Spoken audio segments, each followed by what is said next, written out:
Fuck yeah. I was hooking up with this chick. One day, she was on the phone with her family in Jamaica, and she was really in the middle of a heated conversation. Tell that pussy clot girl me know what. I really had no idea what the fuck she was saying. And her friend said, "Fi me pick me in the car with me so I can't chat." I'm like, wow. So wait, break that down. So then. He literally just sucks. That's not how it literally works, my dude. Okay, dude, here, you're literally banned now. Fucking idiot. She started breaking down a lot of shit. I'm like, how do you say this? Jano star. How do you say that? Up like 7. Oh. And she was just telling me how to say different shit. So like for like a week, like I was really on a Jamaican tip. And that just happened to be the week of the Golden Globes. Big up the whole island, massive. It's your boy Chet Hanks, coming straight from that Golden Globes, you know what I'm saying? Big up, tune in. I turned my phone on and the video had gone totally viral. Yeah, that's Chet, you guys. I am shook and frankly, hella confused. Big up the youth, them way out. The irony that, like, you know, the whitest woman alive on fucking ET is criticizing Chet Hanks for doing patois and doing, like, arguably a decent job at it. Let's be fucking real, okay? I've talked about this already. While simultaneously saying, I am shook and hella confused. It's like, okay, well, you know, you're also doing the same shit. Okay, anyway. And not even as, like, authentic as he is doing it. It's just, like, why? I just don't get why. Appropriation. I had Jamaicans blowing up my Instagram. Respect, General. We're gonna come to the island. You know what I mean? The Jamaican people showed me the most love, hands down. But then you got all these social justice warriors in America saying that I'm a fucking villain. How do you feel about the idea of cultural appropriation overall? I don't fucking know, dude. If I'm interested in... I'm sorry, dude. But, like, that's my fucking take, too, sometimes. I don't fucking know, dude. Fucking bullfighting. I can fly to Spain and go. Okay, that's not my take. Watch a bullfight. And if I want to go talk to a matador and say, hey, bro, can you teach me how to fucking fight the bulls? And he's like, hell yeah, bro. Here, put this on. He's stoked that I'm stoked, right? Some asshole out there is gonna say I'm fucked up because I'm culturally appropriating the matador culture. But I'm not even like mad though, because all these haters. Bro, white people can never comprehend this argument for some fucking weird reason. Like, Jamaicans love it. My dad always tells me Jamaica's all types of culture anyway. Yeah, I mean, dude, it's the same with, like, it's mostly just like people living in America that get mad at this shit. It's the same concept as, like, at the peak of, like, SJW hysteria stuff back in, like, fucking 2016, I would say, around that time, people would get mad at you for wearing a fucking kimono. And I think that was a turning point for me when there was, like, so many people that were, like, frustrated with me because I posted, like, a fucking photo of myself wearing a kimono, and they were like, dude, you're doing cultural appropriation. I was like, no. And that was, like, one of the first instances where I, like, was like, no, I'm not gonna fucking, no, I'm done. I'm not listening to you. You're crazy. Because I remember, like, Googling, or not Googling, but, like, I remember looking into the whole kimono situation, and it was that, like, Japanese kimono manufacturers in Kyoto were legitimately extremely excited about the fact that cultural appropriation was happening because it revitalized the entire industry. But it was Japanese Americans instead that were frustrated with people wearing kimonos. And even then, I was like, no. So there are instances where it's like cultural appropriation is an understandable part of living in an international globalist world, okay? But part of the problem is that you were wearing a haori, not a kimono. Everyone that was mad at me were saying it was a kimono, for the record.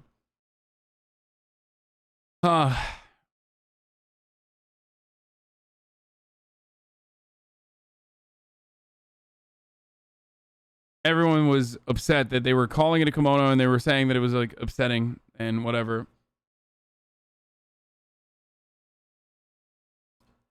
Regardless, yes, that's a weeb self-report. Shut the fuck up. Yeah, I am a weeb, okay? The point is, you know, like,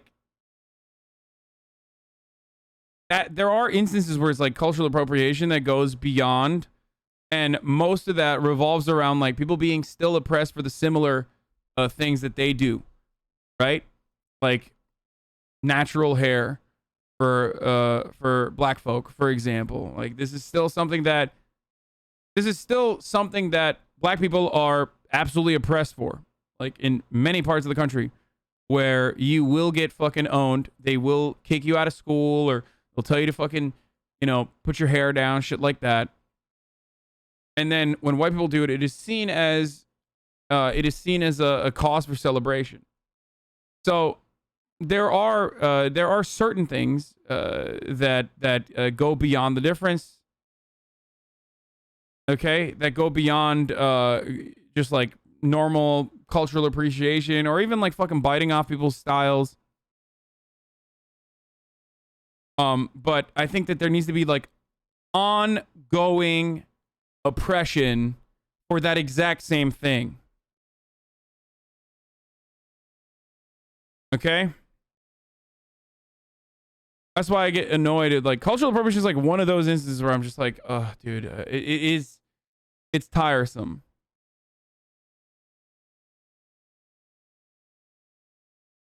They're on the way out, dude. There's more people that fuck with what the fuck I'm saying than there's people that are angry about what the fuck y'all talking about. And that's a motherfucking fact. Big up the whole island, them, man. Just don't do that. Don't even do that. Why not? You just need to practice before you go on like a... Not only cares about sociocultural issues when it's about black people, but takes advantage of Asian lack of platforms. Yeah, totally. Yeah. I love that. It's fucking ASEAN identity self-report time in here, dude. Great take. Yeah. Totally.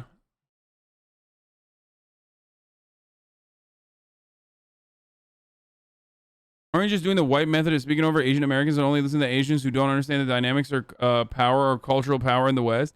This issue is, okay, if you are an Asian person, explain to me, are you actually fucking offended when someone wears a kimono? Like, and explain to me why.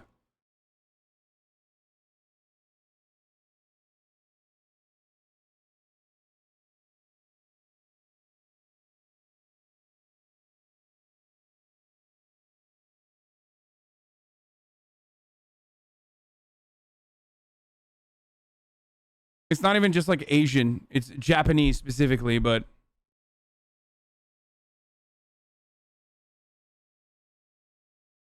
like, that's so fucking... I'm Japanese and can confirm we're usually just happy that others enjoy and appreciate our culture when out of respect. I just like... it just...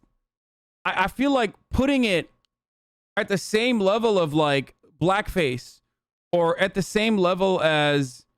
I don't know, like fucking dreadlocks, or at the same level as like numerous other things that are like ongoing issues, is kind of silly.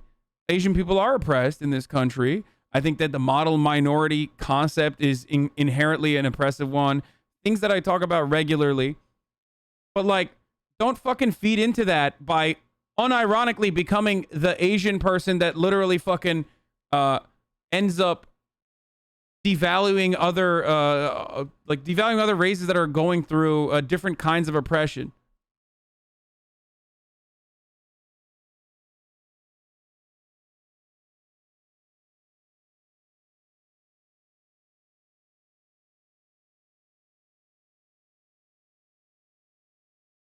You mean HasanAbi hasn't been covering Asian hate, racism, and model minority rhetoric the entirety of the pandemic while it's been skyrocketing? I have been, but it doesn't matter because it's like...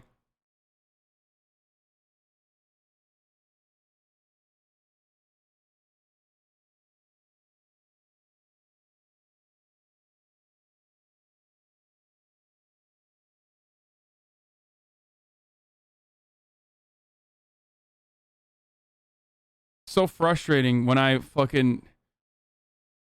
hear like people who are otherwise like progressive immediately fucking drop it. Like immediately drop it. And you should be ashamed of yourself, by the way, with Guac, if that's what you're saying.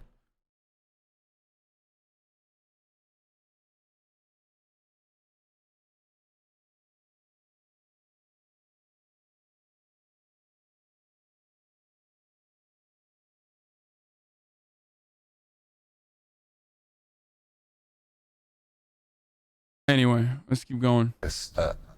A stage like that. Big up to them. No, don't do that, dude. How did I do it wrong? I don't understand. Big up, say it with passion, bro. Big up the youth them. Big up to them. I think we almost sounded the same.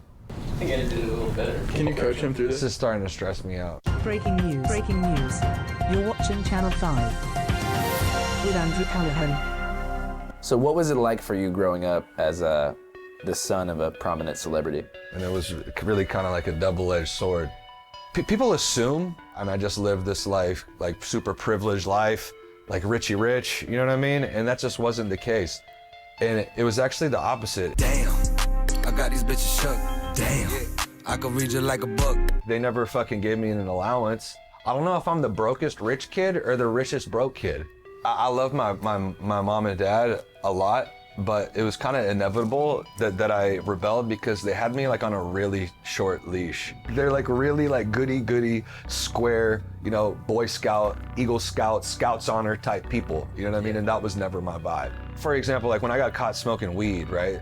My mom was out in absolute hysterics. Oh God! You know what I mean? Like it was bad. I got sent away to a fucking wilderness program when I was 17.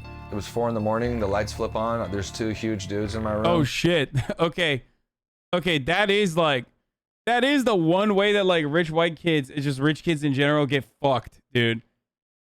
That's like the one type of rich kid oppression, dude, is when they fucking do those wilderness programs. Those things are crazy, dude. Those programs are fucked up. Bodybuilder looking like... Didn't that happen to you? No, dude. My mom sent me to fucking like a similar type of camp, but like she thought it was just like normal fucking wilderness camp. You know what I mean? She wasn't like... No, it wasn't fat camp. No. Outward Bound is what I did. And it was fucked up, but like people were doing it willingly. You know what I mean? That wasn't like a fucking... It wasn't like one of those wilderness programs. She still to this day, I was like, Mom, I can't believe you sent me to that thing. And she's like, I didn't know. I thought it was good. Bouncer types, bald heads. They're like, you're coming with us. We can do this the easy way or the hard way. And they just, you know, put me in the back of a car and drove me out to the middle of nowhere. This was in my junior year of high school, and I never returned. Do you ever feel like you wish you had different parents? No, never. Sometimes I just wish that I could have like been more anonymous. Do you think you would have succeeded to the same degree on social media if you were a blank slate? Probably not. That's why I'm saying it has pros and cons. It has advantages and disadvantages. You know what I mean? People assume that because like my dad is super famous that like everybody would like want to be my friend and be like kissing my ass, and that just wasn't the case.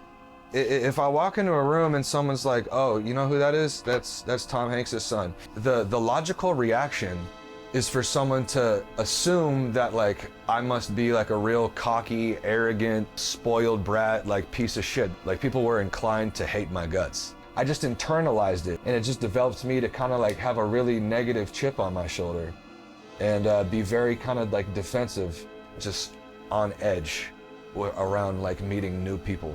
Pussy clot! Fuck them, Ross! Donald no one wrong but big boss man Biden! So thinking back to your earliest memories in life, what is the earliest instance you can remember that someone treated you super weird because you were Tom Hanks' son? I was nice with Foursquare. I beat this kid in a game of Foursquare, and he got super pissed that I beat him. And he was like, you just think you're so fucking cool because your dad's famous. You know what I mean? And I was like, man, that had nothing to do with it. You know what I mean? Yeah.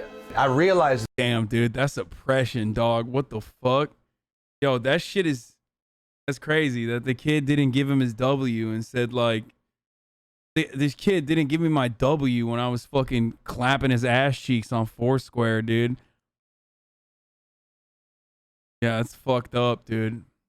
Then at that moment that like me being like who I am. Yeah, Chet grew up rough, dude. Like you guys don't understand. Like this is the origin story of a guy.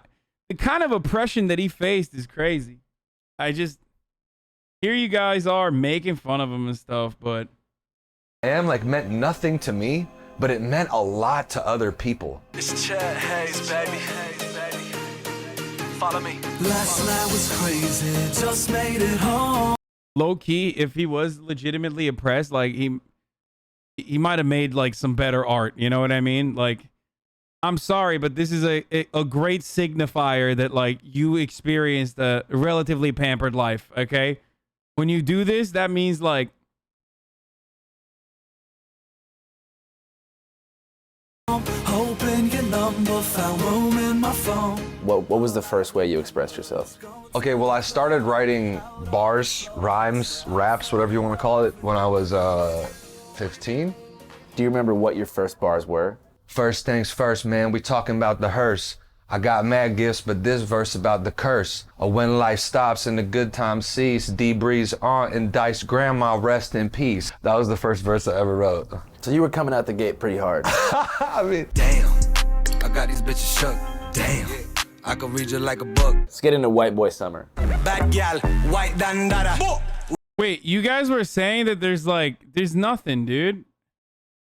You were like freaking out about nudity, but hold on, let me just fucking scroll through this real quick.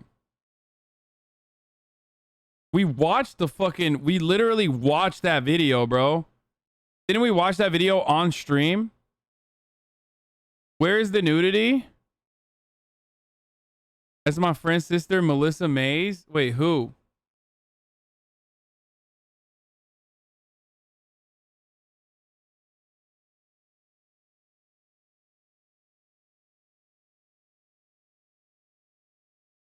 Rude boy, it's a white. and Dice breeze At the gate pretty hard. Okay. I got these bitches shook. Damn. I won't show I it. can read you like a book. Let's get into White Boy Summer. Bad gal, white dandada. Rude boy, it's a white boy summer. Bad gal, white dandada. Rude boy, it's a white boy summer. What is White Boy Summer? White Boy Summer is me. Booyaka, booyaka.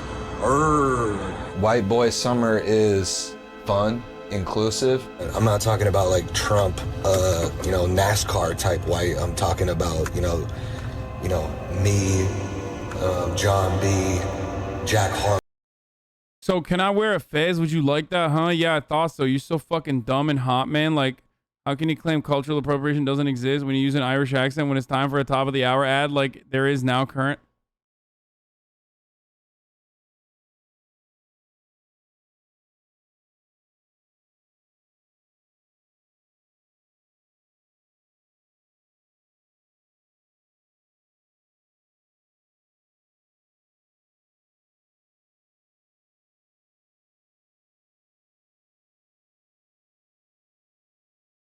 Motherfucker, dude. It is top of the fucking hour, dude.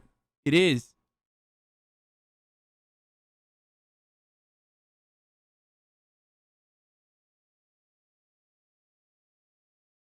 Yeah, it's time for it's a break. It's an ad break. Chatter is right. I'll fucking fire it 8 minutes before the top of the hour. Fuck it. You no longer want to see the ads. If you want an ad-free broadcasting experience, all you need to do is subscribe. You can do that for $4 right now for this month because it's September. Or you can do that for free with a Twitch Prime if you don't want to see those ads. Or if you don't want to subscribe, you're like, fuck that, dude. Fuck you. And you can use an ad block or a VPN. Twitch Prime is free. Here's the ad break now. Dude, you're killing Andrew's video. Let it play, motherfucker. I mean, how is wearing dreads out of admiration any different from wearing kimono out of admiration? I already told you. I think it is about ongoing oppression. And maybe I'm wrong for this. And maybe, some Japanese Americans are going to get mad at me. But like a Japanese person wearing a kimono does not draw the same amount of ire as a black person wearing their hair natural. Okay? Like, you know what I mean? There is no defending white people with dreads. It's just like, even then, I make fun of it. Like, I think it's it's kind of clownish behavior, right? But ultimately, it's not like the fucking worst kind of like oppression or anything like that either. It's not my place, so people will get mad at me regardless. But it's a natural byproduct of integration. Okay. So it's okay for the black person to wear the wig of white girl's hair, but not okay for white people to wear dreads. If you can't comprehend the difference between black people versus white people and how reverse racism is not a real thing, because like not a single white person in the history of fucking white folk have ever been fucking oppressed for having white hair, okay? Like straight hair. Like that's never happened. Like, and if you have to make something up in your mind to like justify it or try to make it the exact same, then you already have your answer.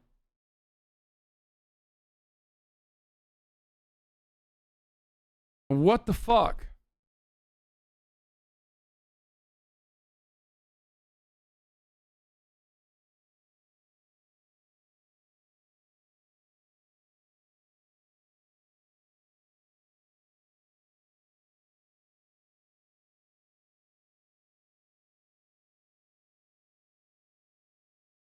Black people are oppressed for their skin color, not because their hair is curly. It's not just their skin color, man. Come on. God damn, dude. This is every time we talk about this for a broadcast that talks about systemic injustices so fucking much. It is wild how fucking white this chat is. Every single time we talk about this, it's like everyone has to immediately hit the fucking reverse racism line. It blows my mind, dude. It's not a real thing, okay? It's not a real fucking thing, dude. They're still telling like grade schoolers to go back home or cutting their fucking hair because they're wearing it naturally. And you're over here like, I don't understand. Like, that's never happened to a white girl for having white hair, what you consider to be white hair. But I see the other side of this too, and it really fucking makes me mad because I see the other side of it. I am assimilated to American culture.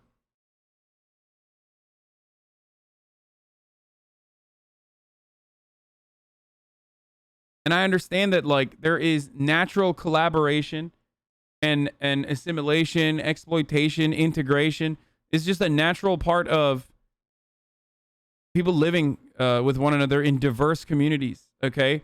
This happens either as a consequence of trade or it happens as a consequence of war. This is how culture has always existed throughout time.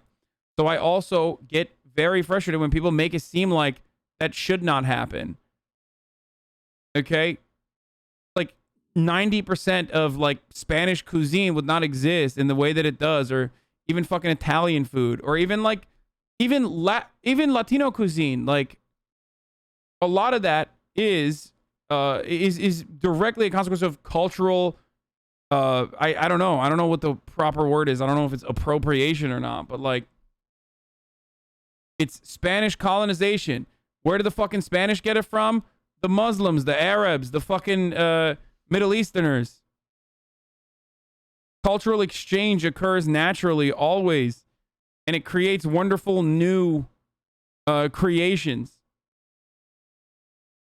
Why do you think the Al Pastor taco is like identical to the fucking shawarma doner and a hero? Like, what do you think that? How do you think that happened?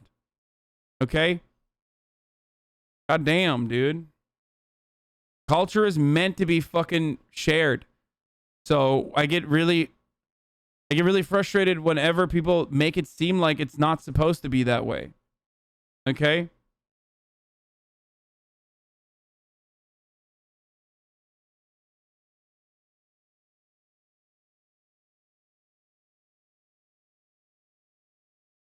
Some of you motherfuckers want everybody to eat boiled eels, dude. You can't do that to white people, okay? That's the real white genocide. Can you imagine? Can you imagine if like all white people only ate fucking, you know, jellied eels, dude? That'd be terrible, dude. Poor British people. Holy fuck. I mean, goddamn, dude.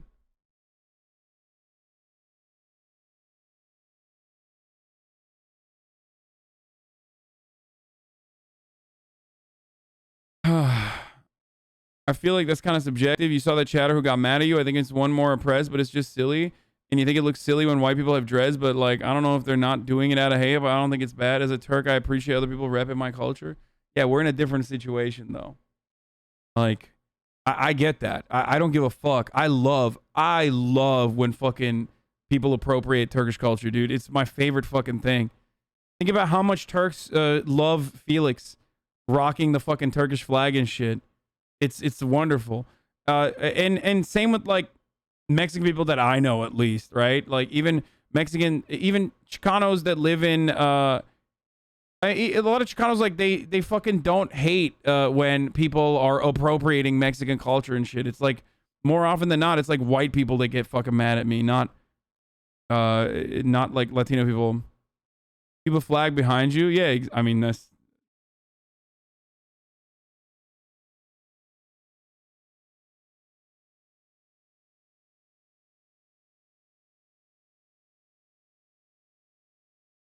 That's why, like, Latinx is a point of contention for numerous reasons.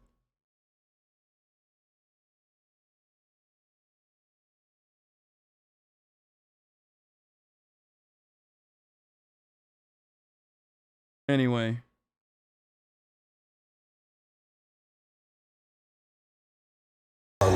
White boy summer is love. It's about. Dude, no other races experience what we have in this country. Why are you telling us how we should feel about people taking our culture? Wait, what? I'm not. I literally say that there's one group, or well, not one, two groups of people in American culture that like have, from my point of view, like justifiable anger towards cultural appropriation. That's Native Americans and black people.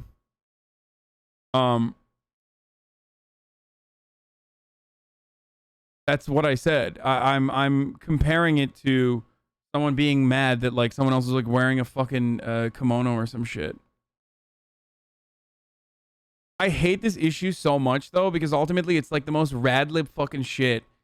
It's the most rad-lib shit. It's just like it's marginal, it's insignificant, it's hyper individualistic. Both the reception of it is hyper individualistic. The manifestation of it is hyper individualistic. It's like it exclusively focuses on like a singular person, a singular act, and another person taking offense to that singular act. So it's just like I don't know. It's such an unproductive conversation. About the white boys that love black queens. It's the white boys that are tuned into the black girl magic. That's really what White Boy Summer is all about. Just shining a light on interracial relations.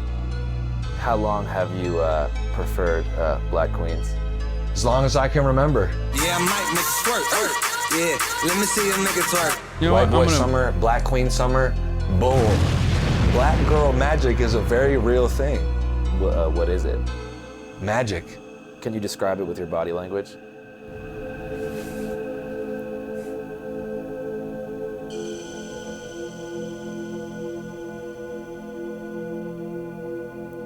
So how do the words work when you speak like the Jamaican patois? Like, I don't know, dude. I don't really know. I just know a little bit. Big up the whole island massive. John No Star. Big up the youth them. It's not what you say. What is John No Star? I don't even know what that.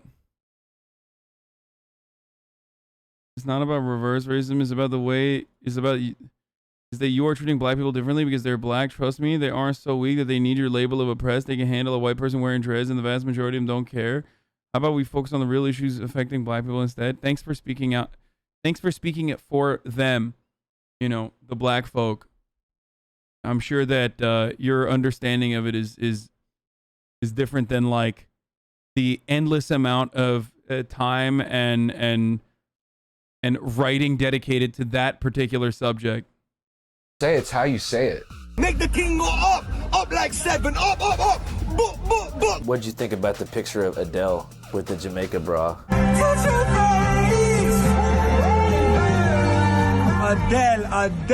Adele. You know, I say me a prayer from long time, but after me see a picture of that, it's sweet me. That was tight. I'm literally making a conscious effort now. Ya know, sir. Kind of like you know, sir. At least that's how my family uses it. Okay. Bro, look at his logs. No, I can't. Ya know say. Oh. Yeah, Adele did do that. That was pretty funny. It's just like, you look like a clown, dude. That's what it is. I think that's the... And most people recognize that. Like, white people look at that and go, you kind of look like a clown. And a lot of black people look at that and go, you kind of look like a clown. And then there are people that get mad at it. Okay? People get mad at it. And then white people go, wait a minute. The blacks are angry at this issue. So now I have to take a strong stance in opposition. It's like, dude, why? Like, you were literally clowning on it fucking... You were clowning on it last week, but now you're like, because black people are upset about it, now you gotta fucking, take a hardline stance? Like, come on, dude.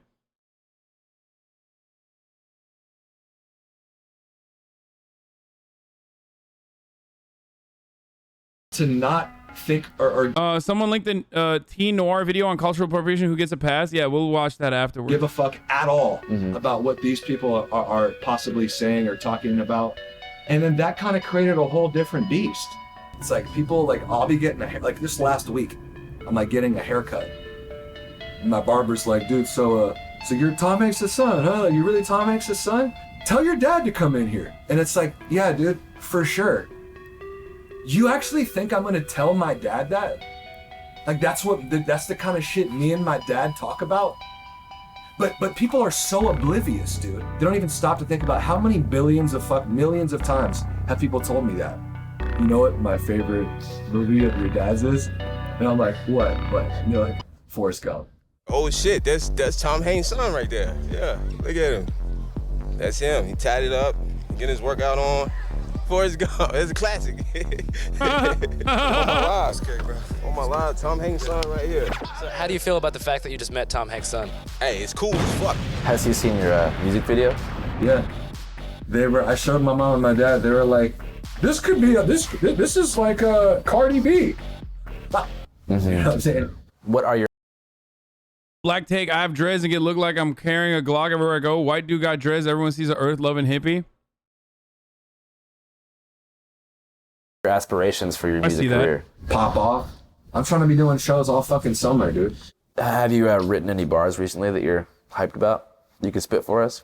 I could just spit some freestyle bars. For sure, that'd be good. Okay, we're chilling on my balcony. I'm doing an interview with you, Andrew. You know what I'm saying? You're that dude. You got a biker hat on. What's that about? Is it for the clout? It say Route 66. I pick up sticks. I might pick up your bitch in a fly ass whip. You know what I mean?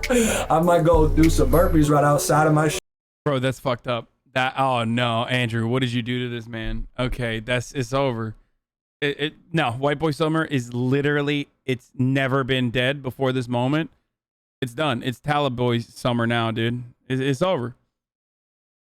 It's just like, we this entire time we thought it was the fucking White Boy Summer's Pashtun Boy Summer the entire time.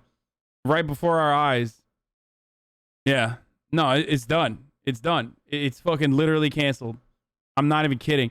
Those are the weakest bars, dude. What the fuck? That is devastating, dude. That's worse than Chet Hanks' long and documented history of defending the right to say the N-word, okay? It's done. I don't know what else to say about it other than it's fucking done, dude. Done data. But like actually done. We got to run that back. Sorry. This could. So how do you feel? Yeah, I showed my mom and my dad. They were like, "This could be this is like a Cardi B." You know what I'm saying? What are your aspirations for your music career? Pop off. I'm trying to be doing shows all fucking summer, dude. Have you written any bars recently that you're hyped about? You could spit for us? I could just spit some freestyle bars. For sure, that'd be good. Okay, we're chilling on my balcony. I'm doing an interview with you, Andrew. You know what I'm saying? You're that dude. You got a biker hat on. What's that about? Is it for the clout? It say Route 66. I pick up sticks. I might pick up your bitch in a fly ass whip. You know what I mean?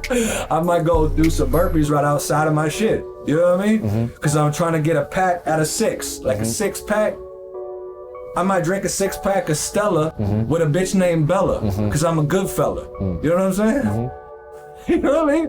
It's just off the dome, it's off the cuff. I just spitting the truth, no bluff. You know what I'm saying? Because it's a must to keep it real. If you're really in the field like Holyfield, you already know the deal. You know what I mean? It's white boy summer, I show the real. You know what I mean? It's not on you, it's in you. You know what I'm saying? I've been a fool, but I've been that dude. You know what I mean? I've been that dude, and I'm just trying to keep it cool. Laid back, you know what I'm saying? Laid back like Pat Sajak. I spun the wheel of fortune. You know what I'm saying? I got a bitch, she's gorgeous. I'm trying to make it to the Forbes list. You know what I'm saying? I'm just chilling on my porch, bitch. You know what I'm saying? So I don't gotta write it. I just recite it, and every time I... Dude, this is... the amount... Okay. Listen.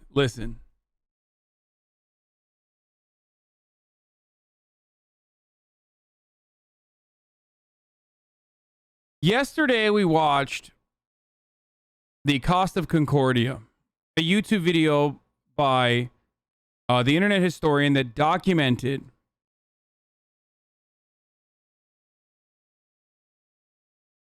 an act of pure chaos, an act of like just awful, complete breakdown of a fucking cruise liner that led to 33 people dying. One of those 33 people that died inside that cruise liner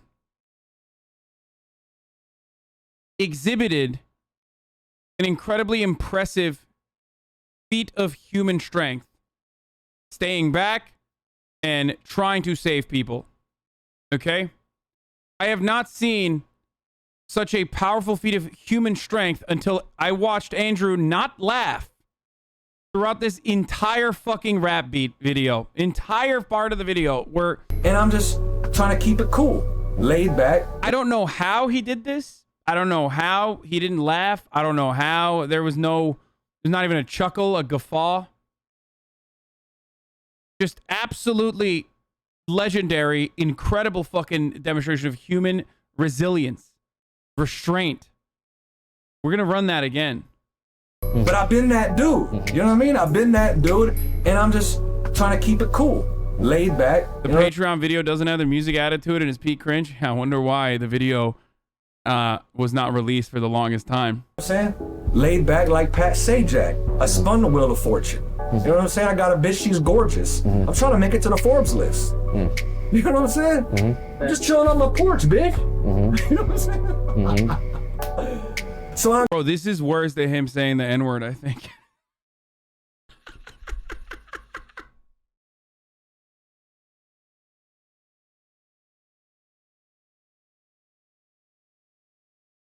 It's a joke. Please don't get mad at me.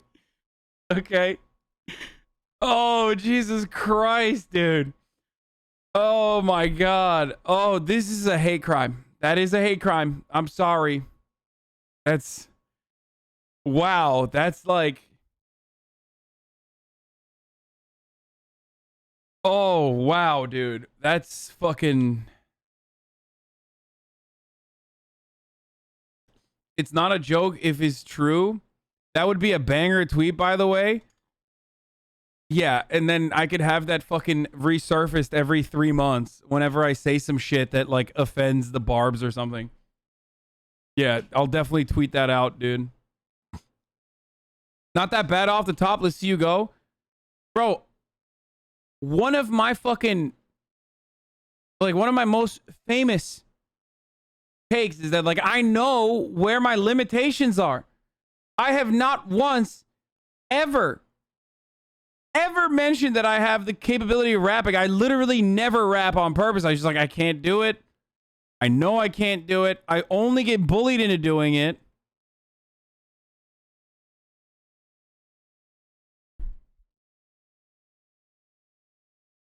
I gotta write it. I just recite it, and every time I recite it, I ignite it. You know what I mean? I ignite it.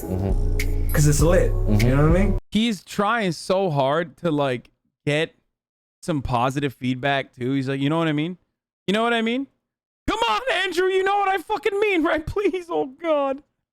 And I'm really with the shits. And we don't give two shits. And we don't give two shits. And we about to hit up yo bitch. We about to pull up with your bitch. With your bitch. And 2 sticks. Okay. At the badminton club, finna empty out the clip. Woo! White boy summer on a broke bitch. Woo! Come on, man. Shit, money?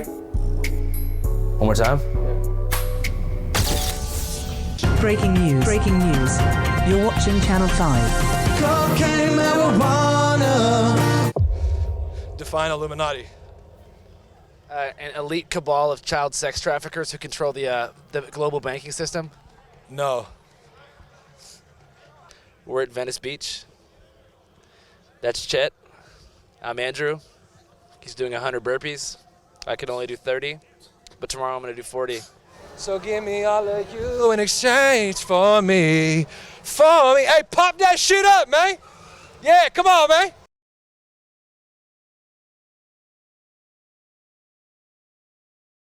I wish every time I watch one of Andrew's videos, I'm like, I wish it was longer.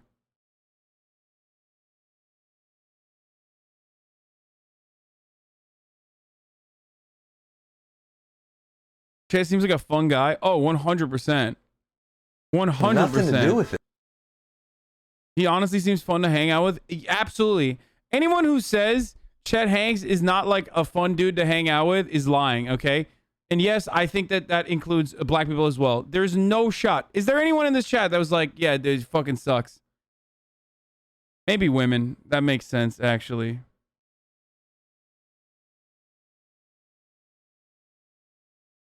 That's what I can think of.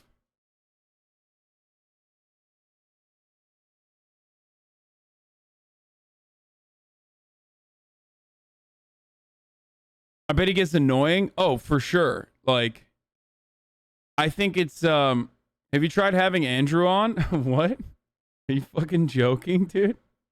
Bitch, you've been following since 2020. You've literally seen Andrew on this broadcast. He's supposed to be coming one of these days. He's got a surprise for me. But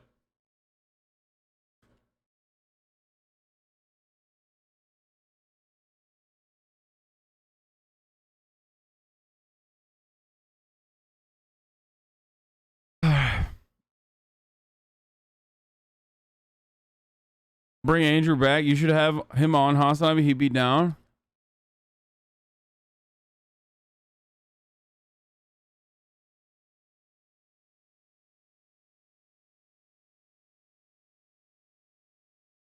Plug your podcast, fool. Oh yeah, Fear and Malding. I had Andrew on Fear and Malding, my podcast.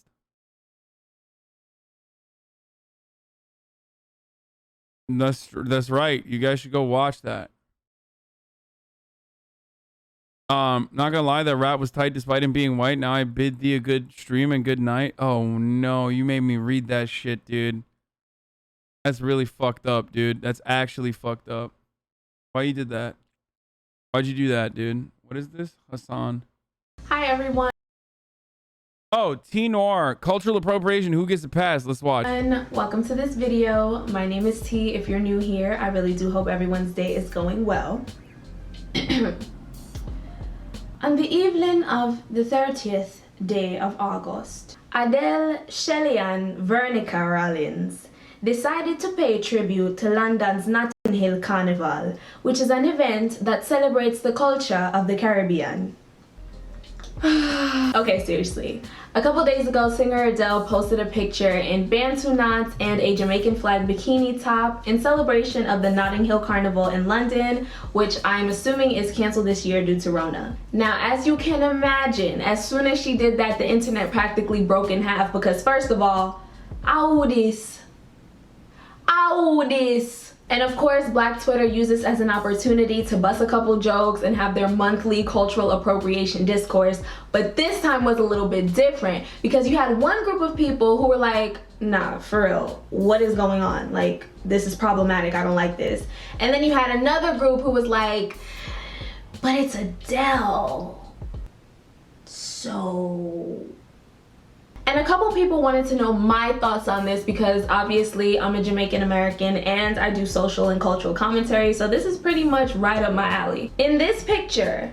Bro, we're learning about anti-racism while you're fucking sending me a video that's gonna send the entirety of this chat, including all the black chatters, into a spiral of white supremacy. Why do you want me to do this? Why? Oh, it's the Hoff twins. Never mind. I thought this was the fucking... I thought it was, what do you call it? Hodge twins. I literally thought you were sending me a video of the Hodge twins. Also, Hoff twins versus Hodge twins? Wrong twins. You know what I'm talking about? I thought the Hodge twins made a fucking rap video. I was like, we're not watching that. We're not. You spelled I'm sorry wrong? Hey, shut the fuck up, okay? I'm sick and tired. Listen, motherfucker, this is my stream, okay? I can be a fucking angry little bitch when I want to. I'm sick and tired of this. But I am sorry. You're right. I misunderstood what you were sending, and I apologize. But also, fuck you, dude. How dare you? How fucking dare you? Sick and tired of this bullshit. What is this say sorry thing? I am sorry, but also fuck you, okay? How about that? That's right. Adele looks absolutely ridiculous. But is this cultural appropriation? Some of y'all about to be real mad at me, but it must be said. Let's go ahead and define cultural appropriation because it's one of those terms very much like woke and even racist that the internet uses so excessively and so erroneously that the true meaning of the term has damn near lost all significance. As Julesy mentioned in her video about Billie Eilish, cultural appropriation is a derivative of the concept of cultural colonialism, which was referenced in a paper by Kenneth Coot Smith. But just like Julesy said, cultural colonialism is basically judging art through the lens of the group that has the most power. So, white people. And bro, I'm sorry, but like, just let me just say something, okay? Like, how do you just like miss the mark so devastatingly hard? Like, just over here literally describing a concept, and this motherfucker's like, I'm gonna avoid what this person is saying about the concept. I'm not gonna sit here and listen to what they're saying, and then go off on my fucking broken understanding of cultural appropriation by, you know, hitting a snarky remark. Says the girl with pink hair, dude. Oh my God. You're a 4-month subscriber, dude. You should be embarrassed, okay? You should be embarrassed to have such a fucking lackluster, silly, reductive understanding of concepts, or at least know your place to sit the fuck down and shut the fuck up while you're learning about it, okay? God damn. How you been in here for this long? And you still act out this way. We're gonna run it back.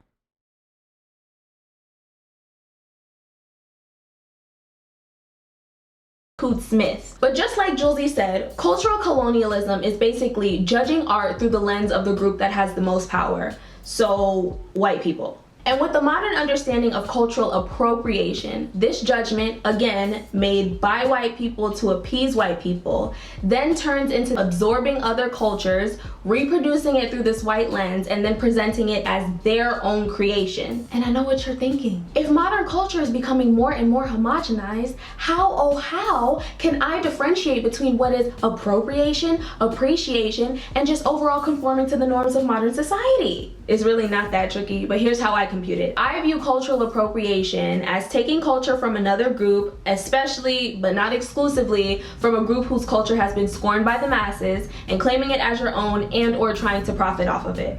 So for example, 2013 Miley Cyrus. Sometimes I wonder if that shit was like a fever dream or some type of social experiment. Cause how many people were scared? Me too. I was really scared. She was wearing grills, twerking all over the place, merging hip-hop influence into her music, stealing lines from reggae songs, bitch, I ain't forget, and wearing dreadlocks. She cherry-picked all of her favorite aspects of black culture, and she presented them in a way that... The funniest thing was then, like, the heel turn. Like, she literally was like, I'm gonna fucking do the culture vulture thing, okay? I'm gonna appropriate black culture.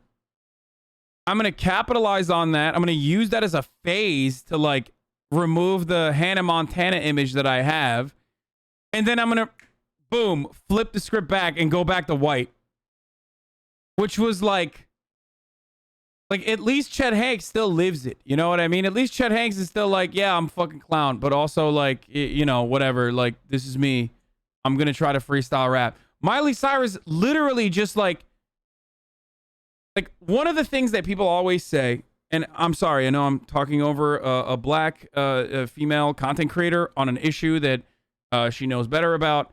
But one of the things that, and I don't know if she's going to get to this or not, but one of the things that people say all the time is that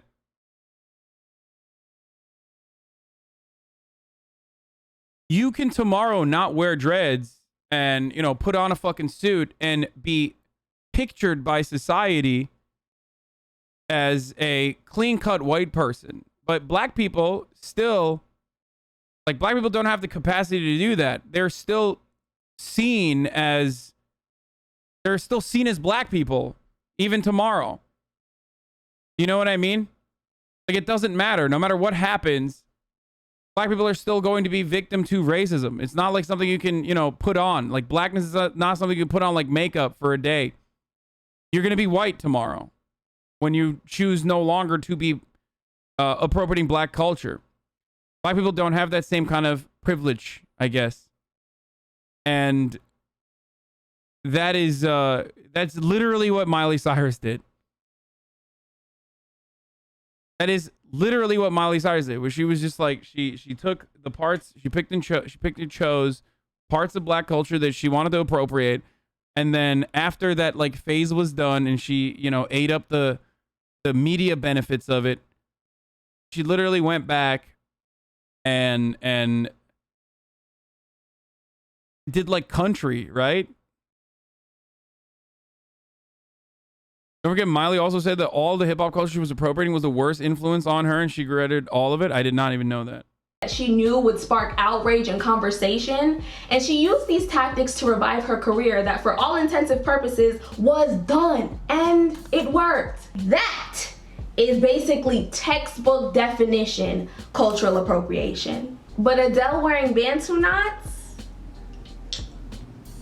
Especially since I heard that at Notting Hill Carnival, y'all are quite lenient because apparently the vibe's just so nice. Oh, no business, we're wah. All of those things considered, coupled with the fact that the only reason she even posted the picture to begin with was to commemorate a carnival that is made specifically to celebrate Caribbean culture. And even if she wasn't, like, even if she just wore those Bantu knots to like the supermarket or something, bad example, I don't think Adele goes to the supermarket, but even if she was just wearing it on some chill shit, those Bantu knots are not kissing black ass so much. Cultist base 69. Dude, what the fuck is wrong with you? Like, listening to a fucking black content creator talk about a black issue is kissing black ass to you, dude? How fucking fragile is your goddamn white supremacist ego, you dumb fuck? Dude, this is why white genocide is happening. Because of fucking bitches like you. You're never gonna repopulate, okay?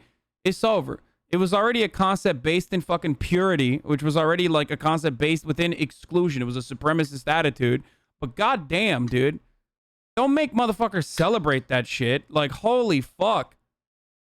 I would say never breed, chatter, but there is 0% chance you're ever gonna get the breed. If you have such fucking vile, toxic fucking points of view like that, where you literally, like, hearing a black person talk about cultural appropriation is kissing black ass, dude, really? You can't, like, ever learn anything? You're just that shut off? There you go, dude. Look what you did. Mayo side. And it's happening. Because of you. Become more fuckable, okay? not the reason for her Grammys or for her immense success or for her relevance as a whole. And when we think about the image of Adele, the last thing on our minds is some Bantu knots. So no, it wasn't appropriation. She might say it was appreciation, I just say she was doing the fucking most, but definitely not appropriation, at least not to me. That being said, whether it's textbook appropriation or just doing the most, there's an offensive nature in both.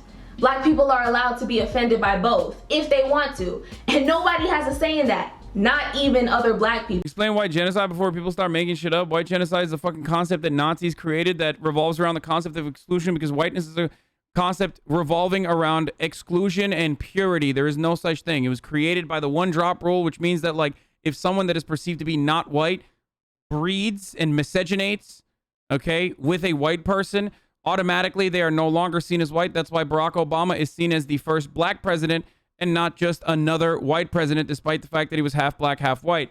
Okay? So white genocide is a completely made up fucking concept by Nazis. White people have not been genocided on the virtue of being white, not even in South Africa, but nice try, Nazis, that try to fucking make it seem like white people are being genocided in South Africa. White people own 90% of the viable land in South Africa, despite making up 10% of the population. So even in that situation, it's not working. So, anyway, that's not a real thing. It's not a real concept. Maybe you were misguided into believing that because, you know, it played onto your, it tugged at your heartstrings and all that sort of stuff. But it's not a real thing. Okay, let's keep going. But we've discussed this already, remember? So Jamaicans. Just because she was showing love to us specifically does not mean that black people from other cultures can't take offense to it. All I'm seeing on Twitter, oh no, no, get to decide if we are cancelled and we get to decide. I know you. Oh, calm down, Jamal. Don't pull out the 9. I'm gonna need you to lower your blood pressure. I love that video. Yeah, she was talking about Jamaicans, but Bantu knots, or Chinese bumps as we call them, are not exclusive to Jamaican culture. And secondly, what is up with this diaspora war mentality? This same sense of entitlement that Jamaicans felt is a clear example of why the diaspora war is still alive and thriving. And you know what? That is a whole nother topic, maybe for another video, maybe not. But in short, some black people still subscribe to this idea or this hierarchy of African authenticity. And the structure of this hierarchy is based on how close you are to Africa by geographical proximity and how much of your native culture you have lost or suppressed due to daily exposure to other cultures. And based on my research, some black people believe that those from other groups, especially Americans, shouldn't be allowed to chime in on cultural issues because Dude, come on. You fucking clapped this Nazi before. You call people out like you're going to do something knowing you're a pussy. We going to see how bad some of you are next IRL TwitchCon for real. Y'all weak as fuck. And you hate shites, but live in a gated, white gated community. Because I can't 88. Aw, dude. The Nazi accidentally fucking wrote shites instead of whites, dude. It's called shite power now, boys. My man says shite power. Dumbass. I see 88 in the name and white is insta-ban. Yeah, RTBA fucking clapped his ass cheeks, dude. Don't come in here and talk about shite genocide. I mean, fuck white. Oh.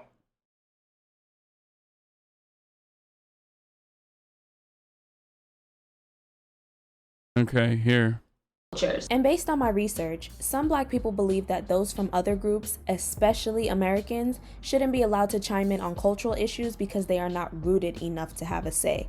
And many of the tweets I saw that day from Jamaicans and Native Africans were taking on that same condescending tone. It's like, I get it, but I could never support it because for the life of me, I'm trying to figure out what this sense of superiority helps us accomplish. Denying your own people the right to be angry at something that is offensive, especially if your denial of this anger is rooted in favoritism and idolization of a pop singer. Moving on. The next big question surrounding this, is it cancel worthy? Let me ask you a question. And at this point, we're taking Adele completely out of the situation, okay? I'm talking about the general act of non-black celebrities sporting aspects of black culture, whether it's the extremes of mockery or appropriation or just the absent-mindedness of doing the most. Have we ever seen any celebrity or public figure get canceled for anything of the sort? We have seen them paint their faces black. We have seen them call black women with a hard R. We have seen them become alleged billionaires simply off of their ability to closely mimic and blatantly steal the images and ideas of black people. Have we ever seen seen any of them or their careers have to suffer any real consequences for their actions. So why would anyone assume that good girl Adele Shellyan would be canceled for wearing Bantu knots? Cancel culture doesn't exist. It's a fallacy. Because people don't want change behavior. They don't want to see integrity and growth. They just want the opportunity to publicly bully someone popular for clout without consequence. It hasn't always been this way though. Before the age of the internet's cancel culture, canceling someone was actually pretty effective. We just didn't call it canceling. Remember that whole fiasco with Kanye and Taylor Swift? He snatched the mic away from, oh, Beyonce deserved the award. Remember that? And it was a huge deal. That man had to go into exile overseas because the public hated him that much. Now you tell me, if you think with today's current climate of cancel culture that he would have had to go through all of that if something like that were to happen in, let's say, 2018. No, because back then, if you did something to upset a group of people, you had to answer for it. But it doesn't work like that anymore because now the public's objectives are different. So even if this was a cancelable offense, bringing Adele back into the mix now, even if this was a cancelable offense, it wouldn't even work. Because these days, it never does. So in conclusion, yes, Adele did look silly, but no, it's not cultural appropriation. And yes, you can still be offended, but no, you do not have to be a specific kind of black person to be offended. And no, she's not canceled because cancel culture don't work. Thank you all so much for watching, especially if you made it to the end of the video. Before I let you go though, I want to let you in on something super cool. Last week was a very heartwarming one for me because I was introduced to a podcast run by two brilliant ladies named Ren. Bro, it's like Nazism in 1938 is like building fucking building momentum for a movement that would inevitably like overtake, cause so much fucking cause so much destruction, right? One of the most like vile, evil fucking acts. Nazism in 2021 is coming into the HasanAbi broadcast and being like, just playing into like old fucking stereotypes and not even being able to type the N-word in the chat because like it's getting auto-modded before you get immediately clapped up. Pathetic. That chatter wants to punch Pepela Jay-Z at TwitchCon 2 for shit talking religion. Oh. Like, dude, just fucking give up, man. Please give up. Please, just give up. It's so fucking sad. Your goddamn loser ideology, dude. Holy fuck.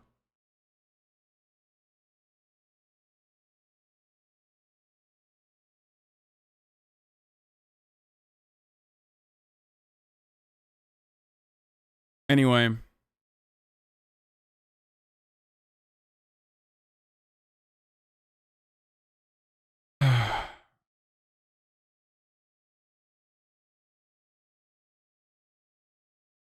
What's going on with chat right now? People are just like fucking mad. They're big mad.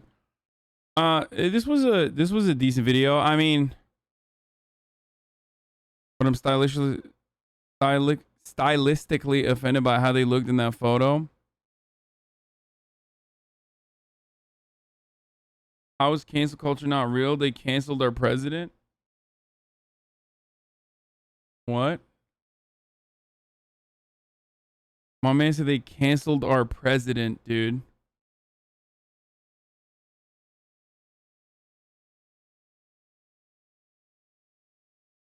I'm not even going to click on this video out of fears that, like, I'm going to get called out on this, okay? When allies pass their place. So we're not even clicking on that. Anyway, okay. I thought it was a good video. I think she's not quite right about how cancel shit, but it was good.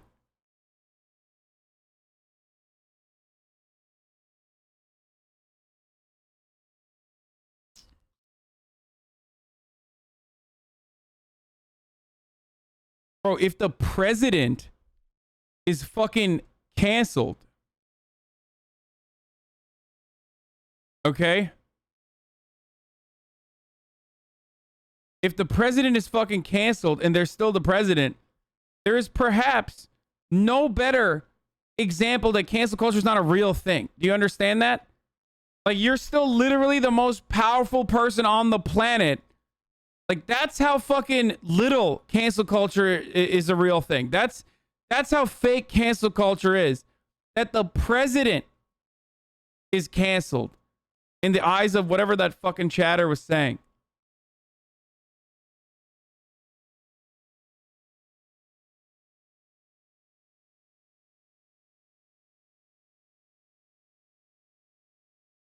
The real problem with cancel culture is now that there's always a way to make money off the people who agree with you afterwards. Is honestly a smart financial move.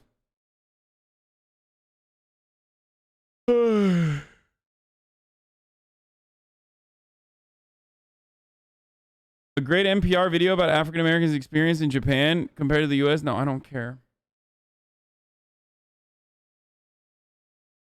Okay, I don't.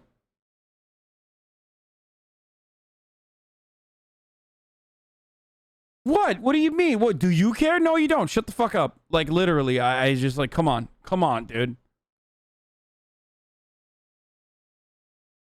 Where are the Jordan Yule videos? I need to find them, and I need to watch them. Also, I forgot, but I posted on Instagram. I don't know if you guys saw. I posted on Instagram with a fucking puppy, too, this morning. And a consortium of memes. Not a single person brought it up. So I don't know if you oh, GaryVee posting? Yeah, I kind of do fucking care. What? All right then. No, I just like, I don't care. I don't want to watch a fucking NPR video with 54,000 views, dude. Like, what the fuck? There's so much shit that we need to watch, like that I want to do fun stuff. Like ay. That doesn't mean it's like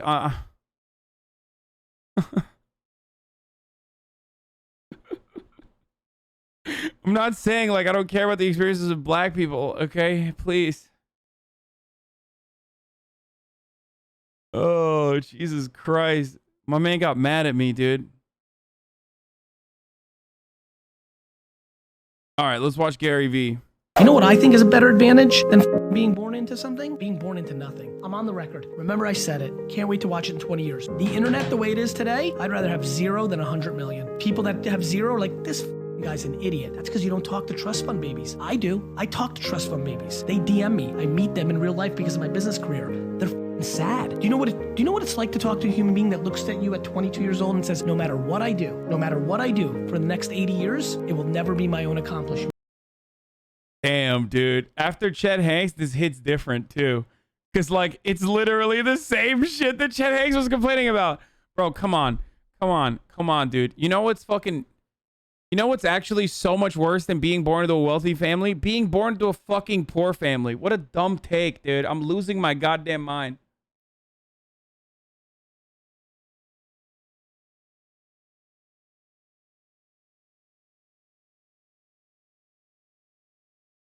Oh my god, fucking incels with like new accounts. Ugh, ugh. Jesus Christ, dude. Fucking give up, please. Please stop. Please. They're like on Twitter now. All the fucking incel Nazis just banned are on Twitter fucking crying. Fuck.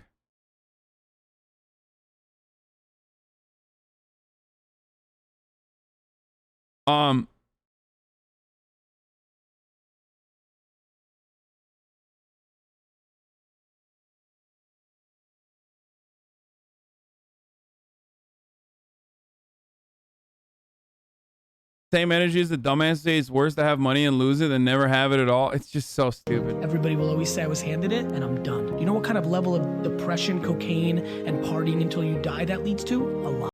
Oh no, dude. What? What? Hold on. What? My own accomplishment. Everybody will always say I was handed it and I'm done. You know what kind of level of depression, cocaine, and partying until you die that leads to? A lot.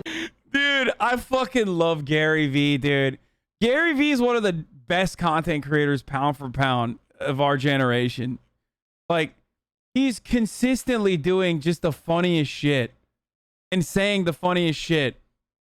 Waleed from Market, previously known as Chinatown Market, posts his videos on his Instagram story all the time. One of the things that GaryVee has been doing recently is like he's been going to like I guess what are those like fucking flea market type things that people do in their front yard? Garage sales. He's been going to people's garage sales and like buying entire boxes of like Hot Wheels and stuff and trying to resell them. Hold on, I gotta find the fucking hold on.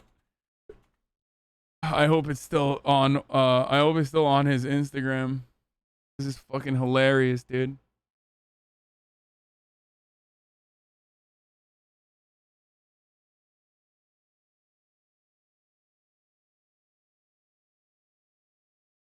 Let me see if I can find it real quick. Yes. Yes, dude. Oh! Leaked. God damn it. Oh, wait, you guys didn't... Did you see anything? How the fuck did that happen?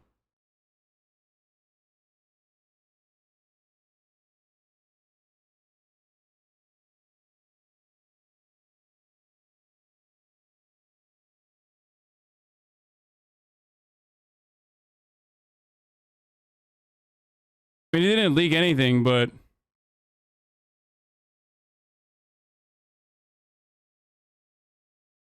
Mods nuke all of the clips and shit. But anyway...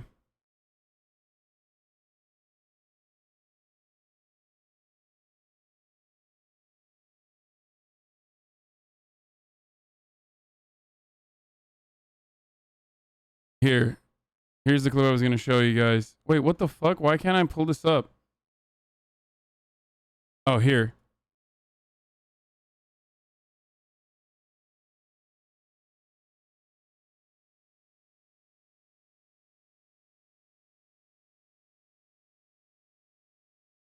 Out here. Holy fucking shit.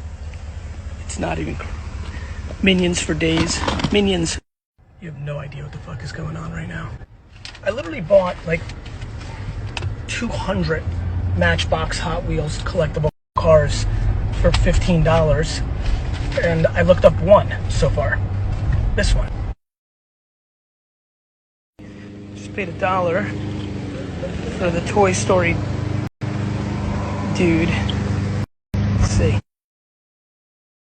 I paid $1. It's 18. I paid $1. It's 18.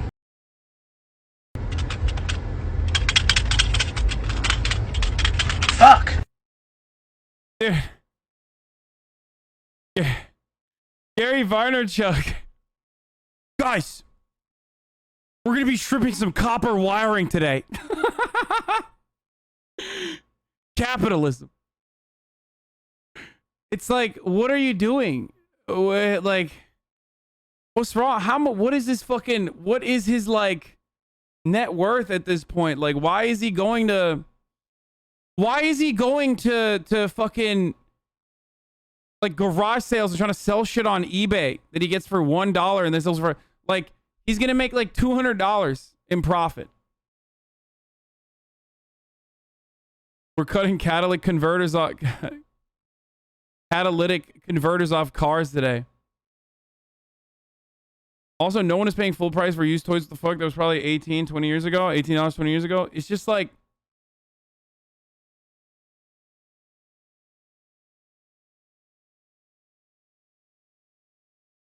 the craziest Formula One race.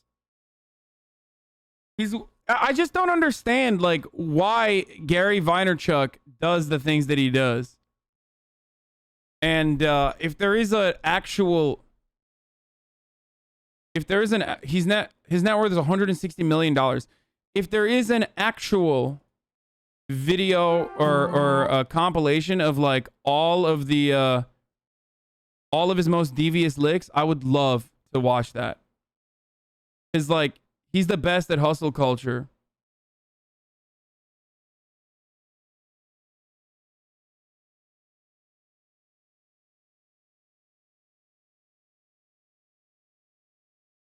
His newest TikTok nightmare. What is this TMG podcast? No, I stayed up till 7:30 a.m. every night. And who would have thought? Who would have thought that would cause me to feel like absolute garbage right That's now? crazy. Isn't that crazy? Yeah. The way that works? Yeah. I feel like I got hit by a bus. In the best way possible. I just want, like, I don't want Noel and Cody, no disrespect to them, I love them, but I don't want to hear their, like, take on it. I just want, like, a compilation of GaryVee quotes, like, the best. Called I Wish I Had 3 or 4 books that I'm writing. I'm writing a book right now. I have 3 or 4 books that I'm writing in my head. That's how I write them. Called I Wish Everybody Was an Immigrant. It's a huge advantage. Being a minority, being an What the fuck? underdog is an advantage. I can't not believe that. Most people come from places that don't have as many opportunities. And like as my dad said, he was like, try being Jewish in Russia after the World War. Both my grandfathers spent 10 years in jail for being Jewish. Straight up. Wow. I have not talked to an immigrant that doesn't have some level of disdain and or disrespect for every American they know. By the way, I think it's so good in America that most people are soft. I'm making this for my son, Xander. I think you're soft. I think a lot of you are not motivated because you're lucky. Yeah. And what I mean by that is you're lucky in different ways. You haven't dealt with adversity that much. It's not a black-white thing, girl-boy thing. Absolutely. It's, you just had great parents, you had a good upbringing. Like, life just didn't give you that much adversity. And so, I don't know, I want to slice throats. My mom and dad. Wait, did this person post this? Did this person post this as a meme, or did they post it as, if you think this video can help someone, please share it? Oh my God, this person didn't post this as like his greatest, Gary Vaynerchuk's like funniest fucking, moments compilation. Oh, this person posted it because they thought it was like, oh my God. Oh my God. Had absolutely no, no tolerance for complaining. There was no opportunity for that. And I really appreciate that.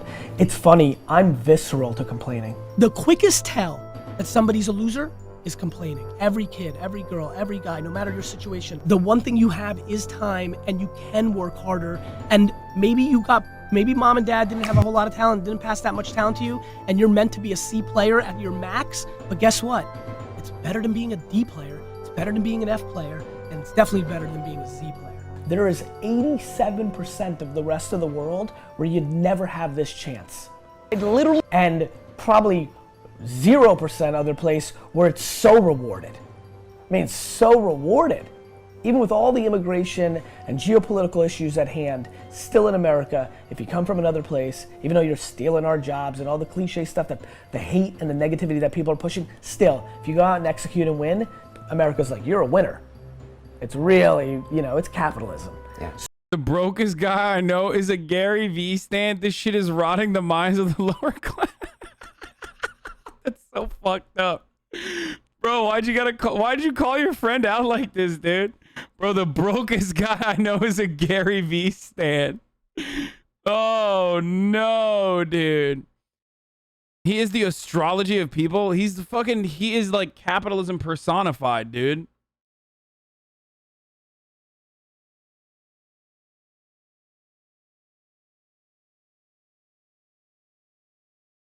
So, yeah, I think it is a humongous advantage. The disproportional reason so many people in here will not win, let's just get right to the chase. The disproportionate reason that most people in this room will not win is actually not the hard work, which is what I'm gonna talk about probably for the next 45 minutes. It's your lack of patience. For some unknown reason, when people go into ventures like this and other things, they somehow miraculously think it's gonna happen in 5 minutes. That you're the one person in the world, whatever you guys call your big club and put posters of each other up on, you think you're gonna be in that circle in 5 minutes for some reason, because you're the most charismatic, you figured out some weird system, you've got it. And the lack of patience is what hurts so many people. From 22 to 30 years old for 8 years, in my 20s, I worked 15 hours a day, 7 days a week in my dad's liquor store. Today, with all the things that have happened. Bro, how is that not a fucking self-report? Like he had a... Dude, this is the difference between me and GaryVee, okay? Like, I don't hide that fucking... I had an affluent beginning. Like, I talk about it all the time. And that played a fucking tremendous role. That gave me a significant upper hand, a significant advantage. Like, yeah, my family had a lot of money and then not a lot of money, okay? Throughout my lifetime. But, like, I don't talk about it as, like, hustle and grind set. Like, it's just, I recognize the privilege that I have. I recognize that, like, even having an affluent beginning, is, like, a tremendous advantage.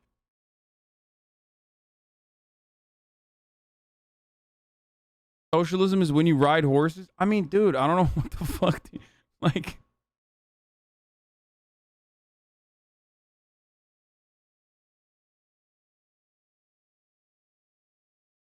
Good viral crypt that goes around personifying Cleveland? No. Happened to me. I get emails on Facebook from friends I went to high school with, often starting with, Gary, you're so lucky. I reply, in order to be successful, you need to kill your entire family. The fuck? To every single one of them, all of them, with the reply of an opening line. First, Jan, great to see you again. You look great. Kid's super cute. P.S. I am super not lucky. Let me remind you, Rick, remember when we graduated college and you went to the Jersey Shore every weekend and hooked up with chicks and drank beer? Wait, his dad has a $60 million company? Dude, that's not just a fucking liquor store, bro. Are you kidding me? That goes so far beyond just a liquor store. Oh my God.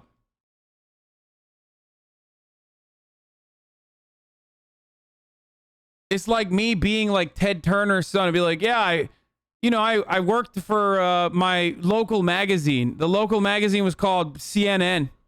My dad's local magazine. Yes, it was already a huge wine company. Gary just started web sales for it. Jesus Christ, dude. To be fair, Gary made it a $60 million company. Worked. We're fucking fancy. It's not that you can't. It's that you're not willing to give up dumb shit for a better life. You're not willing to go backwards. You're not willing to make yourself dramatically happier, to move out of your home and downsize and go into a different neighborhood. You're not willing to go backwards. That to me is fascinating. The fact that things, whether home, car, watch, clothes, going out, is holding people back from a substantially happier life is fascinating to me and something that we need to debate. Because I don't get it. Like, those things are happy. I mean, those things give people happiness, though. Like, what the fuck? Yo, I hate these, like, bro, you gotta fucking grind till you die, dude. Like, Jay-Z was dressing up like a rich person when he had no money, but then look at him now. Like, he dresses up like a poor person when he has mo money. Like, that's the... You know what I'm talking about? That fucking classic, like... You guys have definitely seen that meme where it's like, Jay-Z used to wear big chains all the time when he was poor, and then now that he's rich, he dresses up like this. Like, it's like all of that. It's like... It's so stupid, dude. Let people fucking enjoy things, okay? Life is awful and sucks. And, grinding yourself to the fucking core is not exactly going to help anybody, especially when this is the entrepreneurial mindset, right? Like, yeah, when you work for yourself, when you lack alienation from your labor, to bring this back to fucking, a little bit of Marxist agitprop, like, yeah, then you're loving what you do. You're pursuing your own passion. You're able to control your life. But the people that watch GaryVee don't get to do that. They're trying to do Sigma grind set at the fucking, you know, Foot Locker that they're working at. No disrespect to the Foot Locker employees, but like GaryVee is just telling them like, oh, you know, you have the tools, like just fucking learn from my program or some shit, you know, just watch my videos and you'll learn. Maxime Bernier won the election. Shut up. Are they counting? Are they tabulating votes yet?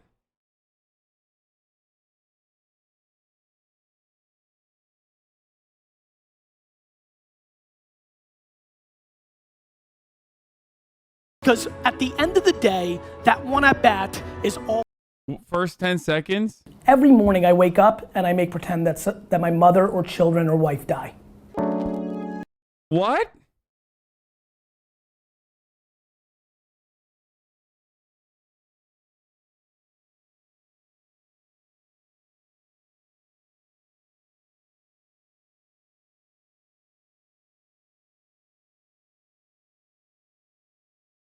What's wrong with him, dude? What the fuck?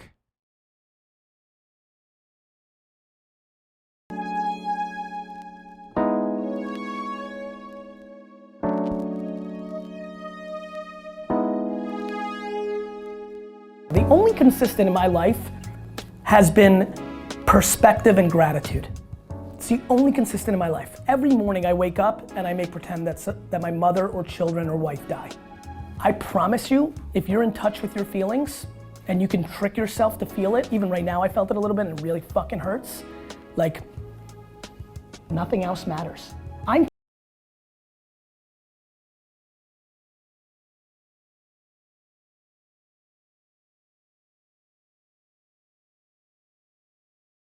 Dude, every morning I wake up and fantasize about killing my relatives. What the fuck, dude? Sigma grind set. Fantasize about killing your relatives. Do emotional terrorism to yourself.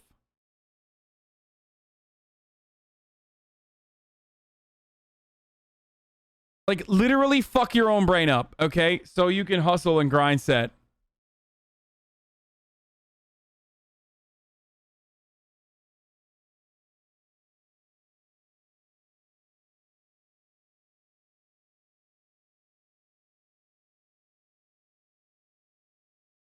I love that quote was not even fake. The one that, oh wait, hold on.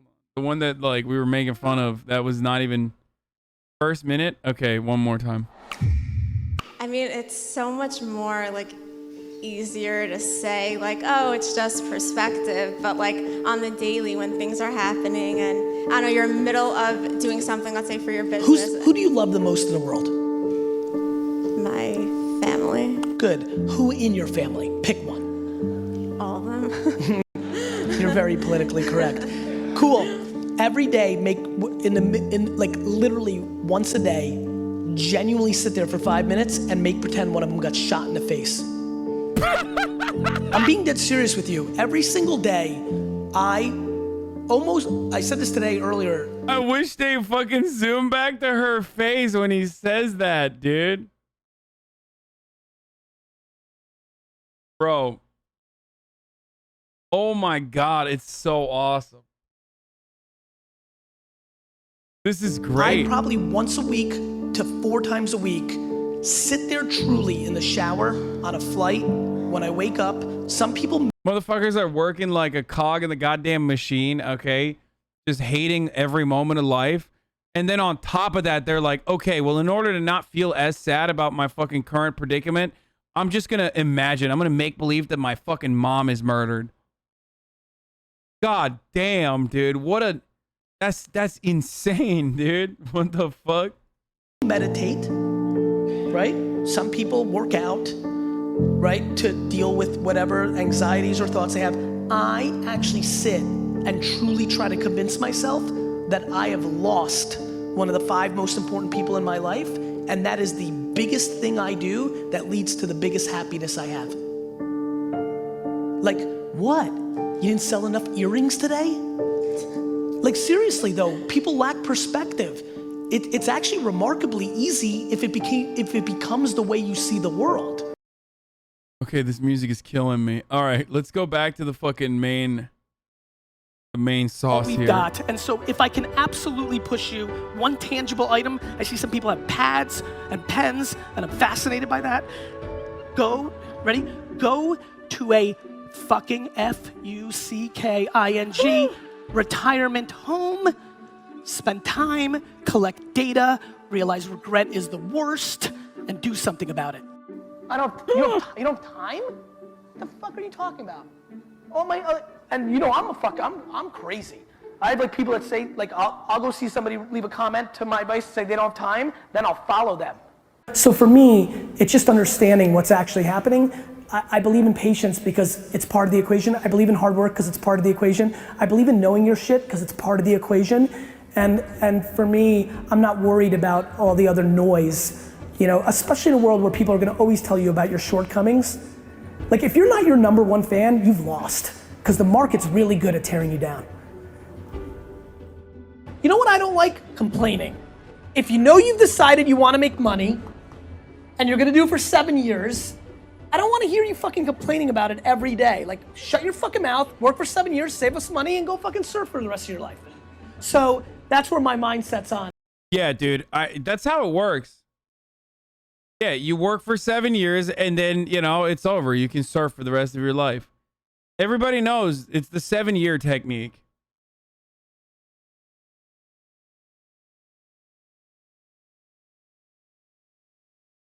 So one thing that immediately comes to mind after watching this, like at least a little bit of GaryVee videos, one thing that I immediately recognize is that like, he has never really suffered personally.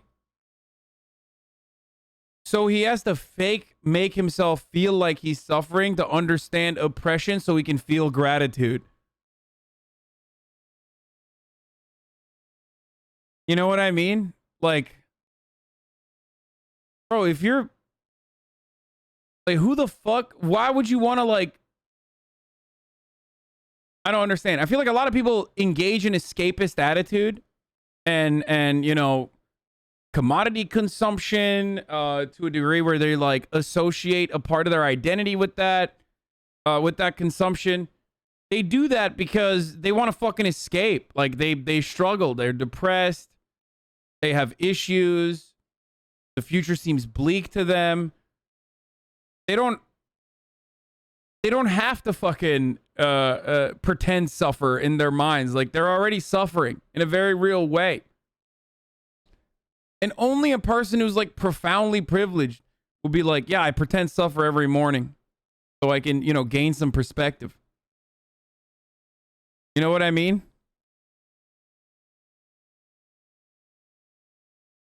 But that's also evident by the fact that he just said, you know, just work 7 years and then go surf for the rest of your life. Like, go all in on what this, like, too many people make a decision and then cry about their decision every fucking second. You made a fucking decision, own it, live it, sleep in that bed, move on. You don't like it? Change it, dick. If you live for weekends and vacations, your shit is broken. Yeah. And I believe that. Like, you know, many of my friends, it breaks my heart. My friends like live for Friday night. Yeah. Like, they know they get the week, like. Yeah, because as fucking fully grown adult human beings, they have no control over their fucking lives because they probably work jobs where their boss tells them what the fuck they need to do. The average adult spends 80% of their fucking adulthood inside of a workplace where they literally work under an autocratic structure. They have no control over their lives. So the weekend fucking feels like a moment of freedom where they can go buck wild, do whatever the fuck they want. Be able to wake up late, dude. Think about that. Like, you're a whole ass adult and you have no control over what time you want to fucking wake up for the rest of your life. It's over. And here is Gary, who only worked in his fucking father's business and probably had that level of fucking control when he was, when he first started working, not comprehending what it's like when you have to fucking work for someone else. Even I, the most privileged fucking Andy over here, still recognize that to a certain degree because I worked as well. I worked for my uncle's business, but it was a little bit more structured than fucking, you know, a multi-million-dollar wine conglomerate or wine franchise. I don't know what the fuck that is. You know what I mean? For them, it's like, for him, I guess he's just like doesn't recognize that. Monday morning's the worst. Sunday night, I'm like chomping. I'm like a fighter before a fight, like in the dressing room. Like I can't, like, I try to go to sleep early on Sunday because I can't wait for Monday because I get to put my jersey on. You know? Yeah. I like that. Like, and I feel bad because listen, as a shit student, growing up in the 80s and 90s. This is the one difference, okay? The one thing I will tell you is when I was in fucking ad sales, I used to despise Sunday nights. And a lot of chatters probably still feel this if they work. Or even if they're like going to school and they fucking don't like what they're doing. The one thing that changed in my life is that like there is functionally no difference between Sunday and Monday for me. But that's because I have my own fucking work. Like I own my own shit. That's the difference. You fucking feel, you despise Sunday. The Sunday night blues happen because you fucking hate going back to work. You lose the, it's a reminder that you're like losing that fucking autonomy that you have over the weekend. If you are privileged or fortunate enough to be able to have weekends off. That's it. The Sunday scaries. That is definitely something that changed in my life as well. Not Sunday night blues, sorry, Sunday scaries. Whatever, it doesn't fucking matter. So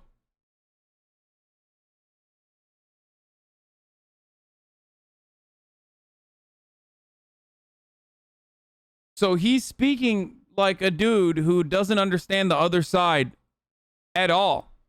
Like he's speaking like a dude who has completely forgotten what it's like if he ever actually did work at his job.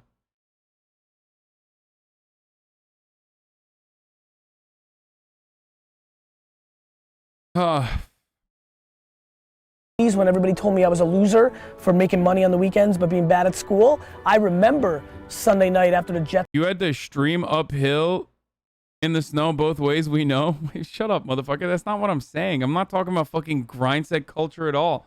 I'm a profoundly fortunate, profoundly privileged person. Something I fucking don't hide.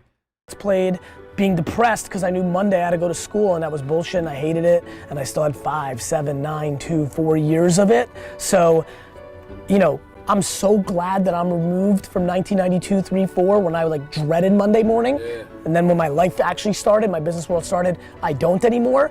I feel bad that most people, I mean, work?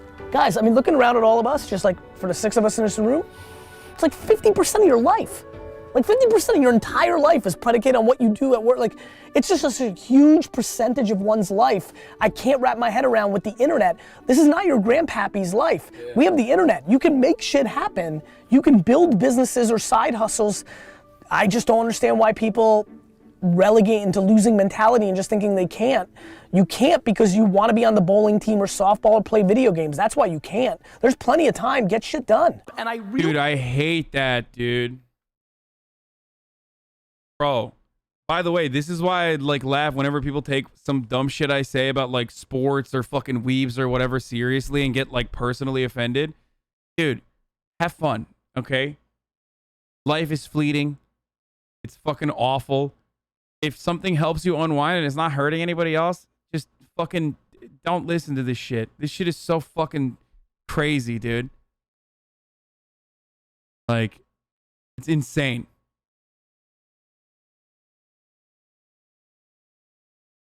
Really believe the one great piece of advice, if you want to take anything from this talk, is we have to start realizing that giving and doing things in business without expectation of return from the other individual is probably the greatest leverage that you could ever deploy in your business life, though it is extremely rare in today's business environment. And it has absolutely been the bedrock of what has allowed me to win. All my engagement, all my selfies right over there and signing books, all the content, I have nothing to sell. I have a book that I fucking sell once every 3 years for $13. During that point, Okay. I'm always highly suspicious of dudes who make most of their money telling other people how they're gonna make money. It's like, bro, are you teaching people how to fucking become con men? Because like that's how you're making your money. Same with like Ty Lopez. It's like, here's a course on here's what I'm going to do. I have a course on how you're going to make money. It's like, well, okay, how did you make your money? By selling you the course on how to make money. Is the course about fucking how you can start your own course? Is that what it is?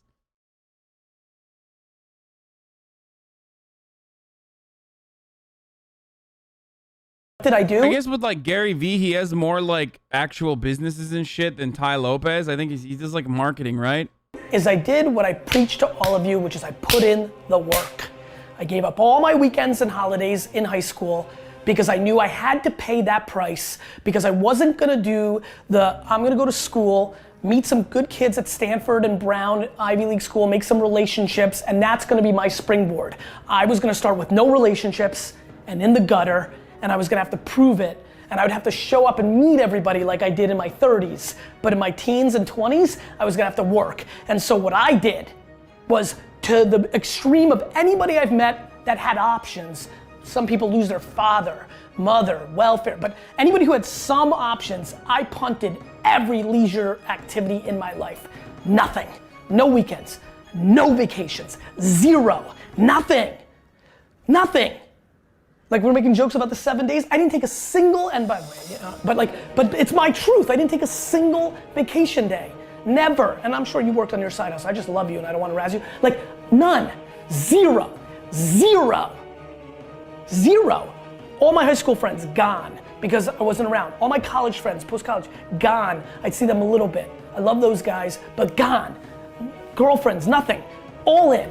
So what did I do? I worked. I worked to such an extreme level that when I push you on work, I don't even ask you to do 50% of what I did. And it's not like. Oh, that's terrible, dude. It's not good. It's like bad advice, dude. Actually.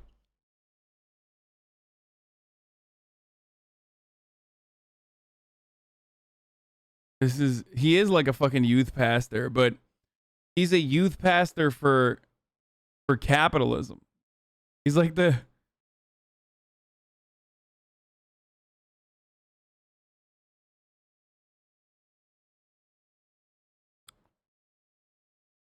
I don't know, man. I think you should enjoy yourself. Like, the only reason why I do what I do for as long as I do it is because I enjoy it. I love this. This is like my whole life because I enjoy it. You know what I mean?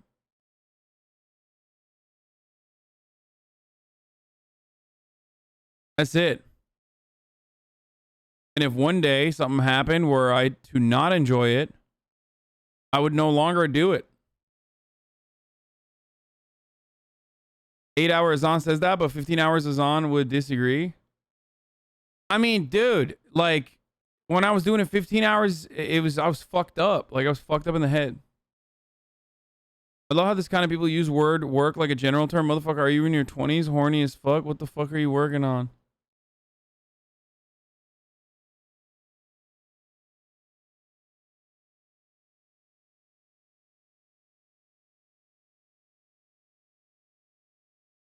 You also make a lot of money.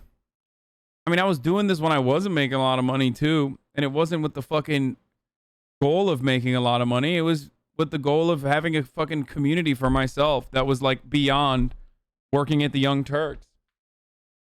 It was a fucking massive dive to go from TYT to this. Like, dude, not having healthcare, are you kidding me? It's the scariest fucking thing.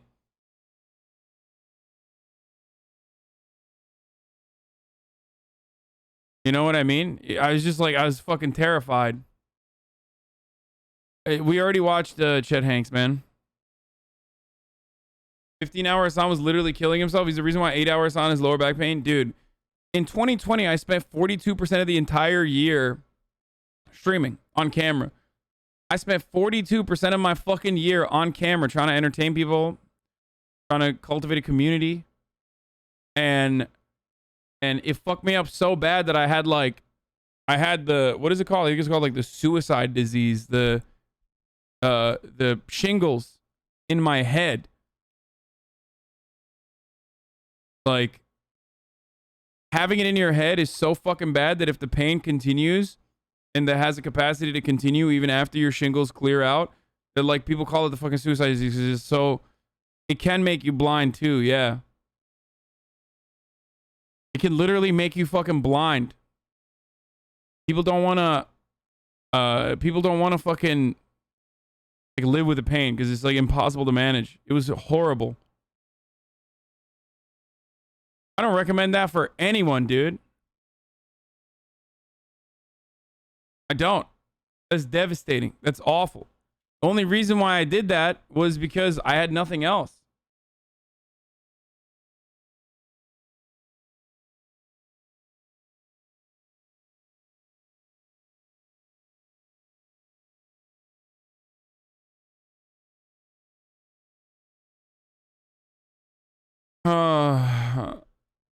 But now everyone can enjoy their job. What is your advice for them? Not asking this in a gotcha way, just being just curious. Hey, I work at Trader Joe's and it sucks.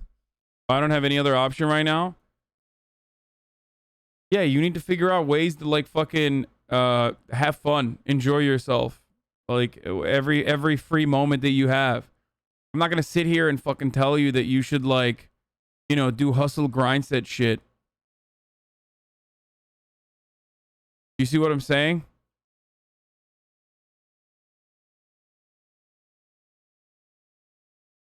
Try to work as little as you possibly can. Free time for yourself. Work on yourself. Have fun. Yeah, steal food as much as you can. Don't get fucking fired though. I mean, I'm not saying that. I don't want you to get fired. I don't want that to be on me.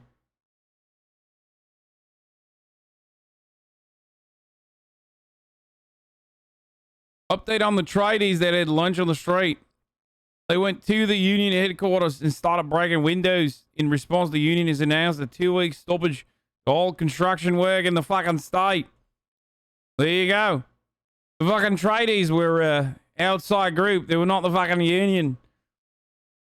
They were trying to fucking overtake the union. These fucking tradies. Oi, mate. I'm on fucking smoko, mate. I want to die instead of fail. Die. Death. Over. I do not know how to live in life. I do not know how to live in life.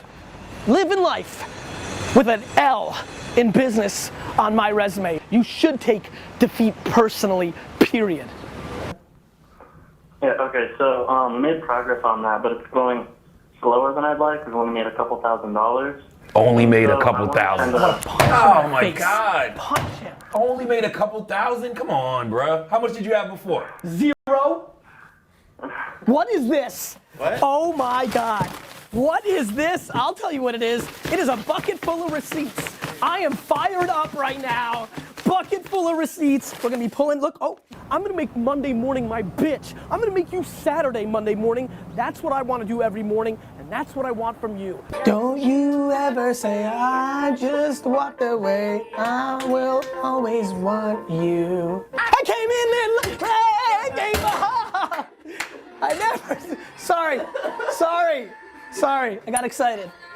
Whoa. 1,000 books equals a one-on-one jam session? Well, Garrett, hold up. Drew, I'm sorry. Garrett, you screwed up. Garrett, when we drop things in the bucket, we need to make a huge deal about it. It needs to inspire the others that are holding out and breaking my heart. How many? No, don't ask him how many. Because I don't even. You did exactly what GaryVee preaches. You gave up everything, working 15 hours a day and focused on your goal, even if that meant leaving a comfortable and stable income with healthcare to be overworked and eventually reached a great level of wealth. For how much you hate his message, you're living proof that it works. Dude, I am a profoundly fortunate and profoundly lucky person. Are you fucking stupid? Do you not understand that, like, there are serious, like, just so many different fucking factors at play that, like, if you were to use that as a one-stop, like, winner takes all type attitude where, like, every single person could just, like, copy that, you would be like the guy who's crying to fucking Logan Paul, okay? That's so stupid. It's so stupid because you probably work a job right now that you fucking despise, and you work like a savage every day. You think the Oklahoma fucking teacher that has to do Uber at fucking night so she can take care of her children aren't working just as hard or significantly harder than me? And then on top of that, they don't even like their fucking jobs that they're doing? Of course they do. It's not for everybody. Some people are fucking insanely lucky, like myself. It would be insanely irresponsible for me to tell you, like, oh, dude, I did it. You can too. It would be really fucking a worthwhile endeavor for me. Oh, my God. It would be an incredibly worthwhile endeavor for me to tell you, like, oh, I did it. You can too. Come on, just take my course. Or, you know, read my book. I wrote about it. It's like, dude, nuts. Nuts.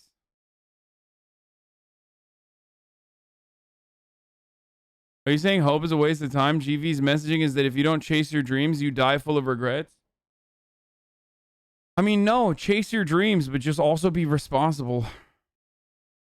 And also enjoy yourself. And recognize that there are, you know, systemic hurdles that you have to overcome if you don't have the generational luck that GaryVee and myself had. Otherwise, we are, you know, we're all just doing the bootstraps argument. You know what I mean? Like, so silly.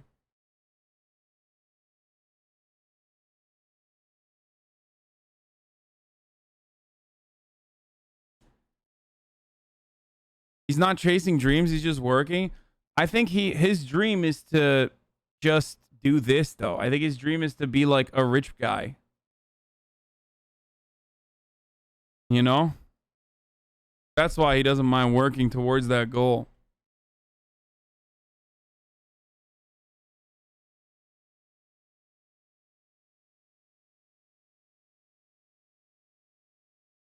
I think the irony is, like, if you did the GV program, okay, and you were, you know, doing the Sigma Grindstay shit nonstop, non-fucking stop, you would literally lose out on a big part of your life. That's kind of what I was saying. Like, what I did in 2020 and even what I do now, like, I enjoy it. Otherwise, I would never do it. I would just not do it.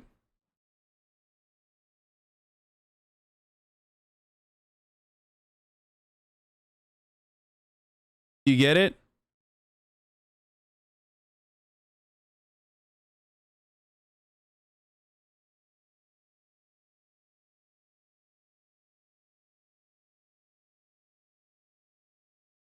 Literally everyone on their deathbed says, I wish I didn't work so much. Yeah, exactly. If anything, one thing that I'm seeing is how fucking similar I am to GaryVee, at least with the way that I operate. And it's making me fucking reconsider, like, the decisions that I'm making. Like, fuck, man, I should literally work less. The fuck's wrong with me?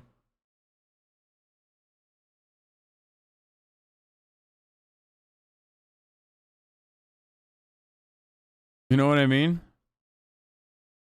Even if I like my job, even if I like what I do, it's still like Gary's like doing the opposite for me. I'm seeing like someone talk about loss of friendship and shit like that and how hard they work. And I'm like, fuck. I mean, you know, picking up dubs is great.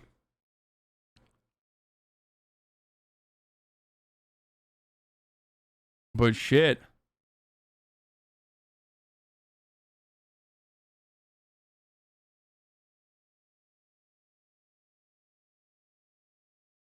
Plot twist, that's the goal of his content. The goal of his content is to not tell people like me to fucking work less, dude. The point of his entire fucking content is like telling people to work harder, non-stop, never stop working. Don't enjoy yourself.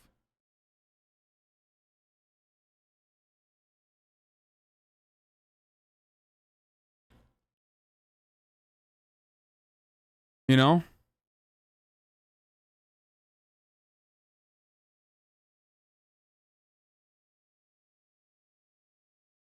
How to succeed in life. This says 10 million. If you want a views. million, you'll make a million. Show me your friends and I'll show you your future. Unless you want average in America, married, 2.4 kids with 1.5 dogs. But I can guarantee you, you will never achieve anything greater than your highest aspiration. If you want $1 million, you'll make $1 million, not $1.5 million. If you want 10 million, 100 million, and you'll never exceed that. If you change 1 billion lives, that's a formula to become a billionaire and change the world. Time costs lives. Show me your friends and I'll show you your future.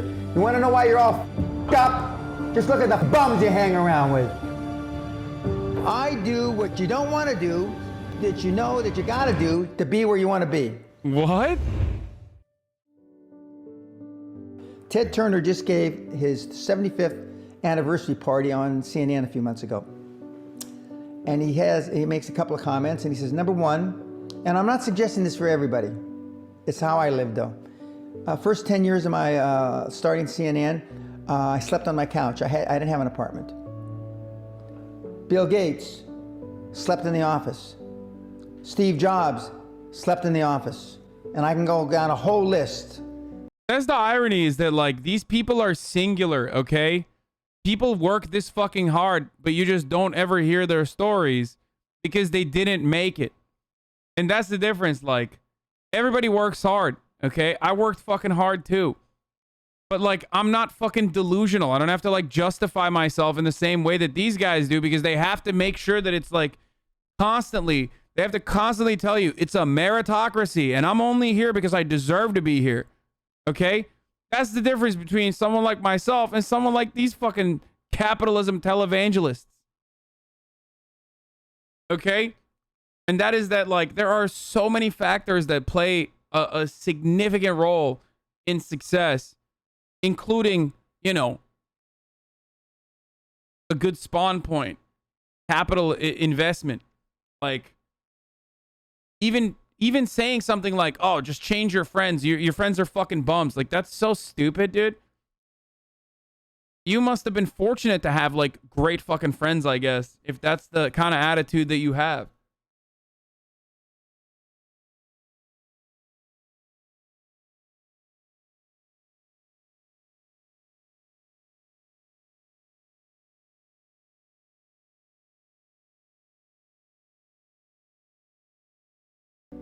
Now, these are super successful, mega wealthy guys. I slept in my office. Not everybody's willing to make that sacrifice. But it's not the only thing. The irony is, like, how many people work at CNN and at Bill Gates' company, Microsoft, like at all these companies now that literally sleep in offices thinking that they're going to fucking make it. But the reality is, like, they're sleeping in an office to make Bill Gates more money when Bill Gates is just fucking your mom. Okay? Like, that's the real reason why they're billionaires, is that, like, you know, they were at the right place at the right time. They had, like, all of these different additional external advantages that they probably don't even recognize or are too embarrassed to admit. There was a whole lot of luck. Yeah, of course they worked hard, but there was a whole lot of fucking luck that played a role in it. And the only way that they can get to the point that they can get to, the real way that they can get to the point that they can get to, which is not even a position that you should want to fucking be. Like, you should not want to be a fucking billionaire, dude. But the only way that they got there is because they did not mind fucking cutting the competition, being ruthless, being bloodthirsty, constantly trying to fucking grow, and not caring about exploiting others. That's it.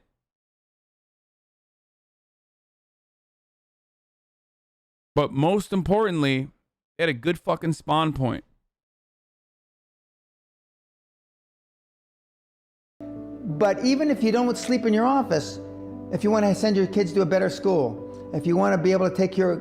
Sounds like you got a little help from a lawsuit. In a move back by shareholders, Pena was ousted as president of the company in 1992 and subsequently awarded $3.3 million by an American jury for suing the company over his dismissal. Your mother when she gets dementia. If you want to... This all takes money. Oh my God, dude.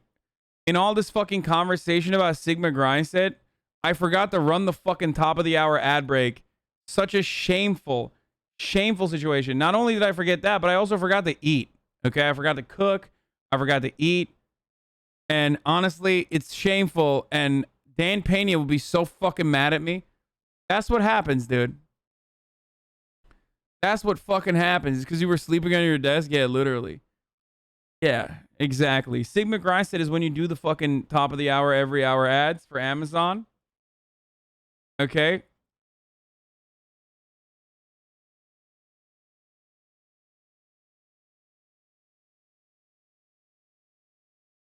Top of the hour, every hour ads for Amazon.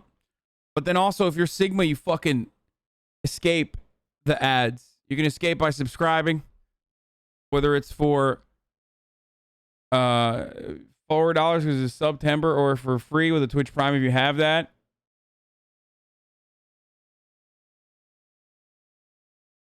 Okay. Or fuck subscribing. You can use an ad blocker or a VPN. But Twitch Prime is free if you want an ad-free broadcasting experience. Here's the fucking ad now. My children aren't getting any of my money when I die. Not one centavo, not one penny. And 2 of my kids are cool with it. One of them's not so cool with it. See, that's the funniest fucking meme right there. Bro, my dad lost all of the money that he had by the time I went to college. Okay? And his dad before him too, ironically.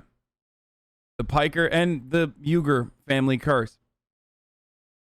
But the difference is, it doesn't matter. Because I had the affluent beginnings. That's what matters. You don't,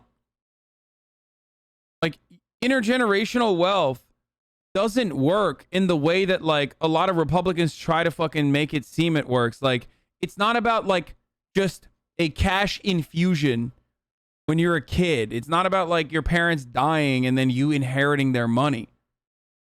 It's the advantages that you get. It's the network that you're able to have. Well, for me, that didn't really matter because, you know, I came to America. But even then, I took advantage of my network through, obviously, TYT. But it's the affluent beginnings that you get as a rich person, as a wealthy person, the education advantages that you get, the advantages to be able to not have to, like, fucking work for a living, not have to fear that, you know, your family's economic situation is not going to be great. Like, these are all tremendous advantages that people from a affluent beginning have that most people without generational income have to live with. Like, people that that benefit from generational wealth never think about that aspect.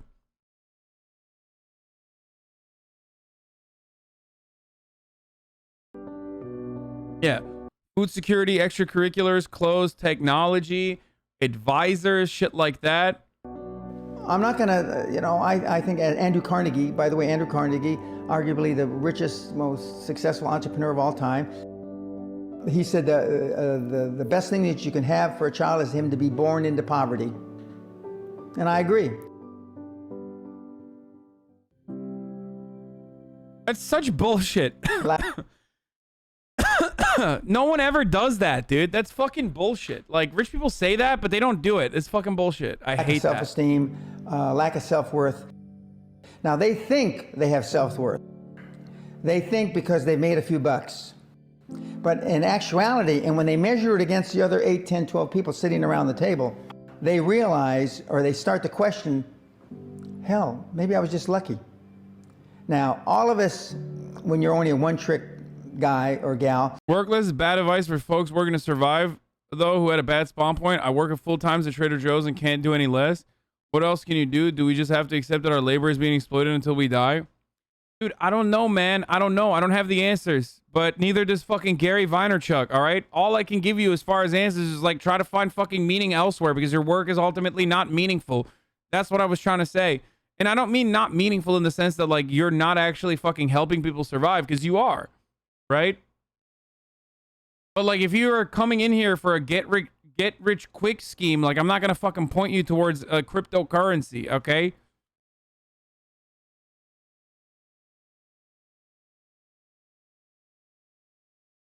Like, I don't know what to tell you. Yeah, hit some devious licks, bro.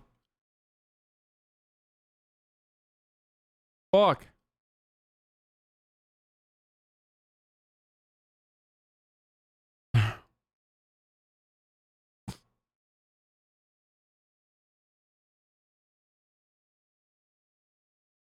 It's so funny when people are just like, dude, what the fuck? I'm being oppressed right now. Don't tell me to work less. Like, work as hard as you want, dude. I work as hard as you want. But also be mindful of the people that tell you that there are get rich quick schemes. Okay? Because, you know, those people are fucking lying to you. Like, they're just trying to milk you. If you live to the end of your life thinking that then K, but for a lot of people it ends with drug or mental health issues, trying to figure out what's wrong they did as a person, the answer is nothing. Like,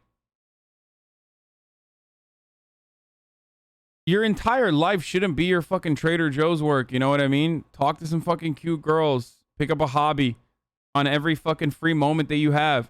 Enjoy sports if that's what you want to do. Go out with your friends.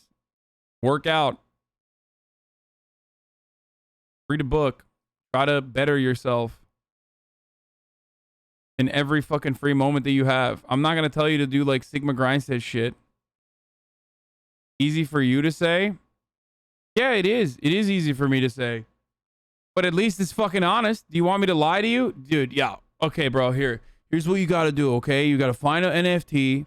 Okay, you gotta find an NFT, okay, and then you're gonna fucking buy it with like literally the crumb of fucking capital that you've been able to put aside for yourself, okay, and then when that NFT gets pumped into oblivion, and then you have more capital, so then you take that money, okay, you cash out, and then you buy real estate, and then immediately once you buy that real estate or you put a down payment on a real estate, now you're gonna have mortgage payments. So all you need to do is rent that real estate out. That will pay the mortgage payment and then some. All of a sudden, you're doing capital accumulation, brother. Like, is that what you want? Is that what you want to hear from me? Like, do you want me to lie to you? The problem is, like, all these people just, like, take advantage of you. They literally lie to you. They just tell you, like, oh, no, a better future is possible by doing these steps. Okay? And the unfortunate reality is, like, everyone's different. All of the external factors are different. The internal factors are different. It's so silly to be like, this is how you make money.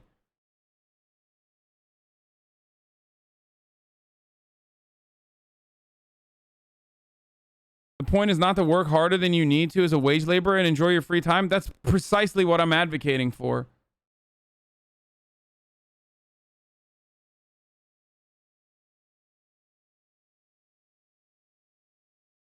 I mean, I do all those things and it does help. Obviously, I'm not trying to find a get rich quick scheme.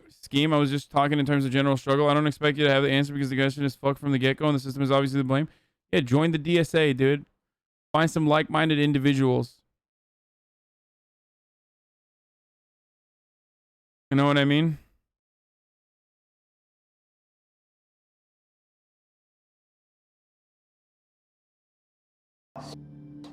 Was I lucky? Now, I've done it so many times, I know I wasn't lucky.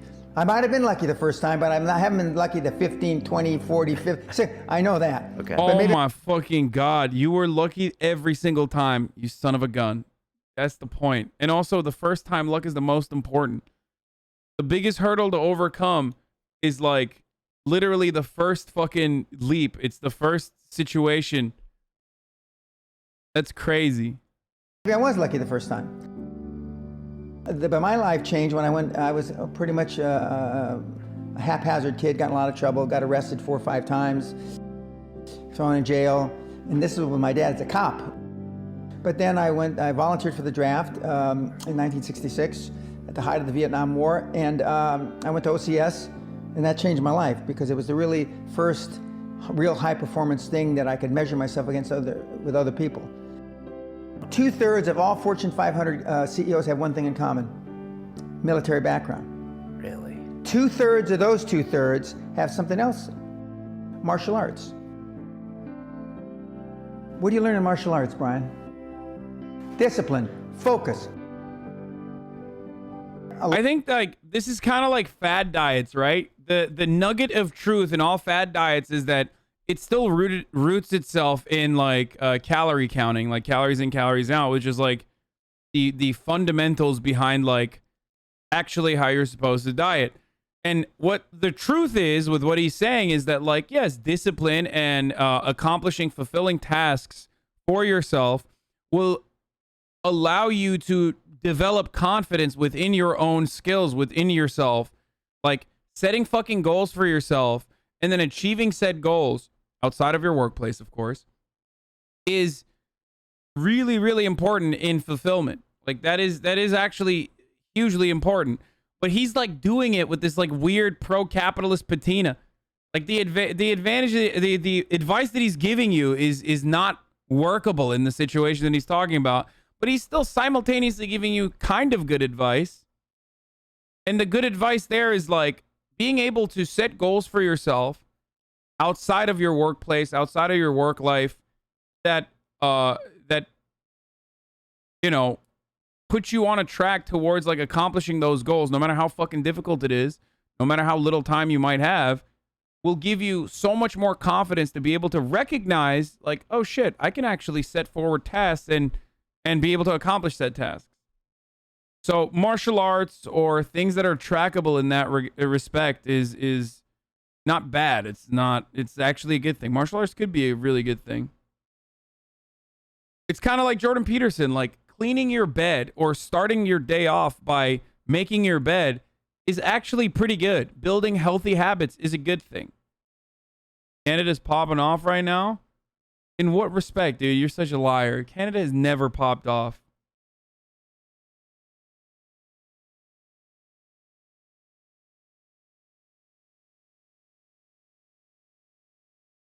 A lot of people don't believe they deserve to be there.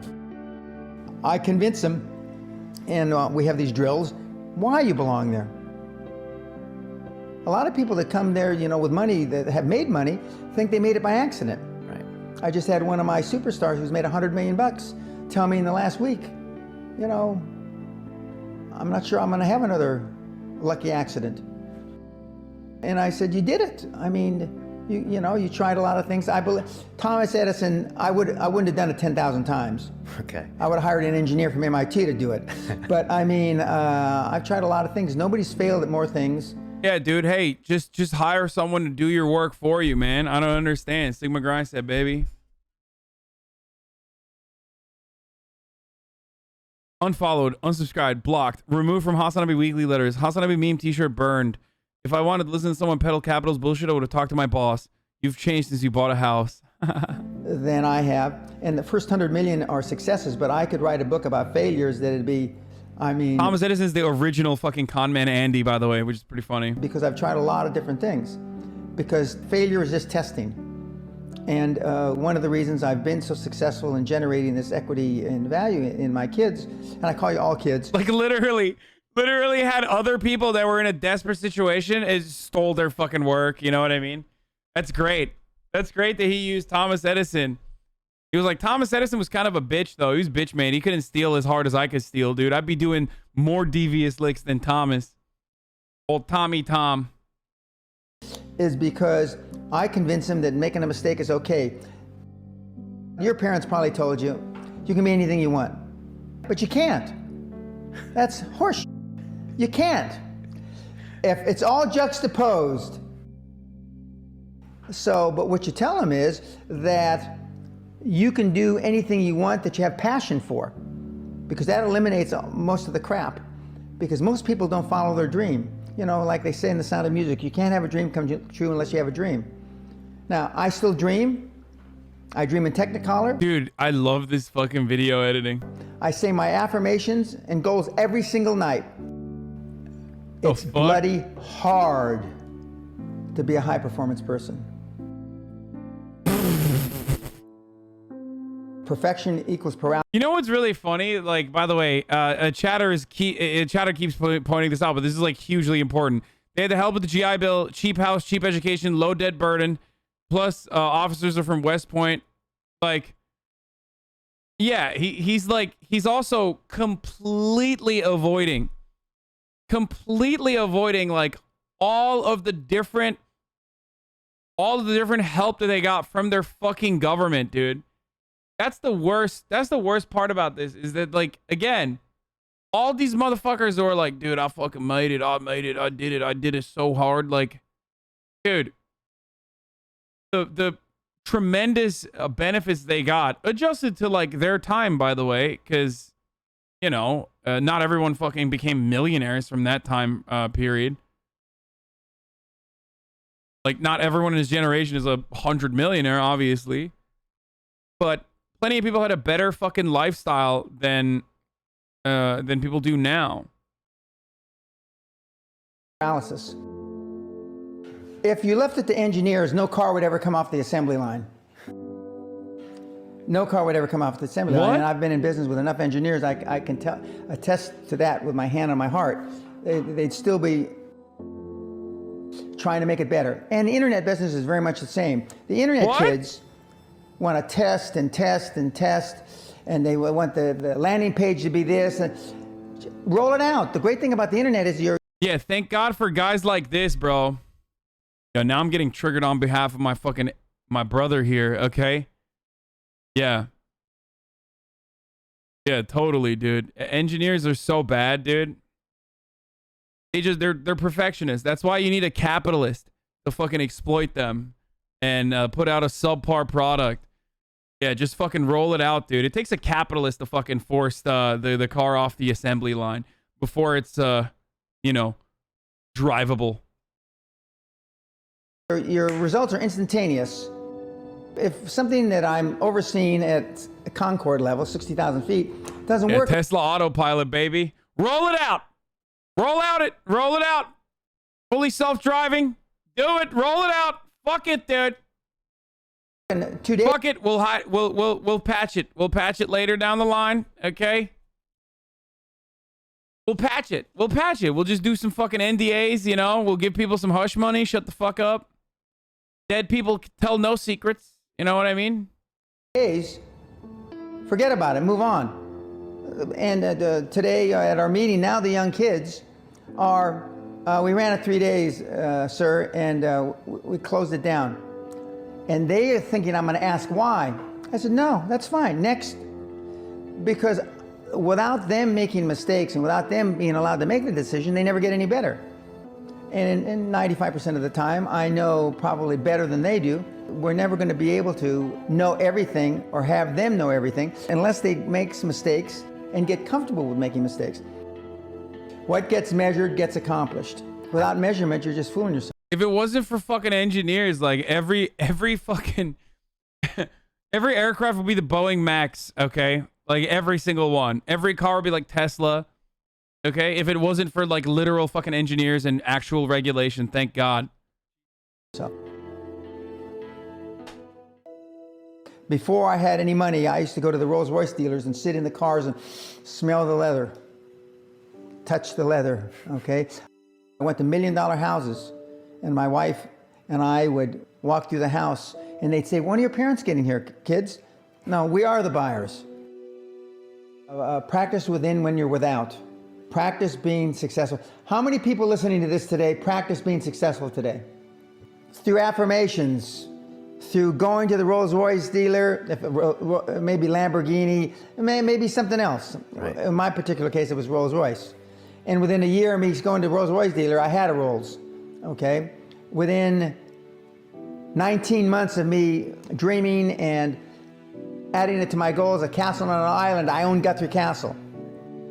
19 months. Okay. Go to stores you can't afford. Go hire lawyers you can't afford. Lawyers will meet with anybody. Accountants will meet with anybody. Go to the big four accountants with a business idea. The first couple meetings are for free. Jettison probably a lot of the people you'll hang around with. If you have poor public speaking skills, join Toastmasters. Do these. If you good at win. Yeah, dude. Hey, where's the Trader Joe's homie at, bro? Come on, join Toastmasters. You got it. Just fuck it, dude. See, use the remaining fucking money you have.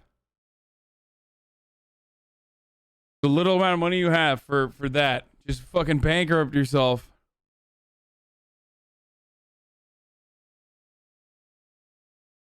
Coffee still exposes this guy for overestimating as well. Into a good school and you're not successful, go to the alumni deals. Okay? Dude, having a nice car is fucking dog shit. Okay? It really is. And I would even go so far as to say that exact same thing about having a nice fucking house too. I know that everyone's gonna fucking yell at me and be like, yeah, okay, bro, that's why you have a fucking $2.7 million house. Bitch, where do I live right now? Literally still, right now, in this moment. There was a lot of external pressure, let's say, for me to make a purchase. I still have yet to fucking move. I will, inevitably. I will eventually. But comfort is significantly more important for me than anything else.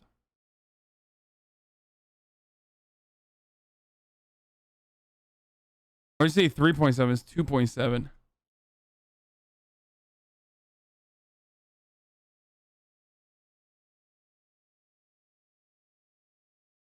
Pulling a Ted Cruz? No, absolutely not. I mean, I'm a fucking adult. I made my own decisions. But in the end,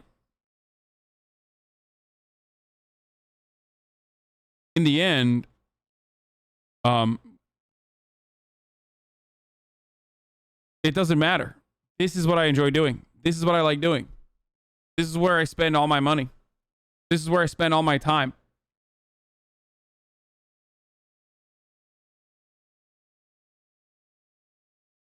Rolls Royce is not gonna fucking make you happy.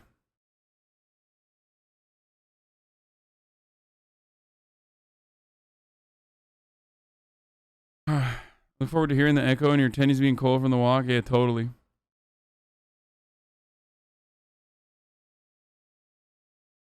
This sucks. This video sucks. All these videos suck. Let's watch some fucking fun shit, dude. You watch The Cult in a Boarding School? I feel like, I don't know if I want to watch. I don't know if this is good or not. You guys want to watch this? Oh, wait. Should we start off with the myth of the self-made billionaire?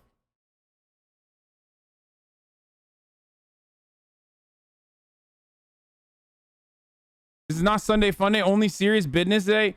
Bitch, 7 hours, dude. Are you kidding me? The fuck do you mean serious business today? I love when motherfuckers are like, nah, just go back to more news. It's like, dude, what do you want? You want fucking like 10 hours of news? Like, what's wrong with you?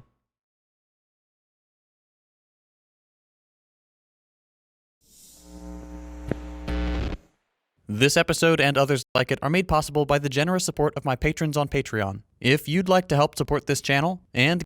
When it's about happiness, the song says he has sex with 32 porn stars in the pool while playing tennis, drinking champagne, and being a landlord to 300 tenants. This is true.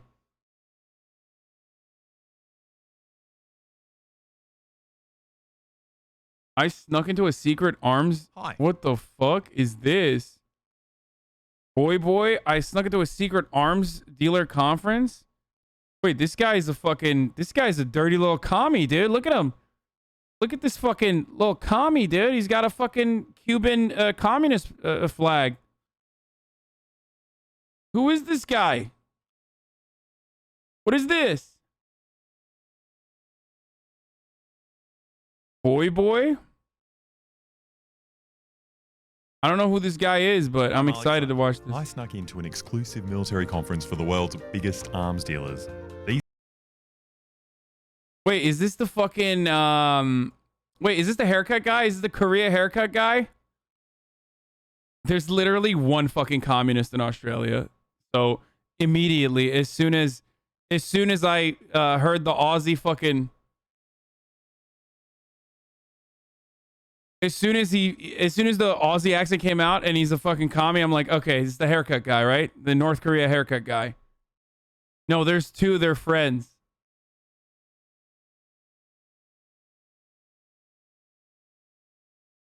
He does stuff with I Did a Thing. He made an Antifa headquarters video too. For those of you who don't know, him and the only two communists in Australia flew to fucking They flew to North Korea to get a fucking haircut. There's two and they hate each other. These guys are responsible for all this cool stuff.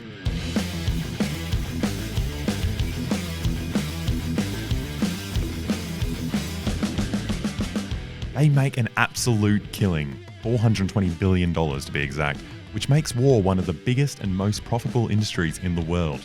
I wanted to get amongst it, find out how these deals are made and see if I could get a bit of that sweet, sweet war money for myself. The only Hey, it's me, Trader Joe's guy. Holy shit, that video inspired me to buy a car and start a family. Thank you so much. Shut the fuck up, dude.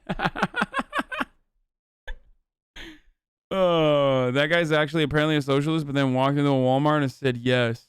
issue is, I'm not an international arms dealer. Alexa, you're supposed to wash dishes before I get home. No, okay. Sneaking in wasn't going to be easy. The place is surrounded by hundreds of police officers and they're not very nice to you if you're not on the guest list. You can't get on the guest list unless you work for a multi-million-dollar arms manufacturer. So I needed to find another way in. After a bit of Facebook stalking, I came across an incredible coincidence. Someone was looking for workers to hand out lanyards at the convention center, which is perfect, but unfortunately my resume wasn't impressive enough for that job. So I had no choice but to just fly up to Brisbane, dress up like what I thought an arms dealer looked like, and hope I pull it off. Now, I'm obviously not on the guest list, but I figure it's all about confidence. If I give off obvious arms dealer energy, they'd have to let me in. You fucking kidding me? It's an arm. Half of the arms convention. Can you... Sorry, we just don't get people with the arms walking through very often, so I'm just going to ask you some questions, alright? Sure. What do they usually bring for the arms convention? I don't know, I don't go to it. I just get paid to stand at the front. Alright. Cool. No, I'll get you to step out for me. I can't go in? Sorry, no, have you not got a pass? Oh, come on, dude. Is he not actually going to be able to get in? That sucks.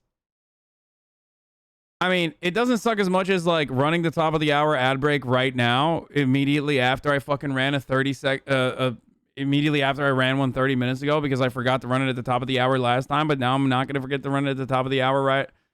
So, you know, that's not as bad as that, but hey, at least you can avoid those ads if you subscribe. You could do it at for fucking $4 because it's 20% off on September or for free with the Twitch Prime. Even if you don't want to fucking subscribe, you can still use an ad blocker or a VPN. There's those options too. But here's the ad break now. But I'm an arms dealer. Oh, fuck. Sorry. Oh, I sure I can't go in? No, go. Oh, well, don't get handsy. Whoa, it's just an arms dealer. Oh my God, they pushed them. I don't care what you're going to do with them. But they're going to sell so many arms in there, and there's no way to treat an arms dealer. It's ridiculous. Okay, that went horribly. I can't even try the main entrance again because I'll get recognized, so I'm gonna have to wait till tomorrow. But that night, you had all these cheerful arms dealers posting photos of their exclusive lanyards all over Twitter. So I just copied the design and changed the name from Land Forces to Fake Passes. There was also a QR code at the bottom. Mine just leads to the Chaser website when you scan it. Needless to say, I was pretty sure I wouldn't get in. There we were. Just before we go in, I had to quickly go through all the new weapons ideas I wanted to pitch and make sure we only kept the good ones. Do you reckon they'll like any of these? I want to get rid of this baguette gun. I'm not a huge fan. Just don't know how to delete. Typical Aussie cucking French again, dude. What is this? He's cucking the French weapons once again. I hate Australia. This video is disrespectful. It is reminding me of the baguette submarines that Australia did not purchase. What the fuck is this? Merde! Things on this thing. Do you know how to use an iPad? No. Fuck. Great start to the day. We got it. This is business. You just got to lean into it. Do the hard sell on the baguette gun. Okay, yeah, you're right. There's no such thing as a bad product, just a bad arms dealer. That's exactly right. Now, we wanted to avoid the main entrance with all the cops. So we walked around the parking lot looking for another way in. What kind of car would you expect an arms dealer to drive? Not a Prius. Okay, it looks like we might have found another way in, but I was about to say that fucking that SUV was probably guard there, and he's watching us. So I try to act professional. I confidently show him my lanyard, and without a word, he just steps aside and lets us through. Holy shit, I am in the building. But now we've got to get our lanyard scanned. I have no idea what popped up on a lanyard scanner. There was a beep. I was sure I was about to get arrested, but she didn't seem fazed at all and just waved us through. And so did the bag scanners and metal detectors, and then we were in. ready to rub shoulders with the world's most prestigious murderers. Barely 10 seconds passed before I was confronted by these two high-tech exoskeleton future soldiers throwing each other around the conference floor while a crowd of people in suits cheered them on. What's the suit used for? This particular one, I'd be struck with a rifle or a bat or something, it's fine. And just keep running at them like a zombie. Yeah, it's a cool bit of gear, man. It's terrifying. You need to cosplay? Roll it out at night. Oh, nice. So you just take it out at home when you... conventions. Oh, yeah? No, yeah, that's great. Bro, this motherfucker actually... Yo, they're literally selling, like... It's not even a joke. They're, like, actually selling Stormtrooper gear. What the fuck? Star Wars. I mean, you got a bit of a Darth Vader thing going on here. Doesn't it make you feel a little bit like the bad guy? You know what? Actually, because it's a little bit, you know, everyone's staring at everyone's doing something. Yeah, Like this. it's terrifying. I'm not part of the world anymore. Like, I know they never like. You're somebody else. So I can hide behind it. Oh, nice. Completely detached from, yeah. Match, you know. Well, I guess that's useful in the field as well. Does it? It definitely would have make you stop feeling like. If you're, if you're using it for right control, it'd be fantastic. Oh yeah. So much less personal. Right. Oh my Well, god. You're not. Oh my fucking god. It's much less personal. You can do a lot of war crimes in this. Won't even fucking think about it. It's hidden. My face is fucking hidden. You know, lots of raw control. Wait, those fucking tradies. You're not a human. You're just doing the job. Yeah, exactly. What about? But you can see the other people. Yeah. They look like humans. Yeah. Okay. Yeah. See people. It's just you just sort of. It's almost like It's not you. It's funny, yeah. So yeah, that's wild. Yeah, no, it's a cool bit of gear. We got it, bro. You were at the conference. Okay, cool. I hope you had fun. I was conflicted.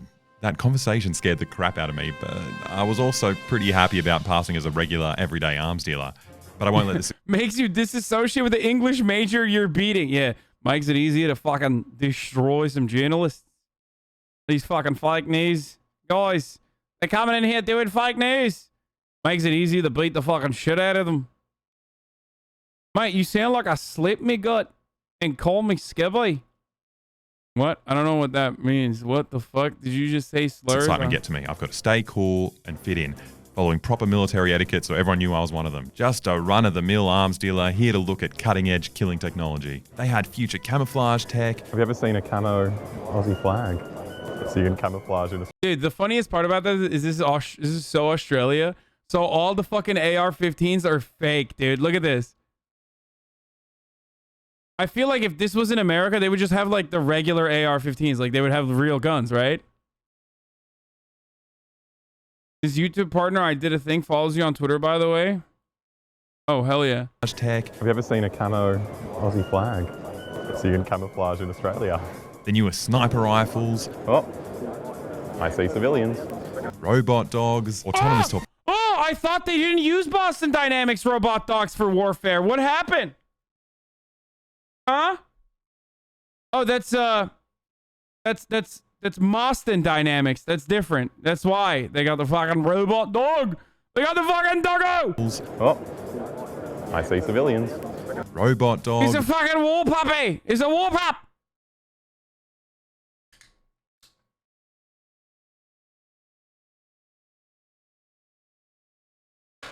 Hey, it's called Boston Dynamics, and that's right. Very different, very fucking different than Boston Dynamics. Boston Dynamics, they say. Autonomous torpedoes, fully autonomous tanks, autonomous anti-aircraft guns. All this artificial superintelligence made me feel nervous. I feel like this thing's onto me. I started to worry the machines could sense I wasn't a real arms dealer. It knows.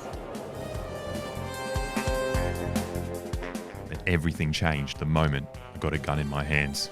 I got to tell you, I felt like a new man with this in my hands. I felt like literally not even a real gun, bro. Fucking Aussies, dude. Powerful. Oh my god. This is right in the middle of your eyes. This is... Thank you. I was suddenly a confident networking arms dealer, looking good, shaking hands. I was feeling invincible. I'm king of the world!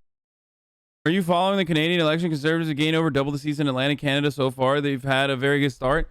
No, I'm not following the Canadian elections right now because we're having fun, okay? And that sounds like not fun. And we will get to the Canadian elections in a little bit. But like, unless you have like a good fucking source to follow, like a good live stream that we can fucking pop open, you know, bust it open, I'm not gonna do that. You know what I mean? What is it? Does the CBC have something?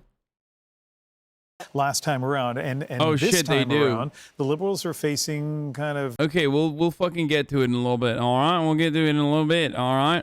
Since the slogan on the website is doing business is easy at land forces, I should have no trouble getting these guys to buy my weapons. I just hope they're feeling charitable. I mean, they definitely should be though, since the whole Land Forces Convention is actually a registered charity, which I guess makes sense. They're probably the single most important charity. Without them, a lot of the war zone humanitarian charities would be out of business. It was time to pitch my revolutionary missile to the biggest arms manufacturer in the world, Lockheed Martin. These missiles here. Let's fucking go! Okay. Well, I'll run you through my idea just quickly. Okay, So, yep. what we found out is that there's no war crimes in space, right? Sure. So we were thinking if we get a missile that goes like so far up into space, by the time it comes back down, it's like the Geneva Convention doesn't apply, you know? And then you completely like rule out any wrongdoing. Bro, I swear to God, he's thinking like, wait, fuck me, mate. I've never fucking thought of that. Fuck me, mate. Do you think that's an alright idea? I wouldn't even understand or have a clue about what that is. Okay, sure. Fair enough. Sorry. Ah, well. They didn't seem particularly interested in my missile, but I guess they're just such a big company and war crimes have never really stopped them before. So I'm not going to beat myself up about it. I just need to be a bit more modest and aim smaller. Next, I'm going to pitch to the Australian Defence Force. This chemical agent, Aging Orange, it kind of accelerates the aging process. So I think people are getting like a lot of flack for, children dying. So They like spray dumb. this over an area, and it makes all the children kind of military age within 2 weeks, and then you kind of avoid like child casualties. I've never heard any about that at all. Do you reckon it's a good idea? I'm going to say no. Oh, okay. Gonna sprig it somewhere else. Okay, that didn't work out either, but it's all right. I just need to go even smaller. Instead of big missiles and experimental chemicals, I'm going to go even more basic and pitch to one of the most famous gun manufacturers in the world, Beretta. I was thinking about like a bread gun, like made entirely out of bread. So like the idea is if you're caught like smuggling it, I don't know, to terrorists or something, it could be like a humanitarian aid thing, right? But it still works. It still kills people. It's just. That'd be interesting. I mean, Beretta could sell it. It's almost like Bretta. I don't know. Far out. How would we sell that to Beretta management? Very interesting concept. Well, you know. Dude, they know they're having a fucking laugh, mate. They know they're taking a fucking piss, yeah? You duck cunt. They're taking a fucking piss. They know there's a camera right there. They're fucking aware. As much as I want to fucking believe it, it's like the first guy was doing the fucking mental meth, but these guys, they know. It's out there in case you want to use it. So for some reason, I wasn't very successful getting any new clients at the conference today, but while the conference floor is where the arms dealers formally exhibit their exciting new weapons, we know the real deals get made at the pub afterwards. So I decided there's no better way to fit in with these military heavyweights than showing them I can drink like a true war hero. Once they see me do a Ben Robert Smith leggy, they'll be sure to take me in and buy my weapons. Hi, fellas. How you going? Yeah, you reckon? It's pretty good. It's Ben Robert Smith style, you know, for the big day at the conference. It's really inappropriate. Inappropriate. What is Ben Robert Smith? War criminal who lost his leg? Oh, or Noir. Wait, hold on. What? What the fuck, dude? Benjamin Robert Smith, VC, is an Australian businessman, former Australian Army soldier, and a recipient of the Victoria Cross for Australia, the highest award in the Australian honour system. Witness speaks out in the Ben Robert Smith defamation. Even if I die, I will tell the truth. Witness speaks out at the Ben Robert Smith defamation trial. After 2 days of giving evidence, Mohammed Hanifa Fatih was formally excused, but he wasn't yet finished. Staring down a computer screen into an arcane courtroom on the other side of the world, having answered since dawn questions and dozens of questions of a violent raid on his village 9 years ago. Wait, so this is one of the fucking guys that... This is one of the fucking guys that was doing the Australian war crimes? No, he didn't lose his leg. He drunk beer out of a dead man's leg. He's a war criminal. He LARPed as a crusader and killed Afghan. No way. You guys have that too? Dude, Australia really is America light, dude. Holy shit. You guys have that too. And he got a fucking award for it. That's crazy.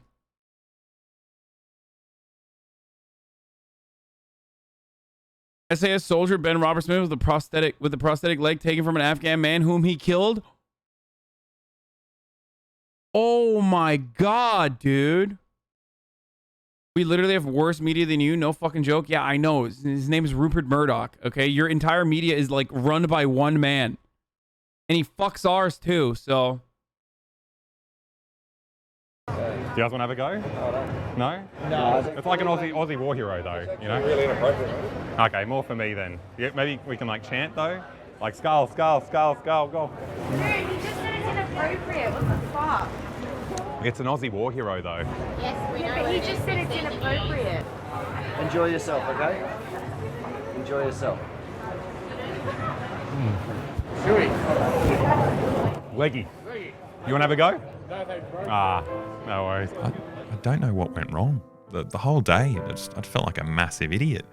I guess I'm just not cut out to be an international arms dealer.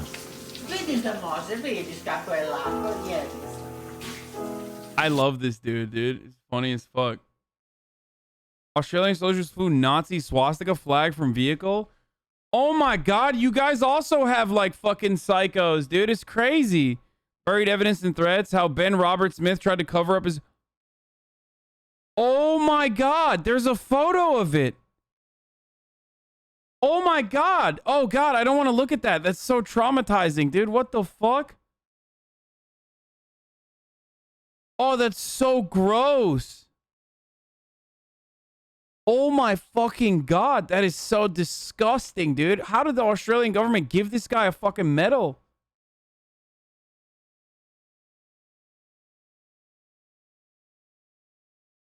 They kicked the guy off a mountain. The kicker was called Leonidas. They made memorabilia? Yo, what the fuck? Oh, that's disgusting, dude. That is so nasty. Okay, here. Take your mind off that with some fucking Canadian politics. At the Green Party event in Kitchener Centre, supporters are already trickling in, donning the green, and about 200 people have been invited here. And even though people... Oh my god, that's tragic, dude. That's nasty as fuck. Jesus Christ, dude. Fuck. Oh my god, Australian hogs are just as fucking evil as American ones. Yeah, fuck you saying we're America light. We can stand and drink from our own one leg. Yeah, I see that. At first, I thought it was like, oh, that's so dark, dude. What the fuck? And now in Kitchener Centre, the Green Party candidate Mike Morris is trying to capitalize on his efforts from the previous federal election when he was able to boost local Green numbers. He took the party from 4th place to 2nd place. And if he's able to succeed and do that again this year and win, he could be the first elected Green MP in Ontario. Back to you. Okay. Hello, good name. Thank you. I appreciate you coming to us from Kitchener Centre tonight. We'll come back to you if things start to unfold in that way. I do want to update people that the Bloc Québécois, who had been on the board there with the Gaspésie and La Madeleine riding, which closes in the same time zone as the Atlantic provinces, is now off the board because now the Liberals are leading in that riding. So that's something to keep your eye on. Let's go over to Adrian. Yeah, Rosie, it looks like the map is changing in Nova Scotia. The Conservatives, CBC is projecting 2 pickups for the Conservatives of Nova Scotia. Start with Cumberland Colchester. Remember, that was Lenore Zan's riding. She only won it by 500. Look at that lead for Stephen Ellis, the family physician. Looks like he is elected. He is heading to Ottawa. So the next one, South Shore St. Margaret's. That was Minister Bernadette Jordan's riding. She won that by 7,100 before. Rick Perkins has now won it. He is heading to Ottawa with a pretty commanding lead there as well. There's one other riding to keep an eye on, and it's very, very tight right now. This is Sydney Victoria. Jaime Batiste is the incumbent there. He's in the lead. It has been going back and forth all night. It really is like threading a rope with this one. Okay, really interesting to know that the pickups for the Conservatives are in Nova Scotia, because that's where the Liberals had some anxiety at the beginning of this campaign. Indeed, that's why lots of political heavyweights were brought in to try and shore up support for some of their candidates.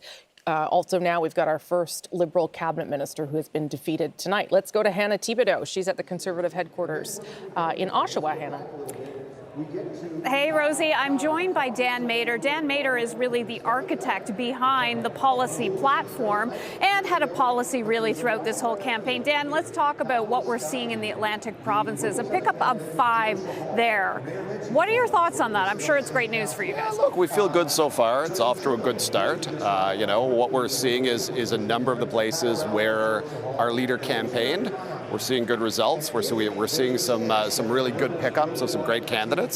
And so, you know, night's off to a good start. So do you expect this, and you're probably going to say yes to this answer, to go through Quebec and Ontario? In Quebec, what are you looking at there for hopeful pickup? It's between 2 to 4, right, is what you're looking at? There are always places where we do well. The Quebec City region, some other parts, some of the more rural parts, the eastern parts of the province. And I think there are a few more seats in those areas that we have a good shot at. Again, you know, we had a dedicated Quebec campaign team. We spent a lot of time there traveling around the province. Really had a great team on the ground, and I think you know, we're looking to have that translate into results tonight. And I think once we hit Ontario, when I was talking to some of you guys behind the scenes, that's where you're really going to have a feel as to whether you guys could win this in the end. Am I right when I'm saying that? Yeah, look, I mean, as this election, as many of the last few elections, comes down in many ways to the GTA. And, you know, this time we're running with a candidate from the GTA. It'd be the first Prime Minister from the 905. Spent a lot of time there, have a lot of great candidates again in that ring of seats around Toronto.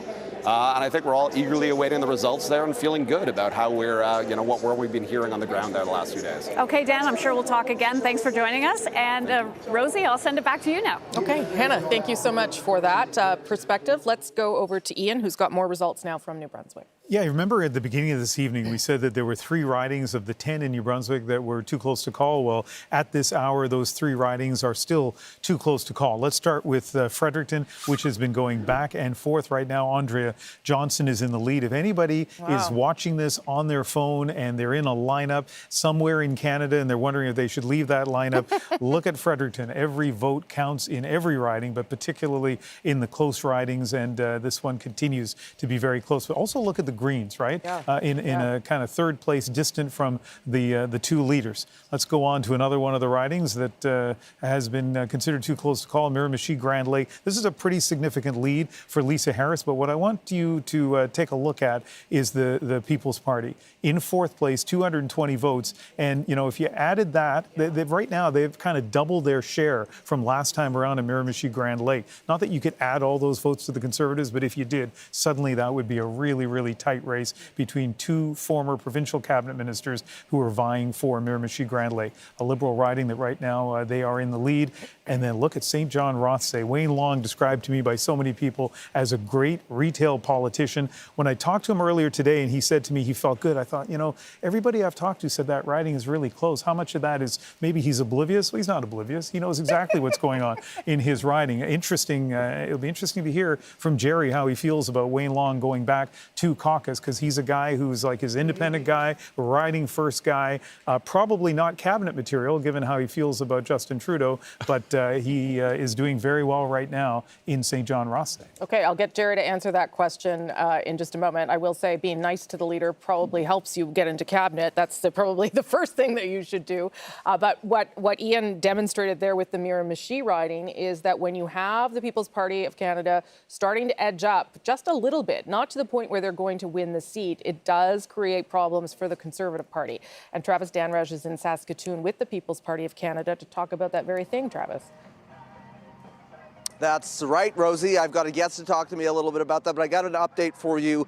As you can see behind me, pretty empty out here in this field right now. That's because I hear the party is inside, and that's where all the media have gone, and that's where most of the supporters are. So Maxime Bernier actually isn't going to do his speech out here. He's going to be doing it inside. And Daniel Tyree is with me right now. He is the executive director for the People's Party of Canada. I want to talk to you about what we have been seeing in Atlantic Canada. How are you feeling about those results? And do you feel that that has created some momentum for what you can see in the rest of Canada? Yeah, I mean, it's huge. We always see that the results out in the Maritimes have a big influence on the results across the country as we move across the time zones. Polls are still open on the West Coast.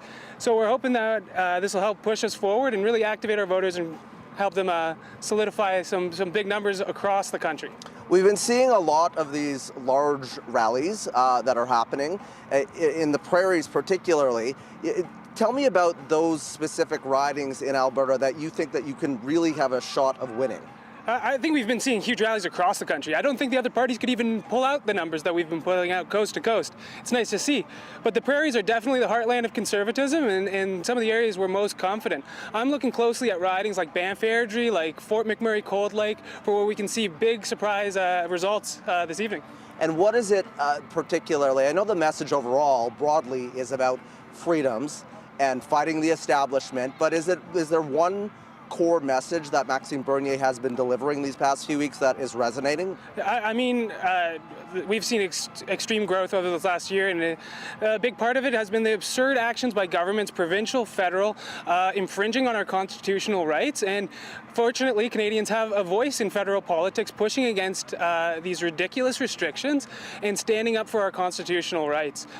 So that's seen people get disillusioned by the establishment parties, realize that there's deep corruption in all of these larger parties, and look for a new option. And we've been there to welcome them with open arms. We've seen voters from all different stripes, and especially non-voters, getting more involved with the political system, and they see us as their voice, and I'm very proud of that. Okay, and we got to leave it there. Daniel, appreciate it. You're heading inside. We are heading inside as well. Most of this crowd is maskless. They say that they have a contingency plan if bylaw officers do show up because COVID protocols in this province are broken. They will be moving back outside. Rosie. Okay, Travis, thank you for that. Just point out that some of the things that the People's Party of Canada is protesting against are, of course, public health measures put in place to keep you safe during a worldwide pandemic.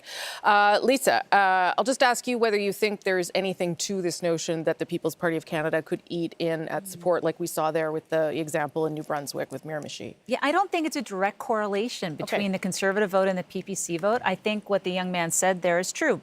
People from all parties are coming into the PPC as a protest vote. And there's a lot of people who have never voted before who have suddenly decided they want to get out and exercise their franchise. Is it majority of Conservative? Perhaps. But you can't extrapolate one for one what's going on with the PPC. Okay, Jerry, I'll come back to you on that point. We've got 4 minutes now till polls close from Quebec to Alberta. So let's go over to Andrew with some final results or some more results from PEI. Oh, no, final is exactly the right word. Yeah, so I'm going to show you 3 ridings, 3 check marks, 3 Liberal candidates with good news tonight, starting with Egmont. So Bobby Morrissey winning his 3rd term here. The Conservative candidate, Barry Balsam, did not win, but hey, he owns one of the largest apple orchards on the island, and no election can take that away from him. We'll go to Charlottetown, where a man of many provinces, Sean Casey, born in Newfoundland, raised in New Brunswick, ran for a seat in PEI. He'll be going to Ottawa for work. But look at the Greens in 4th place in that riding, so that's notable. But also notable that the Conservatives are in 2nd. They've actually increased their share of vote in every single riding in Prince Edward Island tonight, so that's worth mentioning. But hey, as we go to this last riding here, Malpeque, Wayne Easter's success lives on in Heath MacDonald for the Liberals. But once again, the Greens, they would have hoped to have a stronger showing than they have here. Anna Keenan in 3rd place. But this is a Liberal sweep of PEI, all 4 ridings going red. Okay, so good news for the Liberals. And as you say, for the Green Party, they're actually down 10 percentage points in PEI, a place where you would have thought there could have been possibly some support. Let's take a look here at the share of vote in Atlantic Canada. That tells part of the story, certainly. The Liberals still ahead, but the Conservatives have pulled up, as Andrew said there, their share of support across Atlantic Canada, and that's why you will also see this in the seat change, which we will show you now. That is something that will be encouraging to Conservatives as we leave Atlantic Canada. Let me show you the seat change now. Takes just a moment to pop up. Okay, so the Liberals down 3 so far anyway, because not everything, of course, has been confirmed. The Conservatives up 5, and the NDP, they are not on the board at all tonight. They seem to have lost St. John's East, and the Greens are down 1 as well. We are 2 minutes away from polls closing from Quebec through to Alberta. There are 262 ridings that will begin reporting.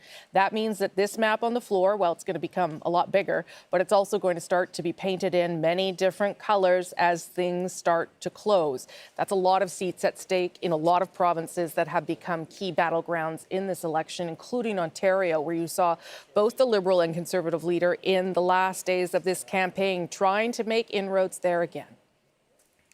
Okay, let's go now to Toronto Danforth. Davenport, my apologies, Davenport, where Janella Massa is standing by at the NDP office. Janella. That's right. We're in the Davenport riding just west of the downtown core in Toronto, where the NDP are hoping that they might be able to take this seat from the Liberals. We are at the campaign office for Alejandra Bravo, who's hoping to unseat the Liberal incumbent, Julie Derwitz. And, you know, this is a riding that has been Liberal for most of the time, with the exception of 2015, when the NDP took the most seats in their history, and they were able to win this seat and hold on to it not for very long, and went back to the Liberals in 2019 during that Liberal wave. So with the polls closing in just a few moments, we will watch and wait to see if the NDP will be able to take that from the Liberals. I'll send it back to you, Rosie. Okay, thanks so much, Janella Massa. I know that is certainly one that the Liberals were a little bit worried about, if there's any to be worried about inside the Toronto ridings. That was one that was certainly is it true that did Drake actually vote NDP? Leave Atlantic Canada in decent shape. Yes, they have lost seats, but they are still not probably in a place where they are worrying too much. The Conservatives, though, they've had some pickups, and if you're trying to form government, you've got to start picking up early and often. And so polls closing now from Quebec all the way to Alberta, 262 ridings starting to report right now.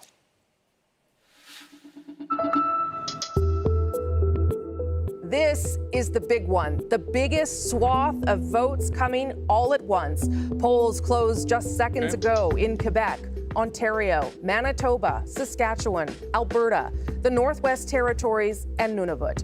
262 more seats to add to the count. These results will set the trend.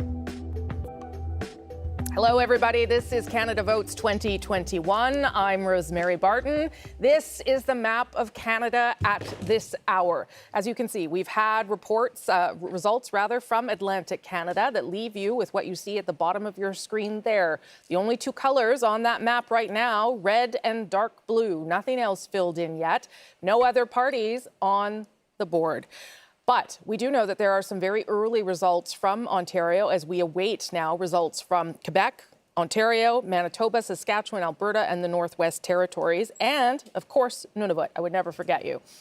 Ian, some of the numbers we're seeing there may be surprising to people, and that's because we had some early results go in from Elections Canada. Yeah, lightning quick, right? So I guess these were advanced ballots that were accidentally inputted before the polls were closed. You didn't want to mention the riding because you didn't want to unduly affect things while the polls were open. But Brampton East, we can now name. How's the fucking count? Tell you that it How is is Quebec Brampton not winning East. every Not seat? many votes there. Maninder Sidhu is the incumbent. This is bullshit. He won in 2019 by a big margin, and at this point, of course, everyone can see very few votes counted, but it is the first Ontario riding to officially have a vote count. Okay, and it starts to explain why those numbers may not have matched up for you if you were counting the numbers coming out of Atlantic Canada. Very few votes were inputted at this point. So let's go back to that one riding that is the Quebec riding that is reporting, because it is in the Atlantic time zone, and Andrew's in charge of that one. Yeah, so this has been such an interesting race. And, you know, over the last, I guess, hour or so that we've been watching the result here,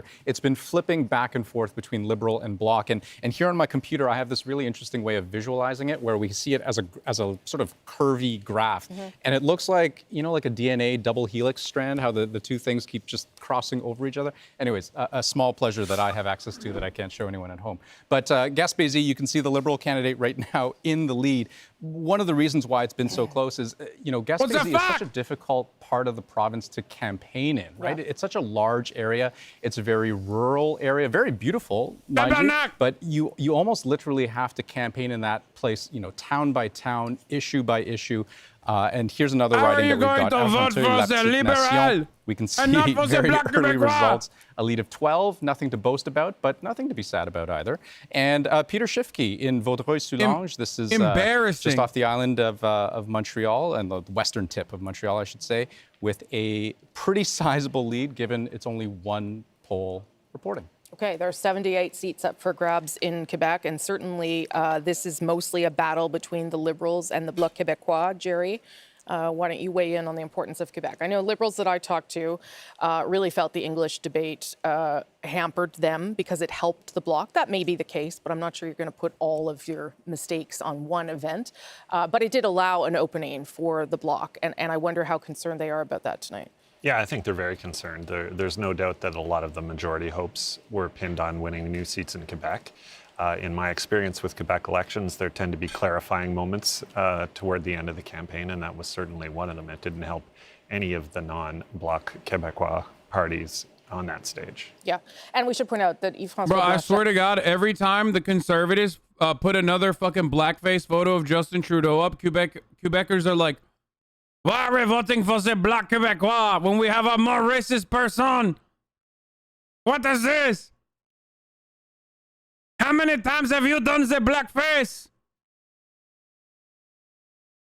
0. We will vote for the Justin Trudeau. A lot of your resources trying to get people to the polls, you have to spend fewer of them doing that in Quebec, and it's more of a persuasion game. Yeah. If you look at the 2019 campaign, for instance, Yves-François Blanchet was not even really on the radar screen until the TVA debate, where he put himself very firmly on the radar screen. So, he's an excellent debater and listen, a skilled politician too, because when you see an opening, you take it. That's how you start to see advantages.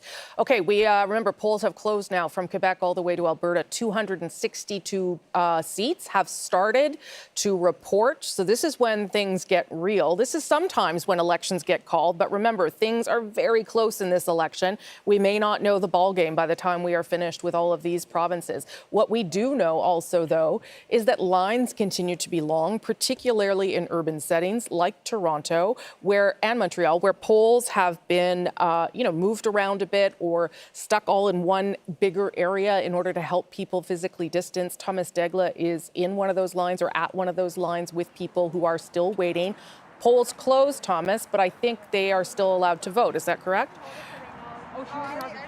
They are still allowed to vote. If you lined up in the past few minutes before the 9:30 p.m. Eastern cutoff here in Toronto, let's follow the lineup, then these people are being told they are going to be able to vote. Though, anyone who is just lining up now, they're being told it's a 2 to 3 hour wait just to get to the front of the line. Wait, what? And I can tell you from speaking to the people in the front of the line, 2 hours is the absolute minimum. We can't really get all the way to the front right now. Bro, Canada's doing American-style voter suppression. This is awesome. York riding. This is the Fort Yeah, York, get fucked, stupid. What's up, dude? Oh, yeah. Oh, look at us. We have the health care. What's up, dude?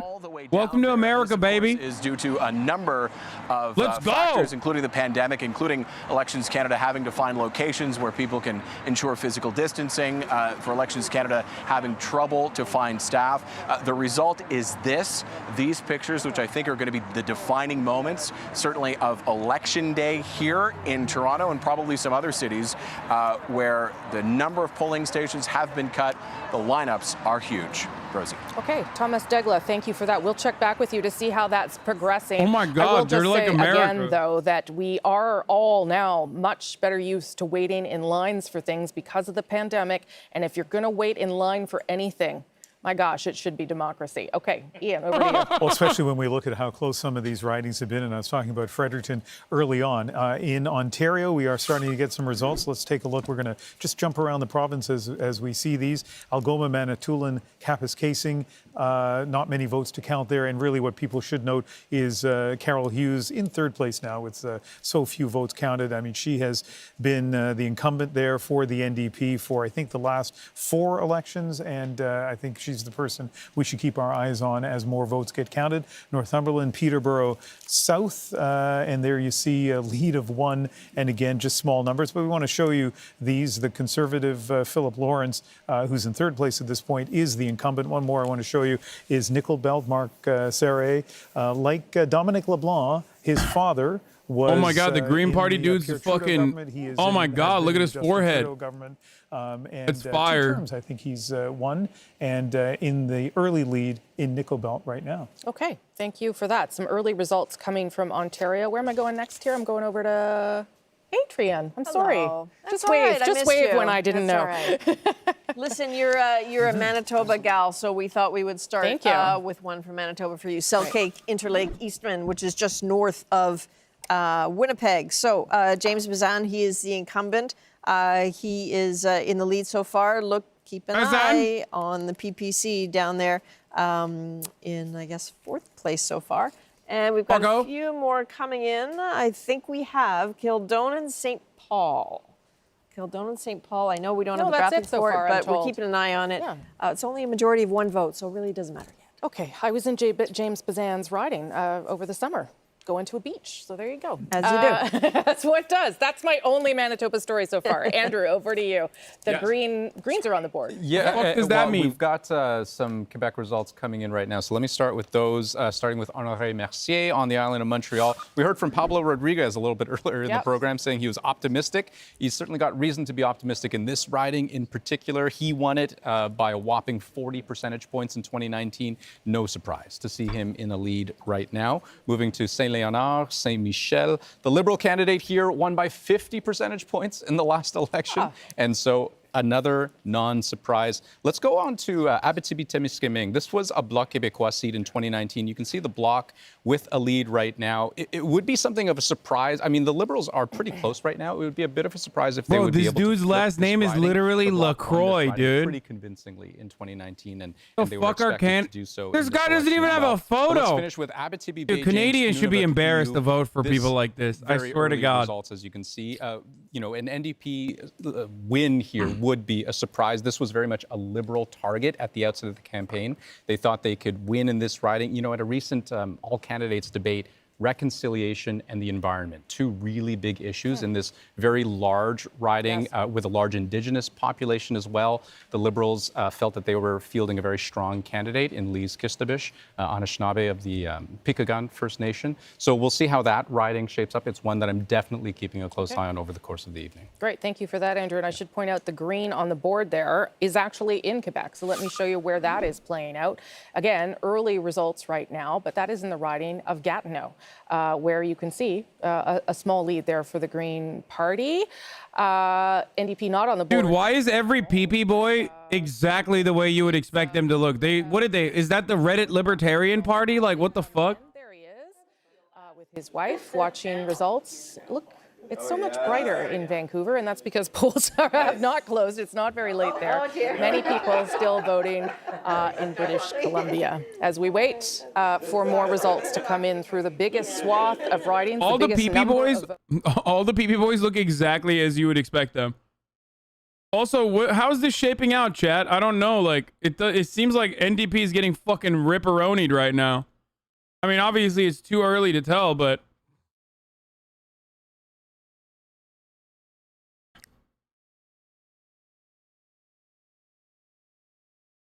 like, it seems like, you know, Ontario decided that they are no longer voting.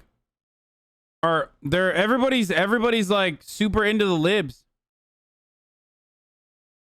All the Quebec, every single part of Quebec is like voting for Liberals. Canadians, give us the tea now. I mean, yes, NDP was never going to win. I know that, but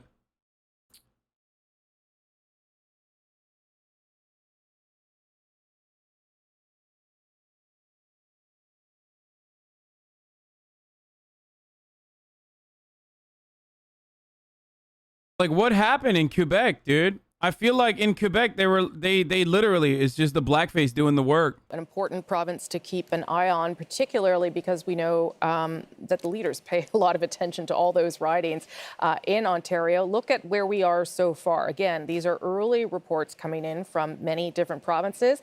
The Liberals leading in 40, the Conservatives at 16, the Bloc at 4, the NDP now finally on the board with 1, and the Greens leading in 1. All of these still early, so those numbers on the bottom of your screen likely to change a few more times. While I have them, though, I am going to talk to At Issue because I didn't want them to, go off and do something else while they're all at their remote locations. Andrew, why don't I start with you? So, the story that we have so far anyway from Atlantic Canada is that the Conservatives are the only ones who have picked up seats. Anything that you make of that so far? Well, the seat count for the stories coming out of Atlantic Canada of 9, maybe 10, is certainly at the top edge of previous forecasts before the election. It's consistent, I think, still with a minority Liberal This guy's American, dude. No shot. In Canada, okay, here's a rule. In Canada, anyone that sounds American, like a U.S. American, is conservative. Conservatives LARP as Americans. I've come to notice, like, they have like an American vibe, an American energy, but like obviously like a pussy American. Don't get me wrong. Like they're not like, even their hogs are like their hogs are like a fucking PMC lib. You know what I mean? Like that's the most like cowboy they get is like a fucking soy, marketing manager type liberal.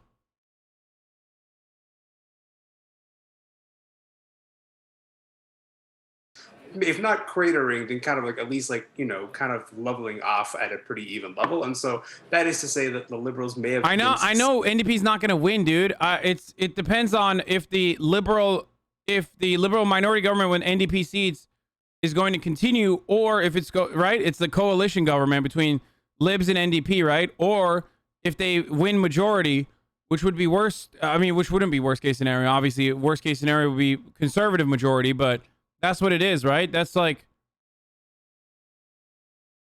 we're expecting a liberal win, a liberal minority government win with NDP picking up seats. Canadians hate Americans, their politics. That's literally not true. Every fucking Canadian in this chat has been freaking out, asking me to cover this for like months. They were like, in a month, will you cover this? Canadians love getting attention, dude. They love it. They're like, come on, embarrass us a little bit. You fucking constantly make fun of American hogs. Please embarrass us a little bit. This is great.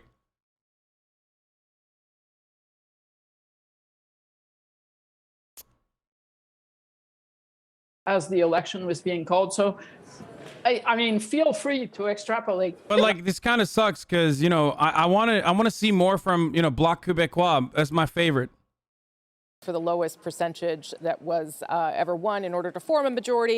1997, also a Liberal who called a snap election at a time when people didn't think it was right. Manitoba was dealing with those catastrophic floods at the time. Althea, what do you think Liberals, because you're at Liberal headquarters, what do you think they would make of where they're at coming out of Atlantic Canada?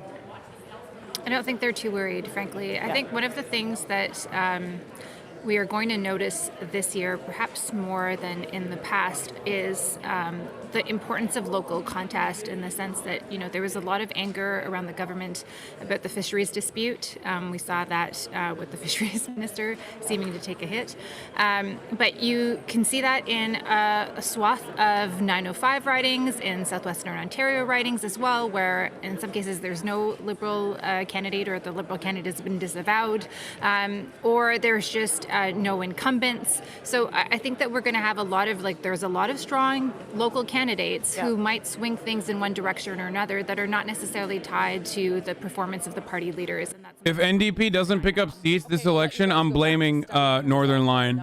And you then can come back and I'll force you to extrapolate as needed. Thank you all very much. Appreciate it. That is At Issue with us throughout the evening. Ian, I think you have some results, do you? I'm trying to text friends and then you want me to actually report results? Sure. Can we do that later?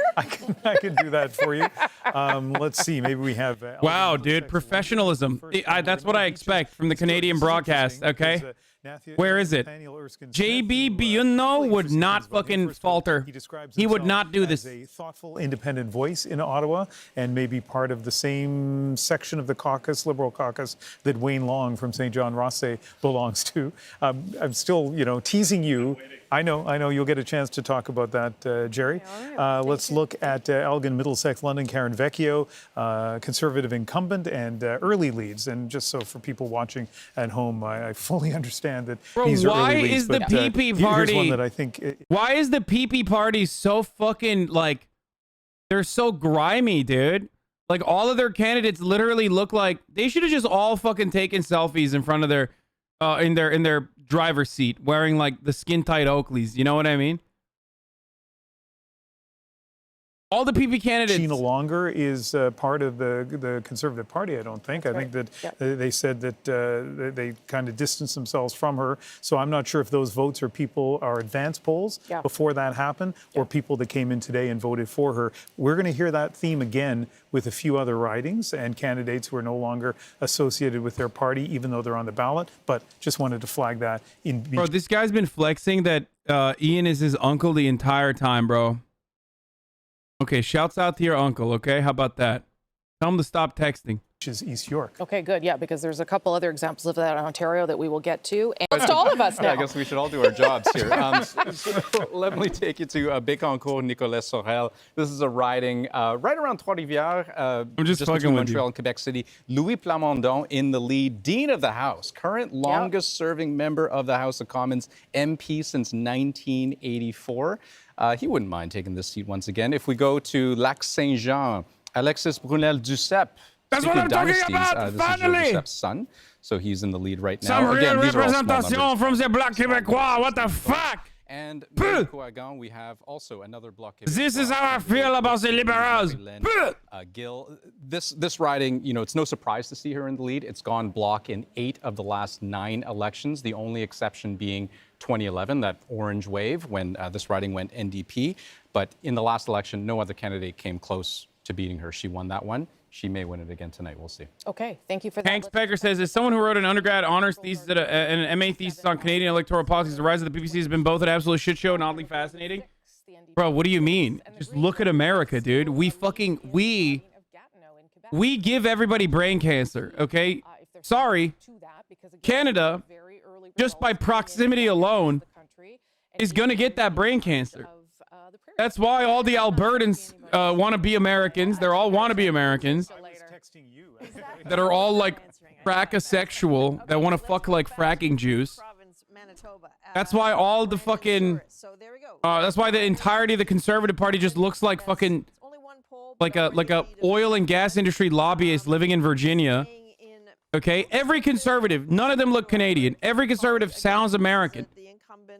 So it shouldn't be that much of a surprise to you that like we were going to bring our brainworms over to your QAnon style politics as well. Keep an eye on because it's only a lead of 4, but Randy Boissonneau is. Don't people fly the Confederate flag in Alberta and shit? Back and forth. These two men used to train together. Their offices were across the street from each other. But this is one where Chrystia Freeland showed up early. This is one that the Liberals have their eye on. One of those cities in Alberta that they'd like to make a change in. No, Quebec doesn't want to be like America. Quebec wants to be France. Or not even France. They just want to be Quebec.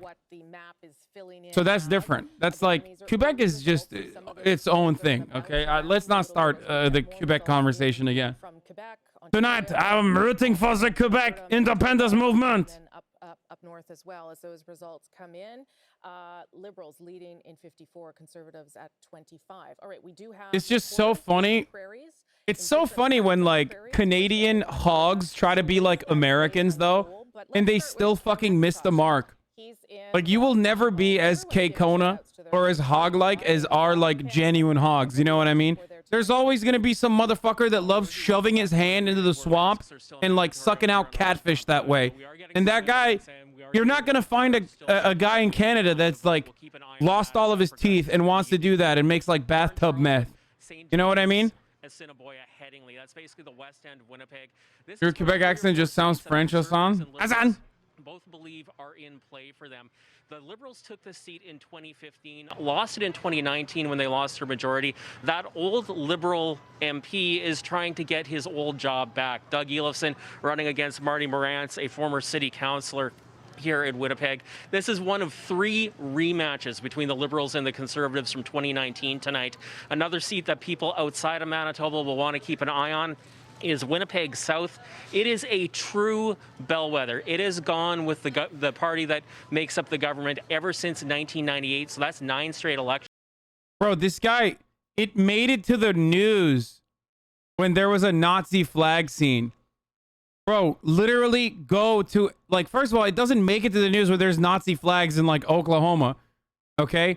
Go to any gun show in Oklahoma, and you will see 10 times more Nazi memorabilia than you've ever seen in the entire fucking country of Canada, okay?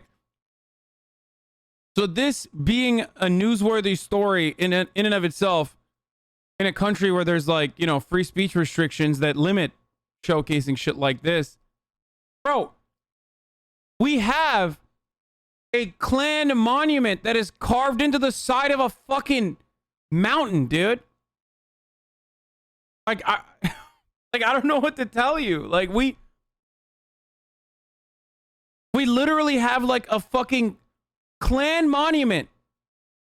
And then they do like fucking KKK fireworks every year. And people go visit it. It's called Stone Mountain.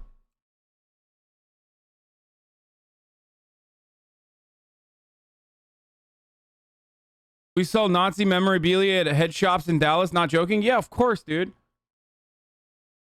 PPC is trying to do like America cosplay. And, you know, maybe they're succeeding a little bit better than everybody else. But conservatives just sound like Hillary Clinton. And Justin Trudeau sounds like a fucking liberal who took like a gender studies 101 course and like didn't really understand it, but wants to get pussy. That's what your fucking party politics looks like. Right, and it's that fourth wave that you're talking about is exactly why we are here at George Chahal's Liberal campaign event, if you will. It's one of very few that are going on, and as you can see, it's being held in a parking lot. So right behind me here is a lot of media who are here just to have an opportunity. So Obama? Bitch, you think Obama gave a fuck about social justice? He literally said Black Lives Matter protesters were thugs in Ferguson, dude. Yeah, dude, Obama. Obama didn't do half the fucking, like, aesthetic bullshit that Justin Trudeau does. Justin Trudeau has like literal fucking costumes of every country that he visits, dude. Looking like a clown ass every time he goes to India. He's like the only guy dressed up in like full fucking traditional garb, whereas all the other like Indian dudes he's visiting, they're like, the fuck's this guy doing? Obama never does shit like that, dude. He didn't give a fuck. One of the things that we are watching for, too, in this riding is Harry Dillon, who is with the PPC. It might be the only riding in urban Alberta where we see the PPC actually having an effect on the outcome. 2 other ridings that we are watching for, Calgary Centre and Calgary... Well, may I say, Justin actually likes other cultures. Yeah, maybe too much, dude. Remember when he liked certain cultures so much that he decided he would put blackface on his knees, dude? I remember. That's right, dude. Maybe he should like it a little less. Tonight, appreciate it. We will, of course, come back to you. Let's give you a sense of... That's going to secure the fucking Quebec vote for Justin Trudeau, so he's killing it. Nationally. Now, I can't believe 2 elections we've covered so far on this broadcast in Canada. Both of them, Justin Trudeau is riding on the Quebec vote. For all of the blackface he did back in the day is paying back in dividends. Track upwards in case conservatives saw that and had a panic. Your base and your heartland is still to come on the board there. But let's look at some of the other numbers you see. Listen, the People's Party of Canada registering ahead of the Green Party at 4.5%. That is something to note there, and certainly an improvement on where they were in the last election in 2019. Maybe we can see a seat change. Are we going to do that here too? Yes, we will. So seat change at this hour. And again, these are not all confirmed. Things are still coming in. So these are more a sense of the leading in seats right now. But you can see the seat change, again, very early, plus 7 for the Liberals. But remember, plus 17. If they increase by 17, they would be tracking towards a majority. A majority for anyone here tonight would be 170 seats. I don't think we're at a place yet where we have any sense of what's happening, but let's keep an eye on that. There are 62 seats. Wait, Justin Trudeau at the age of 18 was a Quebec separatist? Pierre Trudeau was sounding a bit like his father today. 18-year-old Justin Trudeau is now a student at a community college in Montreal. It's one of many Quebec colleges gearing up for a referendum next week on the question. So I don't get it. Like, so Justin Trudeau's not a francophone, right? Or is he? Like, I don't understand that. Or is he? Oh, he is? Like, what's the difference then? Like, I don't understand. Does he, what's the difference between someone who's like a separatist Quebecois versus, you know, just like someone who's like, no, I'm Canadian, eh?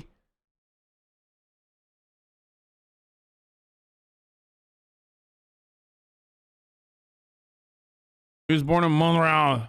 Wait, hold on. I'm gonna play this video. Quebec's place in Canada. Justin's position is clear, but as Neil MacDonald reports, Trudeau the younger likely won't be as successful in arguing his point as was Trudeau the elder. The result of the vote is pretty well a foregone conclusion. Most Quebec students are about as interested in federalism as they are in lawn bowling. Nonetheless, the debate is on at 31 colleges among 74,000 students. Arguing the federal case at College. Damn, we got someone in the chat says, I have voted Bloc, voted NCP today. Not a separatist. Jean Brébeuf today was the son of its most famous alumnus. I mean, he's good looking. Like, he's a good looking dude. Ne chie pas sur le Québec. Justin Trudeau and his team were lonely voices for the Confederation. Lonely and unpopular. And his opponents, who want a fast track to independence, were cheered before they'd even uttered a word. The thing is, like, I literally don't understand why people from Quebec distinguish themselves as like separately than like other Canadians. Like, I'm not even joking. Like, I legitimately, personally don't understand. It seems to me like it's personally like an attitude thing rather than like anything else. You know what I mean? There's a lot of history, no, but like, it's like Texas being like, we need to secede. That's what it feels like. I know. Oh shit, I should not have said that. I know every Quebecer is gonna get fucking mad now because of French history and their hatred for English and colonialism.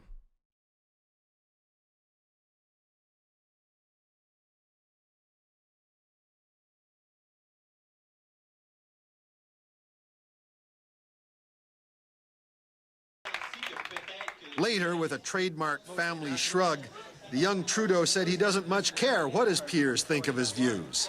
Everyone's got peer pressure at this age. I mean, there's pressure to smoke, there's pressure to do all sorts of stuff. And I've never been affected by peer pressure. Never. Students at English language colleges distanced themselves from the referendum when they realized pro-independence groups were paying for it all. French schools have not taken an unbiased view towards this referendum. The vote is set for next week, but organizers say they have no intention of presenting the results to the Commission on Quebec's future. They say the vote will speak for itself, a simple and direct yes or no to Quebec's sovereignty. Neil MacDonald, CBC News, Montreal. That's Norm Macdonald's brother? Wait, really?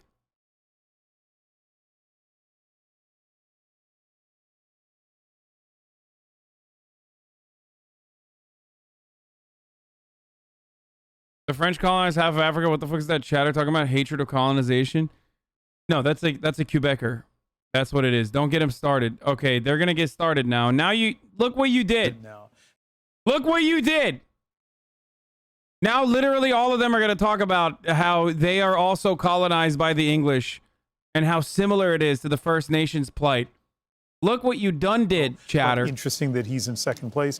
And Haldeman Norfolk, look at Leslyn Lewis, the leadership candidate for the Conservatives, in second place.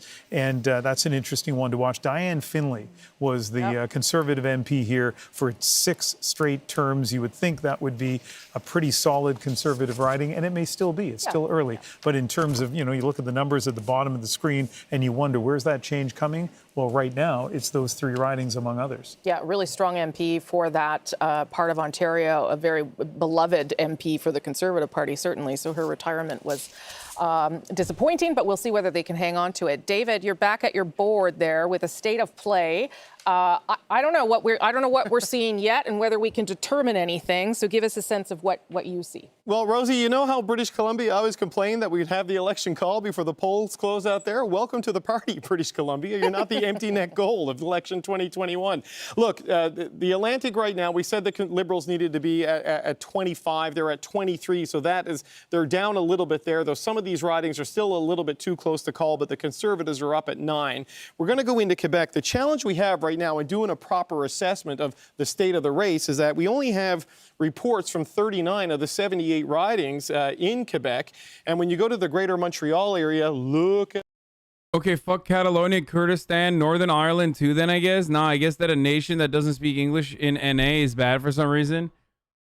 Quebecers would literally never in a fucking million years admit that they are French colonizers and therefore very different than historically oppressed peoples. I do not know why, but it's just like, it's an impossible difficulty challenge for a Quebecer to be like, to make this distinction. I don't know why. It's funny. I love it. Remind you, I mean, look how liberal this was, from Whitby down to Oakville and Burlington. Now, we've got little specks of blue in places like Mississauga Lakeshore, but the results are so early, it's impossible to draw any conclusions from them, but we are seeing a lot of orange in northern Saskatchewan, northern Manitoba. I mean, these look gigantic, but these are single ridings. And we're also seeing a speck of it right here in Saskatoon University. So the problem is, Rosie, is these are the areas where the NDP want to gain, the urban prairies in particular, northern Ontario, northern Saskatchewan hold here, but there is so much vote still to come, so much still to be counted. And even out here in Atlantic Canada, Rosie, I have to underline this point. There are tens of thousands of mail ballots and maybe even advance polls still not counted across this region. Some of these races are tight. So while normally by this time of the night, these numbers are... I do love it, though. Like, unlike the rest of Canadians who are probably sick and tired of hearing Quebecers mauled, I do personally like it. I think it's funny. State of play. Part of that state of play right now. You should really talk to... You should really just talk to a Quebecer other than XQC. It is a divide of about 100 votes. So that gives you a sense of how close this is in many, many places. I would also say that we've got lots of urban ridings. Oh, we already looked at the Justin Trudeau video. To the benefit of the Liberals. Fewer rural ridings are reporting, which is usually of the benefit to the Conservatives. So keep all that in mind as you look at those numbers at the bottom of your screen. This is far from over or determined at this stage. British Columbia, the polls have now closed, 43 seats there with the Yukon as well. And Renee Filippone is in British Columbia. I think she's in Vancouver to tell us what she'll be watching for as the polls have closed there, Renee. Well, Rosie, there are long lines at some polling stations, but not here. They were able to close the door a minute after polls closed in Vancouver, Granville. This is a very interesting riding to watch. It's really the only one at play in the city, the others being very safe Liberal and NDP seats. This is the seat of Jody. I don't know, man. I feel like XQC is he's like a perfect distillation, perfect representation of a Quebecer. Like, people get mad, but... like, why are you embarrassed of your own? You know what I mean? Like, that's kind of fucked up. I feel like he's great. He's from Laval, so they will say no. Yeah, XQC's valid, bro. I don't know why you guys are saying that. I think he's the most sane Quebecois. That's like saying some fat hog is a distillation of all Americans. What, you think a fat hog isn't a good distillation of all Americans, dude? if you were to show me, if you asked me to point to you, like the average American, like the American that has the most political power and gets the most representation, I would literally point to a fucking fat hog. So if we're talking about like not Canada, but at the very least like Quebec, I think XQC is perfect. Probably too good.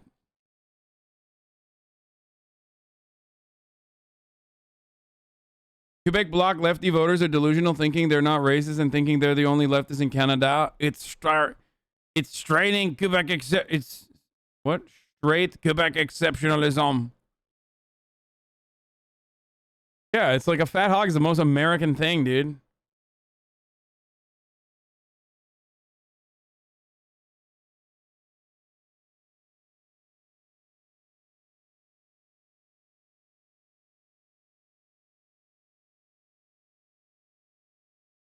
The English owned literally everything because all the rich French folks left when France lost the war. So who is left? The poor and the disenfranchised French folk. The English put in laws that would have them renounce their religion and not allow them to get to work. It is not at all comparable to what happened to indigenous folks, though. Yeah, I mean, it seems like, first of all, you're still white, right? I don't know if you guys know that, Quebecers. You're still white.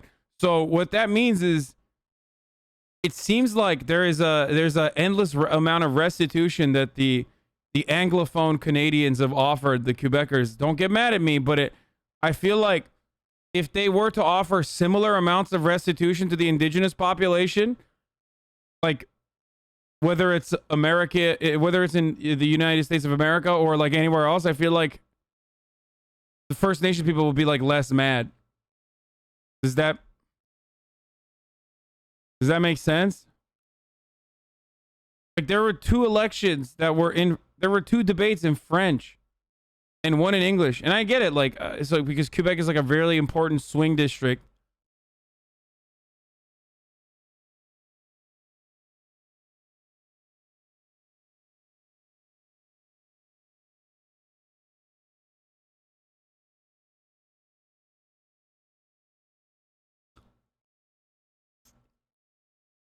Earlier that I think is really important. You know, there are 68,000 mail-in ballots yet to be counted, and they'll be counted over the next couple of days in Atlantic Canada alone. That's not going to make a difference in ridings like Fundy Royal, no, but it could very much make the difference in closer ridings like Fredericton. And I think it's really important for us to say that off the top, because we certainly don't want a situation like we've seen in the United States about people questioning the validity of mail-in ballots. No, and the reason why they're not being counted until tomorrow is for that very reason, to make sure they are valid and make sure they have been cast by the same person, that someone didn't come in person as well. And I should tell people that when you look at the sort of the top okay, for the Americans who are wondering, yes, the Liberal Party is like supposed to be the Democratic Party. The Conservatives are the Republican Party. Bloc Québécois is impossible to describe to you in terms that you will understand. Imagine if there was like, imagine if the Texas Yee Hogs had their own language and wanted to separate. Except Quebec could probably operate on its own, but Texas certainly cannot. You know what I mean? So like, so there's that. And then the NDP is like the Bernie Sanders party. Maybe a little bit more lib than the Bernie Sanders party, but yeah. Yeah, Bloc Québécois is also French speaking. They're francophones. So yeah, but Quebec, but BQ is interesting because like they're separate. They're kind of separatist. Like they want to, you know, they're very proud of being francophone. Okay, but also at the same time they're like weirdly progressive, especially when it comes to environmental stuff. But they also simultaneously feel like no one else is progressive. And also are, you know, some of them are deeply racist. So actually a lot, like there's a lot of racist rhetoric similar to how France is racist towards Islam, also in Quebec. So, you know, it's interesting. But economically speaking, like when it comes to economic policy, it seems like they are progressive. And, the funniest thing is, just like, you know, 4chan dipshits and whatever, every time you say, like, Bloc Québécois has some, like, racist rhetoric, they'll say, can you show examples of racist rhetoric, please? And then I go forward and show them examples like, you know, the fucking Muslim, the turban ban, while, you know, imagery depicting like Christianity is not held to that same standard. You know, they say that's not racist. That's just, you know, we are Islamophobic and that is Quebec. And then they'll, or if I say stuff like, you know, the dude for Bloc Québécois compared the plight of Quebecers to indigenous people, to the face of an indigenous person, like a First Nations person. And they say, well, that's because we were also colonized by the English. And the first place that the French actually came to, it was unoccupied. So we were not doing colonization like the English were. And, you know, that sort of thing. But from what I understand, yeah, as Michael pointed out, yeah, play a game on a Quebec server and you will learn. If you want to understand Quebec culture.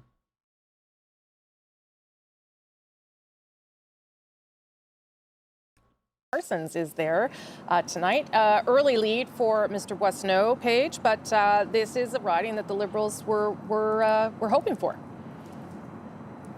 Yes, Rosemary, we're here in the heart of Edmonton, and it's the heart of a bit of a battleground right now.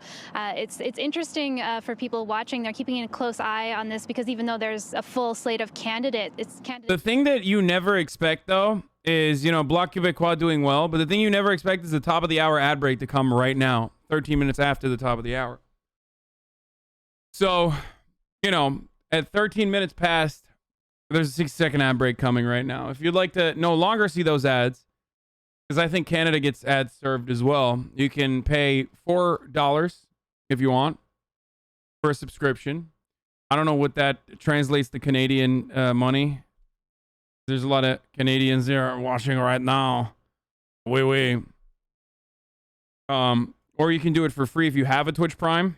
I don't know if Canadians have that. You can also just use an ad block or a VPN. I'm sure if you like change your VPN to Quebec, there's probably no ads being served there. So you can do that in honor of tonight and in honor of Bloc Québécois.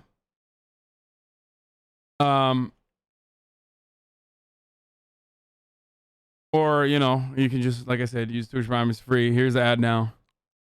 Majority government. You know already that the number is 170. You've got to get to that. The Liberals right now are leading in 121, okay? But it's leading. We know these are early races, but we wanted to show you, leading or elected in 121, we wanted to show you what they would have to add to that in order to get to 170. So the 45 number you see on your screen there, those are seats that they had before. They'd have to hold them, and then they'd have to pick up 4 more. So that is... So it's actually fine for French Canada to be overtaken, oppressed, and colonized. What the fuck is your take here? Who did French Canada take land from?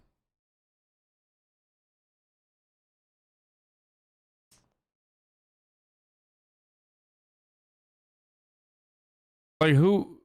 Where did they just like find it? Is that what happened? A question I ask all the time.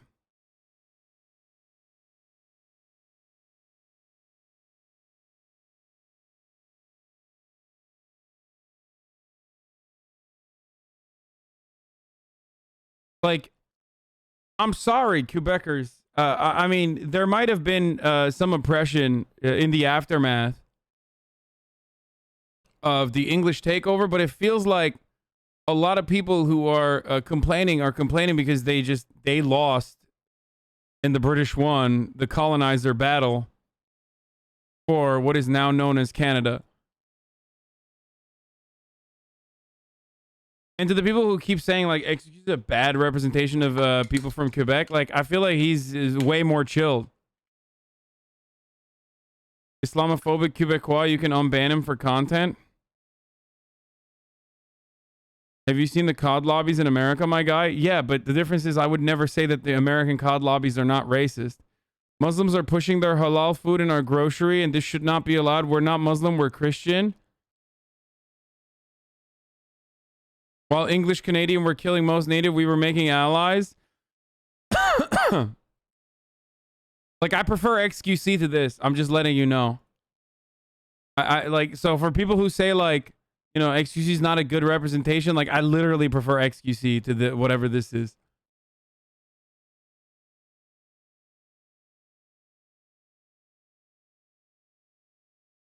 Check this guy's logs too. What is he saying? I legit feel like you're racist only against Quebecers. We are not all Islamophobe, especially us in your chat. The Quebecers are experiencing what the bruvs experience every day.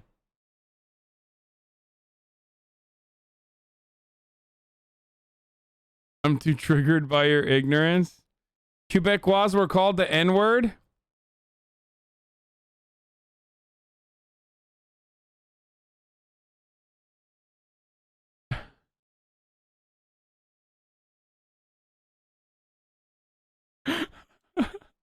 Michael says, by each other. Yeah,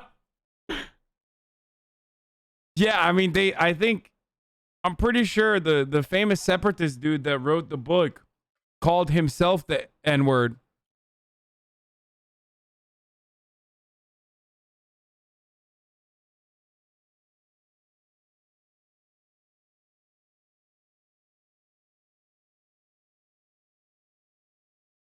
The guy, if I'm not mistaken, called himself the white N-word, actually. People will be watching this area, these two ridings, in case the election is close across the country, and this could determine the balance of power.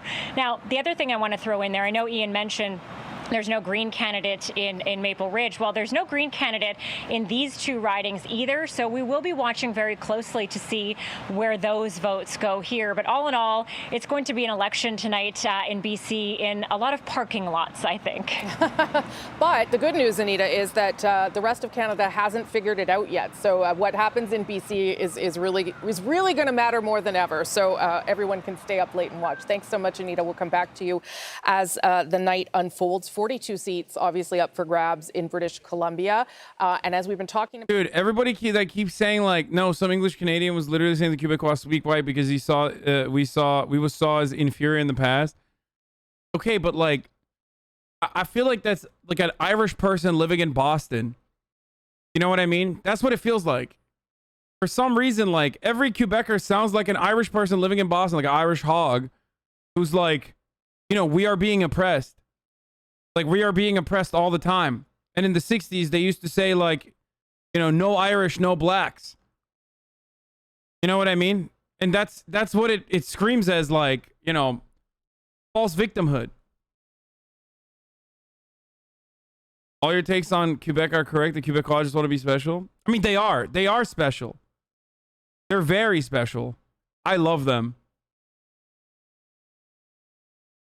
What you feel is out of historical context. It is based on your general understanding of what it is today. So French people are like Irish people in Boston? What? No, it's like I've heard from so many Irish and Italian people living in the fucking tri-state that they themselves are just as oppressed as like black people because they were oppressed as black people, even, is what they say. And that kind of oppression still carries on to this day in their minds. And, you know, it's just not like, it's not real.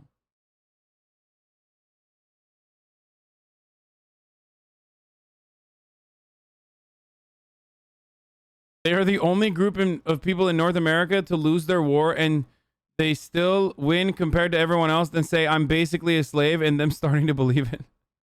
Okay, wait, hold on. Atlantic Canada. So I believe that tonight will be a good night, and our goal is to increase. This is not going to look good for the Quebecers right now, but this guy does not represent all of Quebec. After 38 years, and as you know, we created that body only 2 years ago. So that's going well. It would be an important step for the People's Party of Canada. Yes, it's not the Alec Baldwin. This party is there for the long term, and I believe that tonight, at the end of the election, we will be the only real opposition party in Canada because all the other parties share the same views on a lot don't you need seats for that? For the future of our country. We were in Westlock together yesterday for the rally there that you had, and you were telling me this is not an organized party, that a lot of the support has been through social media. Talk to me. Dude, a little I bit know about the who this strategy and is. what the This is ground game I was know right it's across the Mexican country. party. But, you know, the strategy He is was the for only- us to use social he's the media. only man who because, cares about the you know, future of mainstream Canada. media didn't want to cover us in the beginning of the campaign. They ignore us. But We are here right now. Yeah, but yeah, you are. It's a little bit late, but I'm pleased that Le you goat. are there, and we are not part of the national debates also. And I travel across the country. The goal was to do rallies all across the country, and that went very well. You know, we have 1,000 people in a couple of our rallies and 400, 500 people. So I was able to speak to Canadians and explain our platform. This movement is growing step by step, but I'm very pleased with the campaign. You know, I know that a large part of this is about COVID and, you know, fighting against COVID restrictions and vaccine passports. But what else is it that you're hearing from Chat, people that you're not talking fighting against COVID, fighting against COVID restrictions. They are Canada's Also, QAnon. you know, real fiscal conservative are looking at us because we are the only political party that has a plan to balance the budget. All the other parties want to spend more money that we don't have, and we are paying for it right now. That's the inflation tax. As you know, the inflation in Canada, 4.1%. If you do your grocery, it's about 5-6%, and it will be bigger than that in a couple of months because they will add spending with money that we don't have. So people want to keep their way of life, their standard of living, and now they are losing that with these traditional establishment political parties. Okay. We'll talk again once we get some more results. Maxime Bernier, appreciate it. Rosie, back to you. Okay, Travis, thank you so much for that. Stay safe in there. Maxime Bernier says that this is a movement that is growing. That is certainly true from a percentage point of view, but they are not on the board, and Maxime Bernier is currently fourth in his home riding of the Beauce. If he wants this to grow as a political movement, he probably has to decide if he wants to also to get elected in Parliament and where that might come from in the future, because it doesn't seem to be coming in his home riding of the Beauce, where he would win, where he has won as a Conservative MP. Andrew, you've got a sense of some more results from Quebec at this hour. Yeah, so let's go ahead and put them on the screen for you here, starting with Bécancour Nicolas Sorel. I was telling you earlier, the Dean of the House, Louis Plamondon, we can project that he will be elected and he will retake his seat. First elected in 1984. Imagine being in a job for that long. We're going to the riding of Mégantic-l'Érable now, Luc Berthold. This is another incumbent here. The Conservatives have won this riding in the last 5 elections. Now they'll make it 6. And if the name Mégantic sounds familiar, of course, that was the site of one of the deadliest rail disasters in Canadian history back in 2013. And finally, Saint-Léonard, Saint-Michel on the island of Montreal. We have the Liberal candidate. This is no surprise. This has been a Liberal stronghold since 1988. So the fact that the Liberal candidate will be elected in that riding, that's as close to a non-surprise as you can come. Okay, Andrew, thank you for that. We do have something to tell you now about where this night is headed. We've been building towards all night. Our CBC News decision desk ready to make a call. In Canada, your next government will be a Liberal government. Justin Trudeau will continue on as Prime Minister, gaining back. No, why not Bloc Québécois? Tonight. It's his 3rd election win in a row. Canadians have chosen who they want to lead this country out of the pandemic after making what some thought was a political gamble here. Justin Trudeau will remain in power, but with many votes still to come, it is unclear whether or not the Liberals will be able to form a majority or a minority. So we will bring you that information when we have a better sense. But Justin Trudeau, Prime Minister yet again. This is the Liberal headquarters at COVID time. So that's what it looks like. But you can imagine balloons dropping in a normal situation. Ashley Burke, you're at Liberal headquarters right now. Liberals, hang on to government. Exactly. There's no cheers. There's no big smiles. There's no party going on here. It's hard to get a sense of what people's reaction was. I was just out in the hallway trying to get a sense of the mood from staffers. They said that the staff room here was quiet. People were very... Isn't the entire reason why they fucking held this is to win a majority anyway? So yeah, it's not a celebration that they're winning. It's only a celebration if they win the majority, right? With Liberal leader Justin Trudeau, what his expectations were for tonight. He had been very tight-lipped about it, saying that he wasn't going to take anything for granted. He has not used the word majority throughout this campaign, being very careful with his wording, saying that Canadians had a choice to make. Their strategy this last week has really been to hammer home the contrast between themselves and Trudeau's main rival, Erin O'Toole, the Conservative leader, to try to contrast themselves. And on top of that, this past week we really saw a shift, and they were working on trying to get progressive voters to vote for them strategically. So I'm sure a lot of relief right now hearing this news. For sure, Ashley, because it wasn't clear for much of this campaign that this is going to be the result, but it is. We will let you know and let everybody know once we're ready to declare what form of government this will take. But the Liberals hang on. Justin Trudeau's gamble paying off, at least for now. Let me show you what this looks like in terms of the vote share, how this breaks down. This is where the vote has gone or moved. And you can see there that the Liberals are at 40.2%. Remember, we had 38.5%, was historically the lowest ever achieved by Jean Chrétien to achieve a majority. The Liberals at 40.2% right now. There is a lot of rural votes still to come. So that's why we're not willing to say exactly what Justin Trudeau will end up with. A majority, a minority, Saskatchewan, Alberta, all those things to come. Let me show you here, though, the seat change, because this, too, will start to paint a picture of why we feel we can tell you that it will be a Liberal government. So Liberals, so you'll see the Liberals aren't actually on the board here with the seat change. Why is that? It's because they are right now holding every seat they had, which was critical to holding on to government. The Conservatives are down 3, the Bloc down 1, the NDP up 4, but the Liberals holding seats. That's why they're not on there for seat change, and it's also why we feel comfortable saying they will form the next government.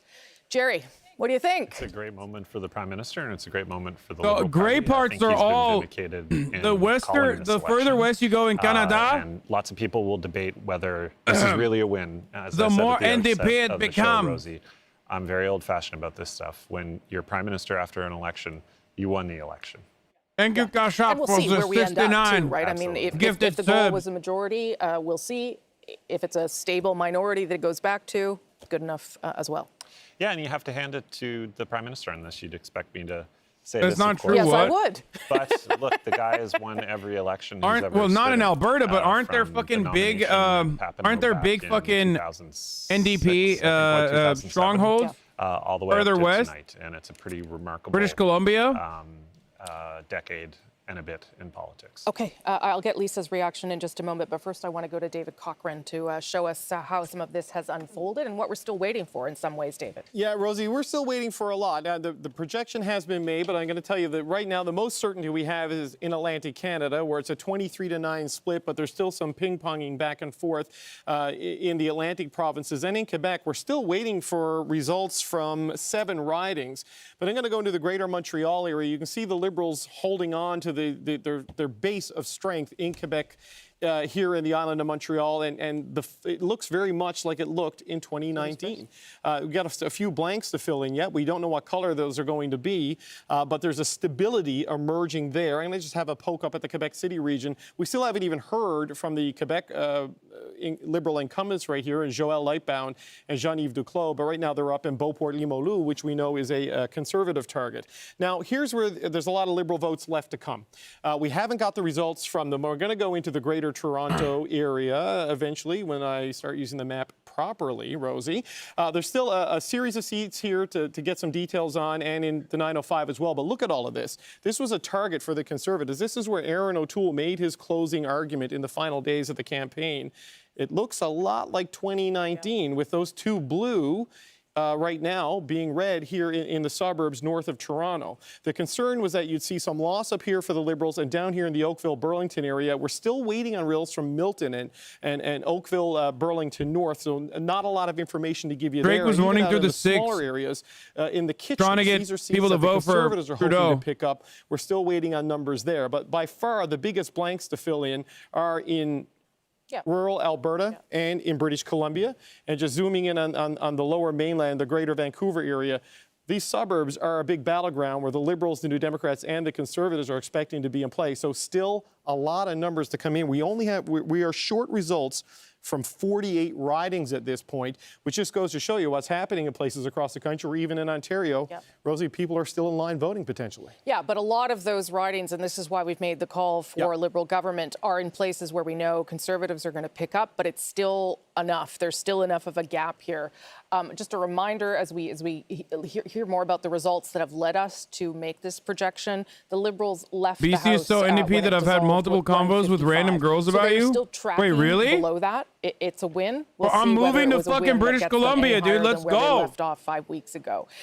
Andrew, you've got some of the results from Quebec. Yeah, well, and it's so interesting that Quebec, a I province bet they're that all we've come fucking to cute know too, because for they're its Canadian volatility girls. in federal elections, is sort of the picture of stability in 2021. But you know, if the Liberals It's like an entire country of women that are from, you know, Trois-Rivières is one of them. This was a Bloc Québécois in 2019. Colorado and Washington. Like everybody looks like, I imagine everyone in Canada looks like the girls in Twin Peaks. Within just a few percentage points, Martin Francard right now with a lead, slim lead, and you can see it's still a three-way race. I mean, the Conservative candidate in particular, Yves Lévesque, very well-known former mayor of Trois-Rivières, but Martin Francard, he's been a journalist, a columnist for decades with the local paper, also a very well-known figure.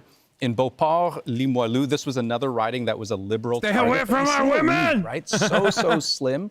So, you know, kind of helps you tell the story in terms of why it's not easy to predict what kind of a Liberal government this will be. But the Liberals in the lead right now in what was a really tight three-way race in 2019. And in the final week of this campaign, both Trudeau and Yves-François Blanchet visited that riding. Finally, Gaspésie, Les Îles de la Madeleine. I've been watching this riding so closely over the last little while. Diane Leboutillier, a cabinet minister who's got that cabinet posting on the line, not just the seat. This would be a key hold for the Liberals. They'll be heartened to know that they're still maintaining that lead in this place in particular because they knew it was going to be close. It was close in 2019. They knew the Bloc Québécois had invested resources, more resources into this riding than they had last time around because they saw it was a viable shot. Yves-François Blanchet visited that riding a number of times over the course of the campaign. That's a key hold. All Liberal cabinet ministers are leading in their ridings right now, with the exception of Bernadette Jordan, who was defeated in Atlantic Canada. Let me show you the map at this stage here. Sorry, there's one other cabinet minister trailing, that is Mary Monsef in Peterborough, which was of concern to the Liberals, so we'll keep an eye on that. This is what the map of Canada looks like right now.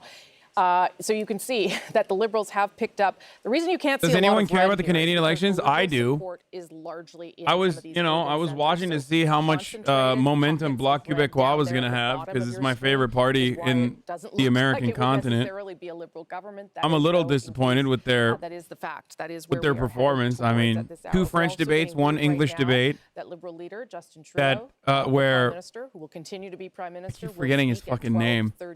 Where the dude he was like complaining about how the fact that we are speaking English right now in this debate shows that the Quebecois is not free. More information about what kind of government it is. Blanchet. Before that time, Blanchet has some more results from Ontario. 12:30 Eastern, so I have to extend my parking. You may have to stay overnight. Okay. I'm quite happy to do that. Okay. A lot of churn in Ontario, right? And let's take a look at three ridings where the Liberals are doing maybe a little bit better than they had expected, even though it is very early. But Markham Unionville, Bob Soroya, the incumbent Conservative there, Paul Chang, who is a former York Region police officer. I noticed there are a lot of former police officers running for various parties in this election, and Paul Chang is one of them. And, you know, pretty sizable lead at that point. Niagara Falls, Tony Baldinelli is the incumbent there, and he is in second place. But this one, I live in Canada, and day by day is getting more fucked and woke. Vote difference between first and second place. Aurora, Oak Ridges, Richmond Hill. Leona Alislev was elected as a Liberal. I live in Canada, and day by day is getting more fucked and woke. Now she's in second they, place, them people, to be counted there. they need to, people, fuck, they need to grow up and realize what reality is. You know what's really interesting? Like, see, this is what I mean about Canada.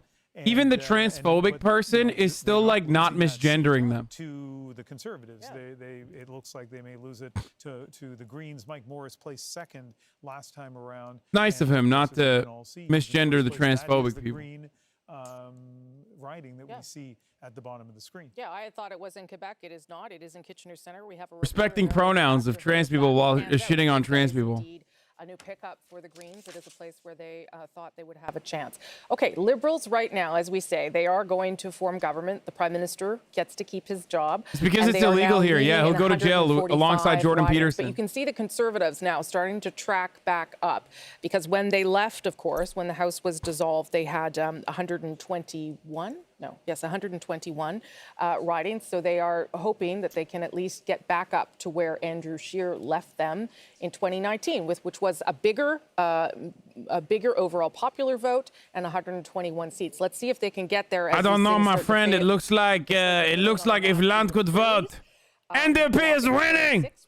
Why do you not have the electoral college? I don't know why I'm still doing the French accent. With one in Ontario. So let's go to Adrian now, who can start to tell us about how those. But like, it seems like NDP's winning, boys. Very surprising way in the prairie. I'm American, okay? To me, land votes. But what is kind of interesting right now Okay. are some of the patterns that you're talking about, the places the Liberals may pick up. So if you go into, again, Manitoba, and we're not doing this on purpose, Rosie, just for you, but here we go. Charleswood, St. James, Assiniboia, Headingley. This was the tightest race of 2019. This is a place where Trudeau went to spend some time. Do you think the U.S. would benefit from a parliamentary style of government like Canada? Yes, of course, dude. The lead is very tiny, 176. If you keep in mind the tightest race 2019, but that was Nobody lives there, dude. That's like Middle America wasteland. First of all, when motherfuckers say nobody lives there in Canada, nobody literally lives there. It's more like Australia. At least in America, there's still people living there, you know? Back and forth. That one clearly not over yet. And this one's interesting. Saskatoon West. So Nav wins every riding. Nav is the new prime minister. In Saskatchewan. Robert Doucette has had a huge amount of support from the NDP party. Canada's greatest export. Nation, Saskatchewan president, lifelong politician, very good ground game. This was a Conservative seat, still is right now, but 5 of 169 polls reporting Robert is in the lead there. So let me just say to you, if you are still... Dude, why does every fucking pee-pee party person have like a weird hat on? Marxism, novism is taking over Canada, straight up. You'll still get the chance to do that, and it will still matter when it comes to the results here as well. Lisa Raitt, I haven't heard yet from you. You haven't called on me yet. No, I know. I know I have time for you. Obviously, a disappointing night for Conservatives. It's going to be a disappointing night for Conservatives. They picked up in the Atlantic Canada, which is great. I'm just watching what's happening in the GTA area. Still not really sure on a lot of the outer ringed ones to see whether or not the message connected. But, you know, I give credit to the Prime Minister. He won. He is going to form the next government. And when we look at the numbers, we'll all wonder, was it worth us going through the pain of the last 35 days of an election? And that's something that, you know, will be part of the next election, and I'm sure it'll be part of the Parliament too in terms of discussing. But he won. Yeah, we'll see where he ends up as final numbers. But I think that's a really fair point, Jerry. I mean, if we go back and it's 5 weeks later and we end up with about the same or a little less for the Liberals, I don't know. Can Canadians say, oh, well, you know, we're okay with you, Justin Trudeau, but we're not thrilled that you put us through this? Yeah, I think that's a very fair point that Lisa's making. And most importantly, I think we all said at the outset that we expected people to get instructions to go right back to work. And obviously, we've still got a pandemic raging, more so in some parts of the country than others. We've still got climate change to deal with. We've still got the recovery. You are such a hypocrite. You would never defend Israel over Pakistan. I think he means Palestine, by the way. But because he's a Quebecer, it's like Muslim majority country is all the same. Puh, I spit on them. You have to defend Canada over Quebec. It's the same fucking thing. You can't. Vive la Quebec libre. Fuck the squareheads. I don't know what squareheads means, but I assume because he's a Quebecer, it's probably like a racist term.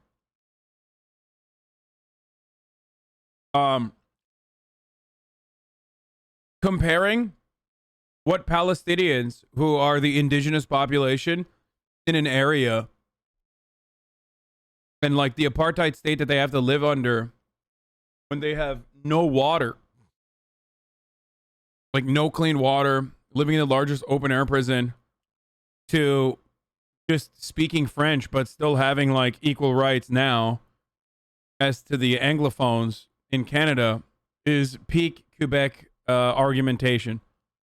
While simultaneously also shitting on and forgetting that like Pakistan is not Palestine.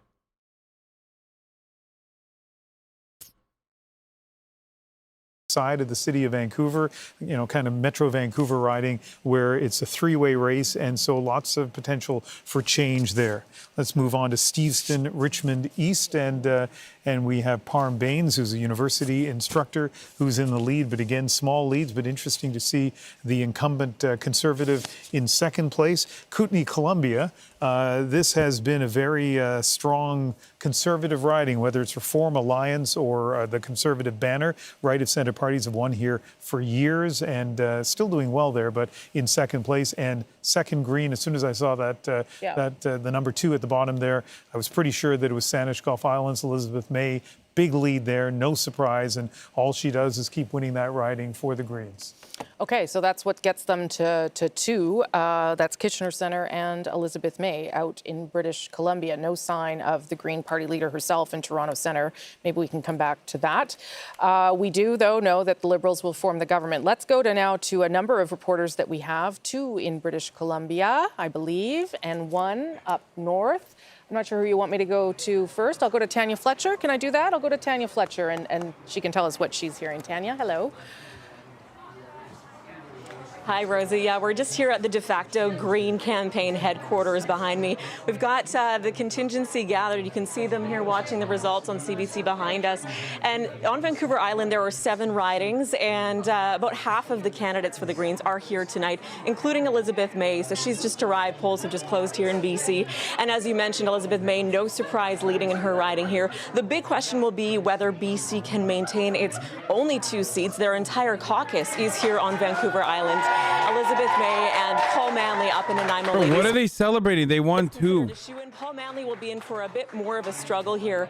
But it's interesting because we were here Saturday when Annamie Paul, the leader, came to Vancouver Island for the first time during the entire campaign. And it was interesting to watch the dynamic because you have her predecessor, Elizabeth May, who's recognized everywhere on the street. You can see people shouting her name. She has the facial recognition, the name recognition, and she's just so enormously popular here. And it did feel like a bit of a disconnect to have a new leader who hadn't yet come to BC at all, in fact, over the course of the campaign, come here. She really was trying to, she called it a whistle stop, Annamie Paul, to really support the candidates, to get them across the finish line. But it will be interesting to see what voters gravitate to. The NDP are hoping to sweep the whole island orange, but we do know that voters, we were at Vancouver Island University, for example, in Nanaimo, and they're saying they're young voters, and the youth vote is essentially the climate vote talking to them. And so they really said, we don't want to vote strategically like maybe our parents did. We want to vote with our hearts. Yet down here in Victoria, where we are, you had other voters who are very savvy, and they do know about splitting the vote. They do know about strategic voting. And they said, we'd love to vote the Greens, but they're never going to form government. They don't have a chance. So it'll be interesting to see how that dynamic plays out here on the island through the evening. Rosie? Okay. Tanya Fletcher, thank you. Quebecers say they're oppressed when they get 29 seats with the same amount of votes as the Greens, who only got 2. She's in 4th place right now in Toronto Centre, so we'll keep monitoring that. Angela Sterrett, you're also in British Columbia. I believe you're in Kelowna. Kamloops. You're in Kamloops. My apologies, Angela. What are you watching in Kamloops? That's right, Rosie. And there's been a lot of wind here today. Indigenous leaders are telling me they hope that signals the winds of change politically in this country. Rosie, I'm standing in front of the former Kamloops Indian Residential School, where a national conversation was cracked wide open about the thousands of Indigenous children who didn't make it home from residential school. So voters here are really leaning in, listening to what the candidates have to say about reconciliation, but also about climate change. Remember, this region was hit hard by the wildfires that ravaged British Columbia.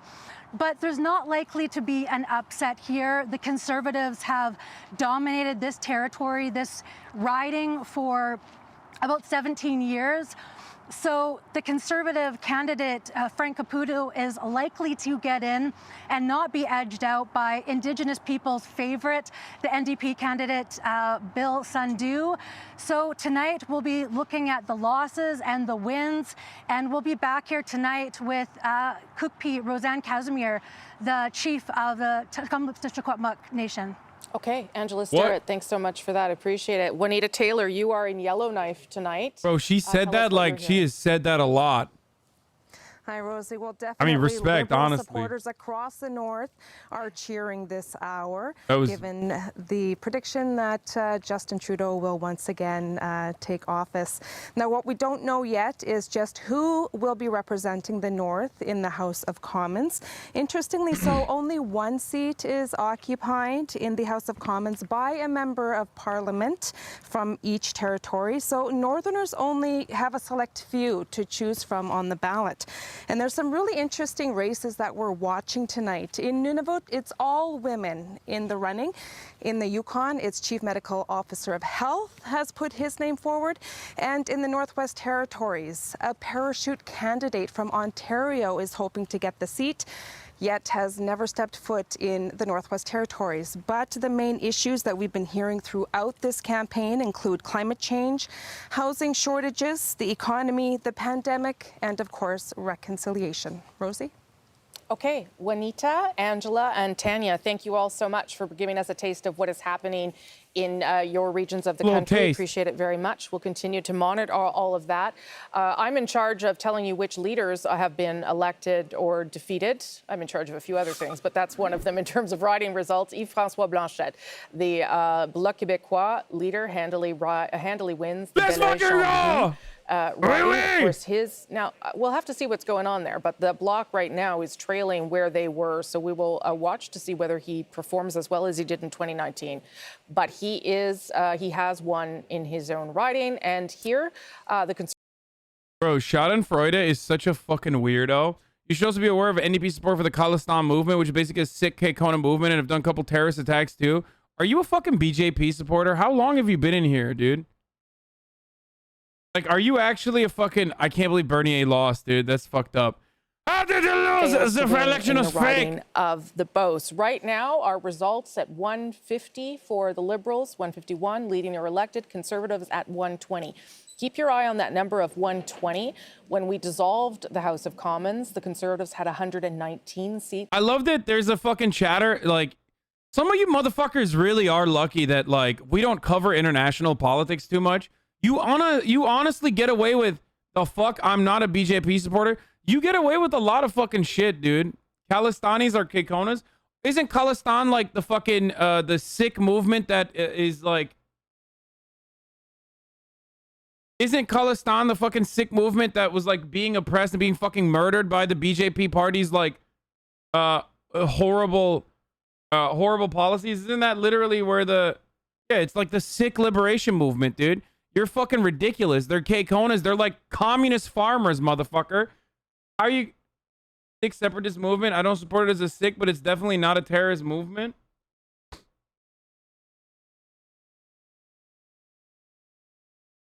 Aren't they like... Aren't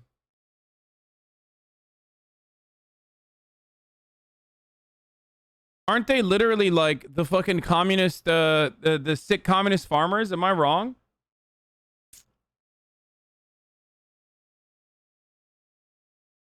Anyway, luckily, Blanchet won. You're not covering the Canadian election. You're just making fun of accents. Not even using the word tabernacle. What a missed opportunity.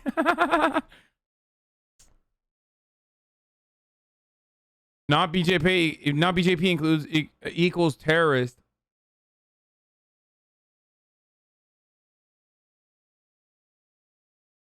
Not Sikh. You're thinking of South Indian farmers?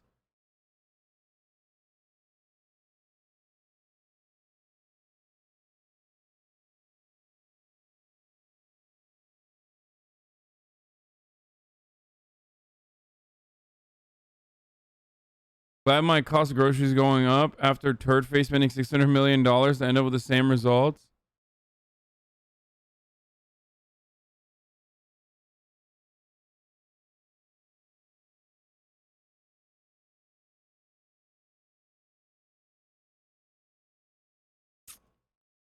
margin. So it kind of goes to show you just how much volatility, how much potential there is for the Liberals. So let's go ahead and show you what I mean. Oh, BJP was calling all the commies Khalistan supporters. The Bloc Québécois in the lead, but not a huge lead. We're only talking about a couple hundred votes right now. And interestingly, just with this riding, Michel Boudrea would have been... And terrorist Khalistanis are people who want a state of the Punjab as a separate nation. Wanted him to run. He won this riding in 2019, but there was some infighting and some controversy around the nomination process. Rivière-des-Mille, another riding that is razor close. The Bloc Québécois candidate in the lead. This was a bloc riding in 2019. Khalistani equals the Quebec bloc of Punjab, but violent and very regressive. They were trying to ban interfaith marriages. In fact, Linda Lapointe. Okay, dude, listen. Let me tell you something, okay? I don't know enough about the Khalistani movement or whatever, but I do know that the Sikh are, by and large, really nice people. Okay, and I do know that the BJP government uses everyone as a fucking Khalistani separatist as a counter. So I'm inclined to assume that they're not as bad as you are making them out to be. I don't know. Maybe they are. But ultimately, here's one thing I do know. Jagmeet Singh can't even fucking take control of the Canadian government. How the fuck are they going to support a Khalistani separatist movement? Are you fucking psychotic, dude? The fuck is wrong with you? Like, if you're coming in here unironically and be like, Jagmeet Singh is supporting the Khalistani separatist terror movement, like, you're psychotic, dude. And yes, the Sikhs were genocided for in an ongoing sequence of oppression that they experienced in India as well, which is why I'm saying, like, I'm not going to fucking... I don't know enough about the Khalistani separatist movement, but I do know that, like, they were historically oppressed by... the Indian government.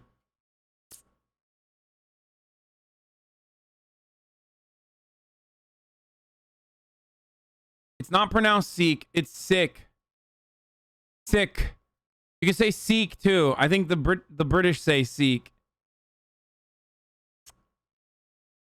Shut up. I'm saying it correct. I'm saying it correct. I'm saying it correct. It's Sikh. White people say Sikh. It's Sikh.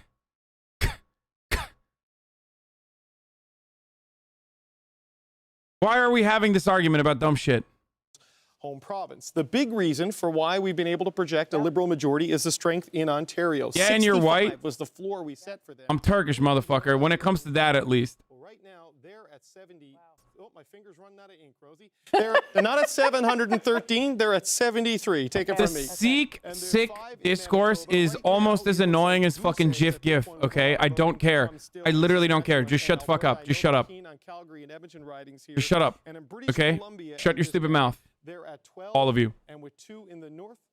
Look at this. Yeah. It's starting to go a little bit crazy on me. So all of that adds up to 153 if you deduct the 700 or so I put there by accident. So that's how you can see how they've gotten to this point, but it's going to take some big breakthroughs out here in the heart of blue country to get closer to that 170, Rosie. Okay, but that helps me understand as these things come in really quickly, and I'm trying to better understand. Maybe, if you could zoom in on Ontario, that would also help me understand, because the ridings are so squeezed together and with such a large population. Maybe you can walk us through that too, David. Yeah, so this is a big thing here. We're looking at the Greater Toronto area, and this was Aaron O'Toole's big target. This is where the breakthrough had to happen if the Conservatives were going to take government away from Justin Trudeau. And look at this, you know, all the way down to Hamilton, Oakville, Milton, right next door to Whitby, where I was with Aaron O'Toole twice in a single day in Whitby when I was with him, because they had really targeted that one, but the breakthrough just isn't there.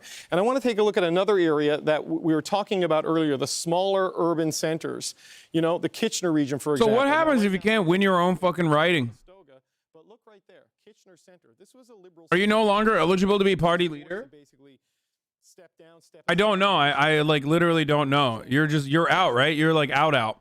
The big concern for the Liberals is seats like this would go Conservative. Whenever it goes green or orange, a Liberal gets his wings, because that is exactly what they want. They don't want to see the numbers going up in the blue column. They're okay with it happening in the other columns, so long as you steal it to the big areas in the suburbs around Canada's biggest cities. Because right now, the path for a Liberal government always went through the suburbs of Montreal, the suburbs of Toronto, and the suburbs of Vancouver. And right now, I think they're up about 5 seats in those areas overall. So that was their target. That was their plan to get the minority and then fill in the other parts of the map to get towards the majority. Step 1 is done.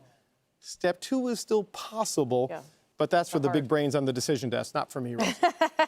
Okay, and I mean, what this map also shows is that yet again, the Liberals, for now anyway, well, you're right, Calgary, there's still a couple of ridings in Alberta. For now, they're shut out of Saskatchewan and Alberta, which would be the same message that those two provinces sent to the Liberals the last time round, and may be difficult to manage. But again, we are waiting still for some results there. Let's look at the green number on your board there. That's leading in 3, so we know one of them is Kitchener Center, one of them is Elizabeth May out west, and the third one is indeed Paul Manley.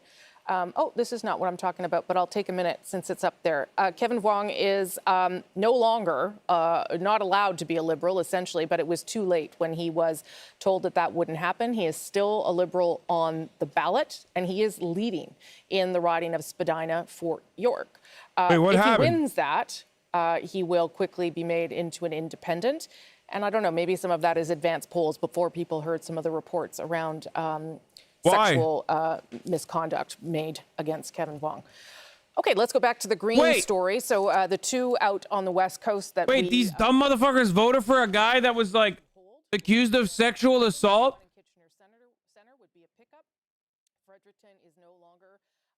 He still won? Dude, liberals, dude. I swear to God, liberals, boys.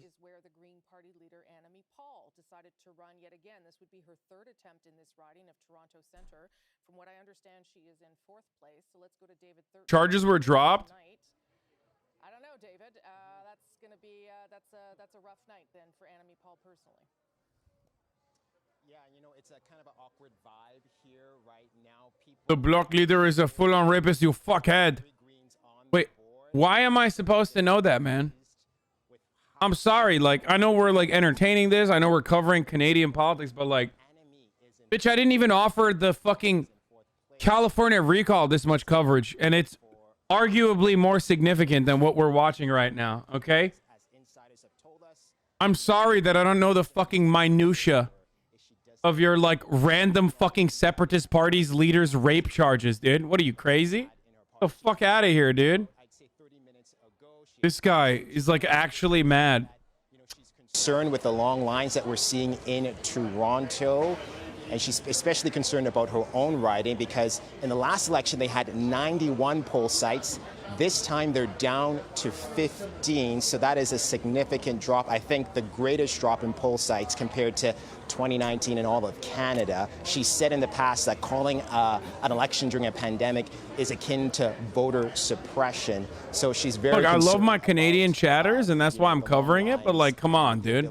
People to vote. I'm sure she's concerned, you know, about the don't get ahead of yourselves here, okay? When it comes to her chances of being re-elected in her riding, Rosemary, as well.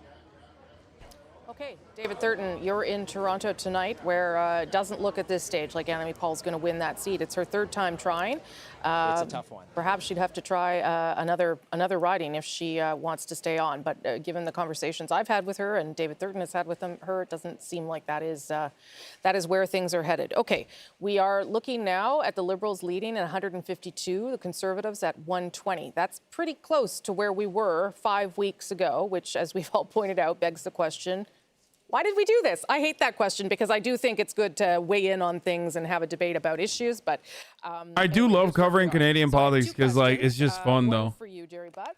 Like, it's just funny. Does the Prime Minister? It seems like the stakes are low because, like, the Liberals are gonna win, or do people start and you know you're not gonna get all the goodies that you need. Does any of that start? But at least, like, well, as long you know, as you still have like some social safety net, shit like that. Yes, okay, but like, he's just won, so he has a little. Why the hate against Quebec? Quebec sovereignty movement comes from the left. Quebec legislation is more left than the rest of Canada. We've gotten a clear mandate to work together on a set. I don't know where to begin, man. I think Quebec should separate. Okay, they should have their own thing. Last a full 4 years. Right. That's my perspective on things. It's certainly not speaking for the party, but that's the note I would be sounding tonight if I were. Okay, I give up. Any of the parties. It's a war of attrition, and the Quebecois, the Quebecois won. And this war of attrition, the Quebecois won. I'm not asking if you think he's. I give you. I'm asking you.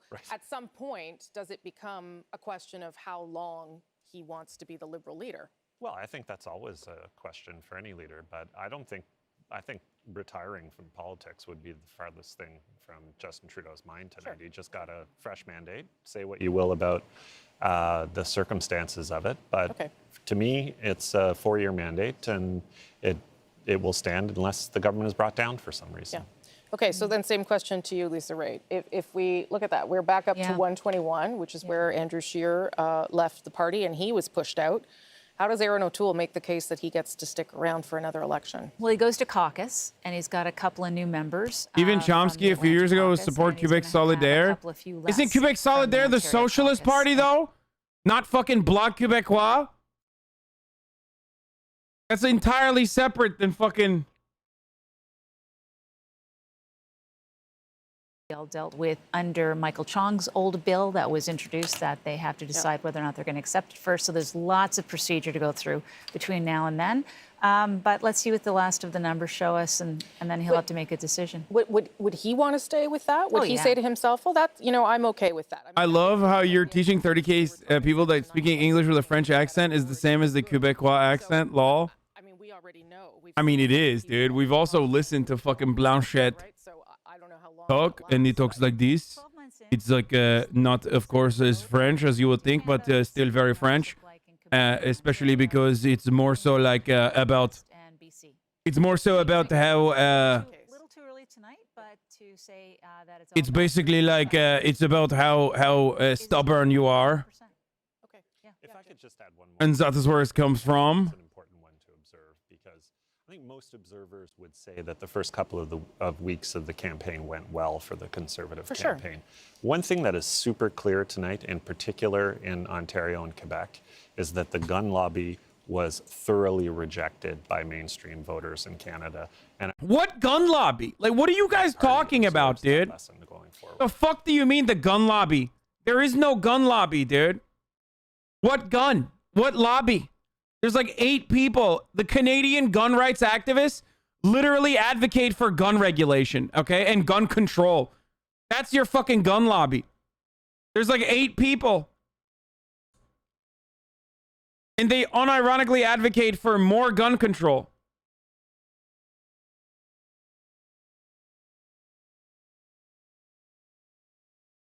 I think it's pretty good not to have assault weapons on our streets. And I think most Canadians agree with that. Well, I wasn't saying that. But I was that's not what saying the campaign that. was. I was talking about the fact that it Damn. was Own her. Own her. She's conservative. Own her. Sarah, let's bring you in. We'll let them just decompress for a moment. The NDP right now at 29. So that is also tracking up for Jagmeet Singh. I mean, it seems like everybody in the party likes him. So, because I asked the other two the question, I'm going to ask you too. Is there a point in time where someone says, it's not really as good as we wanted it to be? And I say that only because they were pretty rough on Tom Mulcair when he didn't perform. Does that happen ever in this case or no? Well, I think Jagmeet's still a relatively new leader. In the last election, we saw him perform well, and I think he's done the same in this election. He ran a very positive and hopeful campaign that inspired a lot of young people to get engaged in our political system that probably will be voting for the first time in this election. We're trending upwards. I think he's doing a great job as leader, and we've got to give him that opportunity to Dude, if I were to, look, I love Jagmeet. I think he's a very cool person. I think he's a very nice person. And Tom but Mulcair I wish he was didn't get way more violent. I mean, I don't want to relitigate that one. I wish he was way more aggressive. I wish he actually used fucking. I wish he actually consistently advocated for policies beyond a more. I said violent originally. Aggressive is the word I was looking for. Great job as leader, and I think in terms of the NDP circles,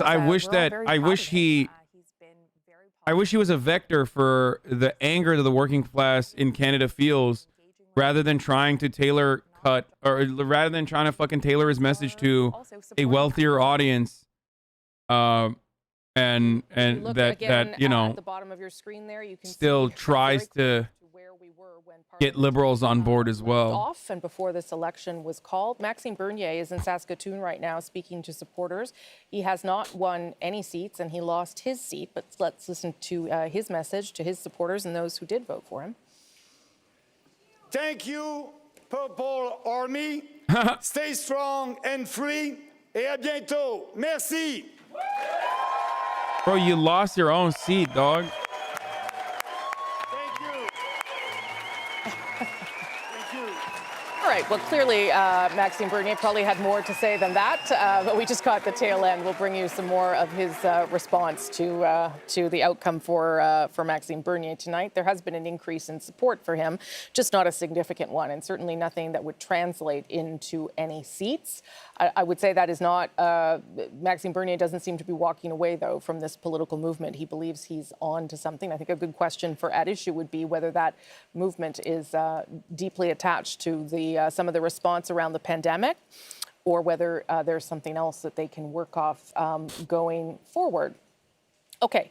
We are waiting as well to hear from other leaders, because typically after a government has been projected, as we have in this case, projected a Liberal government, you will then start to hear speeches from those who did not win tonight. And those speeches should come around. I don't think Jagmeet would get as many votes if he didn't appeal to a more lib crowd. That's also the other side of things. Like, I don't know what the Canadian working class, what their demands are as well. Like, in America, you can build a broader coalition being like Bernie Sanders and being a little bit more aggressive. You're probably looking at it and seeing. I don't know if like Canada likes that. I don't know if the Canadian voters actually respond to that aggression well. And then also another thing that I always forget, and this is the Turkish in me, but I would suspect that him being a brown dude probably does not play too well to building a broader working class coalition, because there are ultimately a lot of older people voting, and they're probably fucking racist as shit. Liberals are forming government. If we were able to dive all the way down with our camera into the bottom of Ontario, you'll see that that's where the vast majority of those ridings are. Look at middle-class Canadian boomers don't like NDP, really? Yeah. Actually see the ridings there. That's why he doesn't win shit in Quebec. The GTA and in Toronto. And NDP has a pretty shaky recent history, so it's complicated. Canada and Quebec, that is what has led them to another government tonight. Liberals speak to a large amount of working people's concerns. They're just very establishment as well. Over to you. Sorry, well, when we talk about the Liberals holding on to their minority, they're also holding on to their 4 seats here in Winnipeg, or at least leading in them, and possibly... The U.S. electorate is also more non-white. Bernie's coalition was based... Wait, what the fuck? Dude, Canada is like super diverse. I think, isn't Canada more... The only difference between Canada and the United States is like diversity, if I'm not mistaken, is that Canada has more like Asian people, whereas America has more black people. Canada is incredibly diverse, chatter. I mean, there's still a fuckload of racism, but let's look at Canada's demographics. Held this seat after 2015, lost it in 2019 when the Liberals lost their majority. Now the only difference, what? Competitive and no, I'm saying that like Canada overall is an incredibly diverse population. It's not like America is like overwhelmingly more diverse or anything like that. The Liberals to do well here, they felt they may need to draw some vote out of the NDP. Looking at things again at this early hour in this riding, that appears not to be racism is non-existent in Canada. That's racism is basically non-existent in Canada is a ridiculous take. PPC not being much of a factor. Many people thought that for Liberals to hold on to their seats here, that the PPC would need to do much better than it has done, or at least appears to be doing. So right now, Liberals seem to be holding their own here in Manitoba. Cam McIntosh with the view from my home province tonight. Thank you so much. As we look at those results there, again, that are very similar to where we left off, just another point to remember is that was actually a House of Commons that Justin Trudeau made work. He had complaints about it, for sure. And when I interviewed him last week, he said that it wasn't always an easy one. But there is support there for some of his policies. One of the big ones that we could just remember right off the top is the National Childcare Program. 8 out of the 10 provinces and territories Holy shit, Canada's actually whiter than... Summer. It is something that he pushed. Damn, Canada is whiter than America. That's crazy. Be able to get the support both from the NDP and the Bloc. I actually thought Canada was like just as white as America, if not less white. God damn, dude, Canada's literally milk country, bro. What the fuck? 72.9%. That's crazy. Rosie, we heard Juanita Taylor, characterize what was happening in the north. 3 ridings to look at. Internet Jorge says it's too cold for Mexicans, fool. Is the incumbent. That lead isn't big, but that is that's not inconsistent. Only Toronto and Vancouver. Yeah, my only understanding of Canada is Toronto. This was the. I think that's why. That was held by Mumula Kakak, who, as you know, stepped back. Lori Idloud is a lawyer. She's a new candidate, but she's very well known up there. And if we head into Yukon, To be fair, the U.S. definition of white is weird. It's a very small lead, but Yukon has a history of very tight races. He's the chief medical officer of health there, has only taken a leave. Well, as far as black goes, Barbara Dunlop, just I was correct. keep an eye on her. She is a romance novelist. Like 3% black population in Canada versus America's 13-14% black population. So Canada is a lot less black than America. And Canada does have more Asian people than America does. Apologize, I said America is more non-white. Yeah, that's true. I was right with respect to like the breakdown of different non-white subgroups, but yeah, can you imagine that it's been about an hour and 40 minutes now since people here in Toronto officially can't vote anymore, but the people who were in line by 9:30 Eastern are being allowed to vote. Here's the lineup still here under what's known as here in the Bedway, under the Gardiner Expressway, here in the Spadina-Fort York riding. I guess rural Canada always is like super white. Actually, just here, Elections Canada officials coming over with clipboards and papers and just getting people's information after about a 2-hour wait is what people are telling me who've made it to the front of the line here, who in some cases made it just before polls closed at 9:30, made it to the back of the line, and are still waiting. I've been talking to people and asking them, why was it important for you to wait and be patient like this? And they said, well, it's our. Wow, this chatter said Quebec is 102% white. Tabernacle! They are Quebecois. They are francophones. They are not white.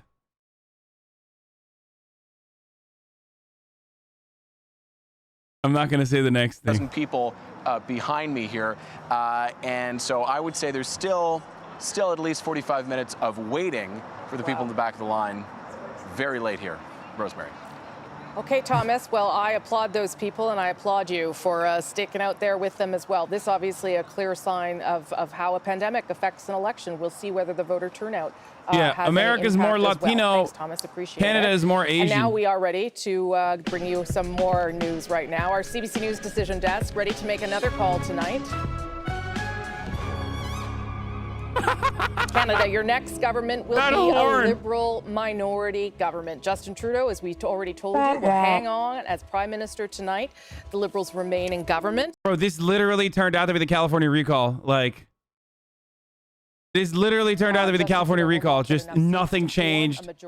And you just spent like around the same amount of money to fucking hold this dumbass election. On the future of this country, you have done that. And you have told Justin Trudeau that you want him to have some checks and balances around him in the form of those other parties. And we are returning basically to a House of Commons that is close to a standstill. Don't talk about those HasanAbi. You never tested oppression. When the House was dissolved. We go through a lot in Quebec. It is a victory. Yeah, dude. It is a victory nonetheless. But it is not. What happened? Did someone speak English to you? Had in mind when they headed into this campaign 5 weeks Is that what ago, happened? polls that had them as much as 10 to 12 points ahead. Ashley Burke is at Liberal headquarters. And you responded in French. Ashley. And then they responded back to you in English. Again, hard to tell the reaction in this room. Still quite quiet here because people are not in this room due to COVID-19. But after I got off the air the last time when the At least NDP gained like 5 more seats so far. Yeah, NDP's fucking killing it. out in the hallway, I saw people high-fiving, excited faces. I was told that in the staff room just down the hallway that there was cheering at that point. But people were saying at that time that they were watching the numbers carefully, that the seat matters count, and they were trying to get that majority. Hot take, I think Anglos in Quebec are more oppressed than the French. Winky face. Oh, dude, stop.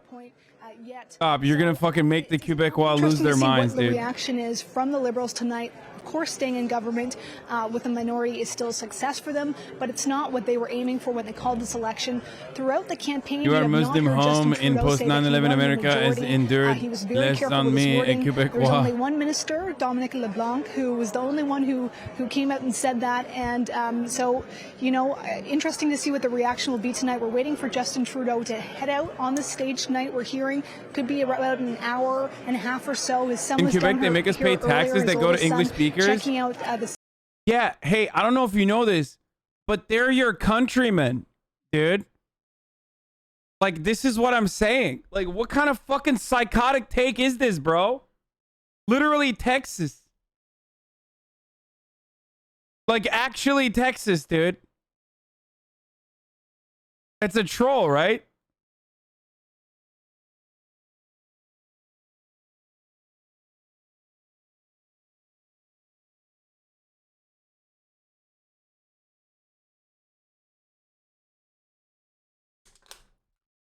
Quebexes. Quebexes. Wait.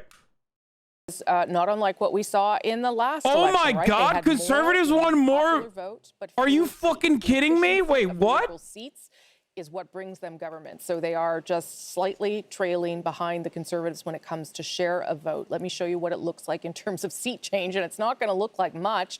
We already know Conservatives always win the popular vote? Really? Just 5 weeks ago. So the Liberals right now down 2, the Conservatives up 2. Look, the Bloc down 3, which is an interesting storyline we can dig into more in the days ahead. NDP up 5. So they have an efficient vote there too for the NDP as it comes out. We should tell you as well, if you are wondering that there were races that are close and you are wondering at home, you said to yourself, well, This election has been a massive L for the Black Quebecois. We have lost 3 seats. The decision desk took all of that into account. Now I will we tax the English speakers more. Which riding across the country we are able to tell you that is how we made this decision. We know that it's a minority, and we took all of that into account. So it's not that your ballots don't matter, it's that they are in ridings that we already were able to call based on other information. So those ballots will still be counted tomorrow, but this is still the outcome tonight. David Cochrane is over at the board with another look at how we got here. Yeah, Rosie, really for things to change tonight, we needed to see one of two things. Well, right-wing Quebecers talk on Reddit about the stream, so there are trolls. The Liberals to get to a majority, or we needed to see that kind of exponential big breakthrough in Ontario for the Conservatives, and really neither one of those things has happened. So just to It's just funny because, like, the most right-wing Quebecer is still like, okay, you know, they say the same hateful shit about, like, Muslims and stuff, and like French supremacy and whatever, so they're just like the French. But when it comes to social safety nets and shit, like they're fucking, you know, we align completely. I feel like it's not like they're fucking, you know, all their anger revolves around like racist shit. Like all the differences that we have revolve around like race related shit, or, you know, not race, but like, you know, French supremacy. Like, the most right-wing Quebecer still probably agrees with, like, social safety nets, shit like that. You know what I mean? They're just fucking weird and want, like, only French-speaking immigrants to come in to Quebec, shit like that.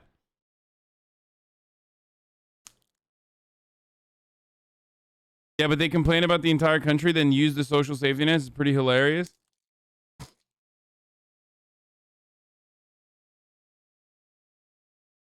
Minority Liberal government, and Aaron O'Toole could win the popular vote like Andrew Scheer did, increase the seat total marginally like Andrew Scheer did, and still face a leadership challenge potentially like Andrew Scheer did, because within But the people 1 month, saying, what about the PPC? Bro, are you fucking kidding me? What do you mean, what about the PPC, bro? Bernier couldn't even fucking win his own seat. What about the PPC? What about them?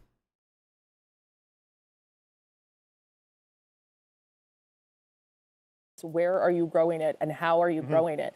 And if you can't make sure that the seat count also grows, you know, how are you going to get back to forming government? I think unless you look for other ways to stop or split the Liberal vote. I'm going to, David, I'll come back to you. I'm going to now, though, make sure that you all know that the Conservative leader, Aaron O'Toole, has been re-elected in his riding of Durham, Ontario. So not only will he be re-elected, but he will also return to the House of Commons for now as leader of the official opposition. Literally American. You will never tell me this motherfucker's not American. I don't believe it.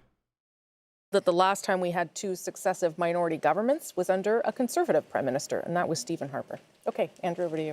Yeah, so let me expand on a point that David was just making about the lack of a breakthrough in Quebec, because when you think about Quebec, the Bloc Québécois did two things in 2019. They took a big bite out of the NDP and they took a big bite out of the Liberals. And if the Liberals were going to really have traction tonight, they would have had to undo a lot of the damage done by the Bloc in the last election. But we can see in a number of key ridings, they were not able to do that. I'll show you what I mean. Okay. So in La Prairie, this was a riding that did go to the Bloc Québécois in the last election. A riding that the Liberals had pegged as one that they had a shot in. It was close in 2019. They lost just by 5 percentage points. But Alain Terrien, well known politically, he spent 6 years. Okay, hold on. I want to watch this.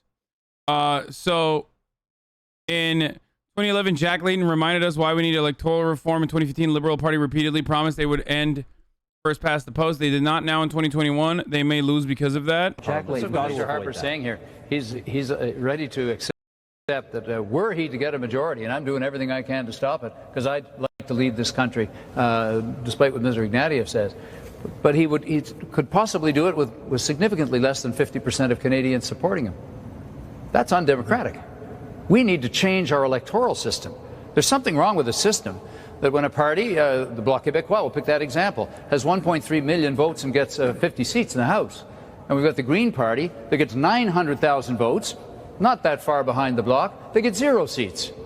It's time that we had proportional representation in this country so that we had a proper representation of everybody's point of view when it comes to that House of Commons. And by the way, while we're at it, I mean, low-key, wouldn't the Conservatives win with proportional representation? Let's stop the undemocratic Senate from doing what it does, and it should be abolished, in our opinion. Wasteful and expensive and a repository for political friends. Let's get rid of it, and let's test the Canadian people on that one. Let's really fix what's wrong in Ottawa. Jack Layton. They'd never win? Wait, did I misunderstand exactly why they won't change it?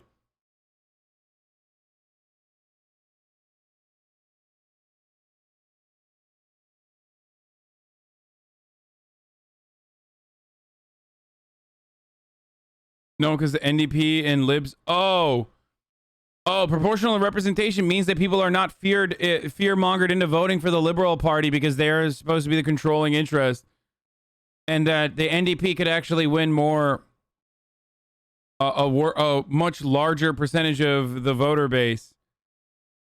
Is that why Jack got like 100 seats back then?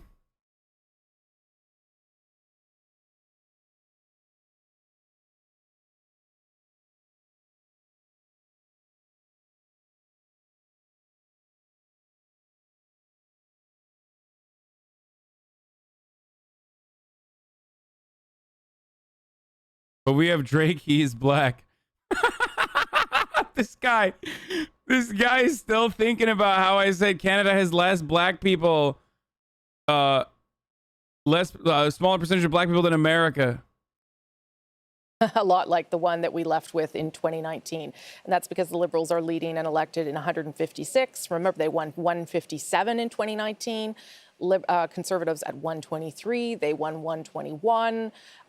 This means, of course, yes, that Justin Trudeau has a Liberal minority.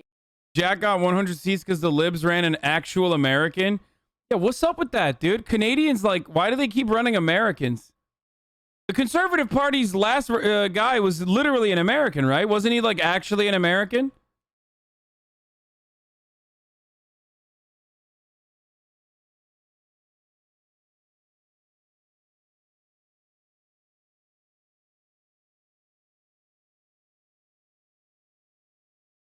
Half of Canada are wannabe Americans. Harper and Andrew Scheer, last 2 out of 3.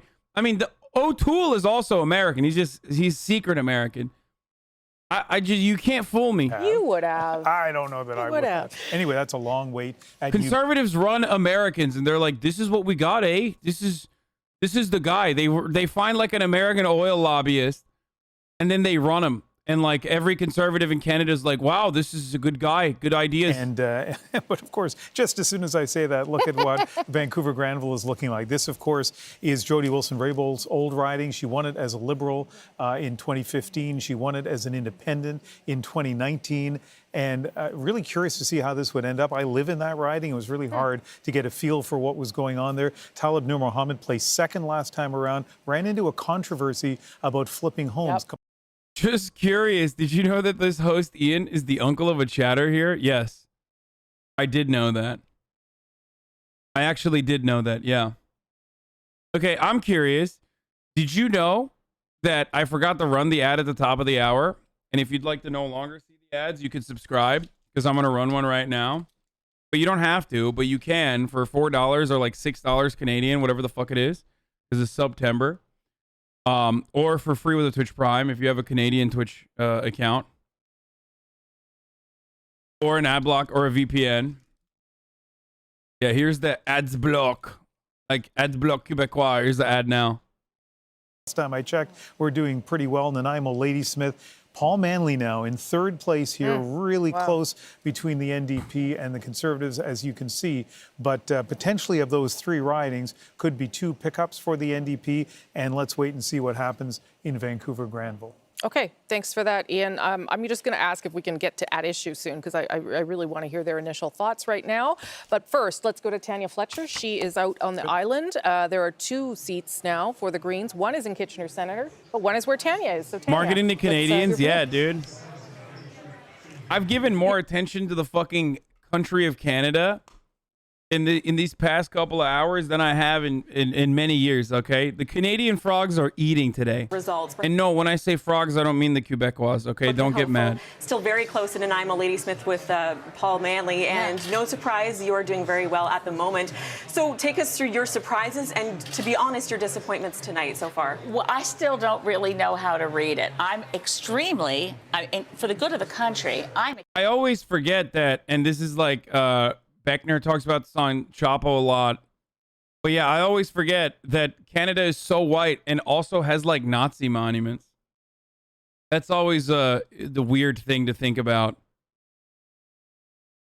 Like, don't they have victims of communism memorials like that both the liberals and the conservatives defend that have like unironic fucking Nazis on them and shit and Nazi collaborators? Very weird. What's up, Canada? What the fuck's going on, dude?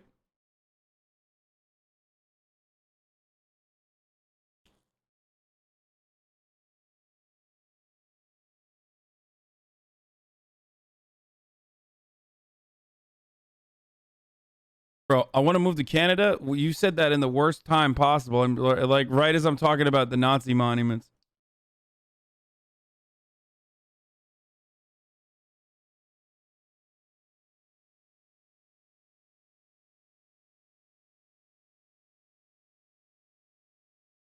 It's all Ukrainian stuff. Yeah.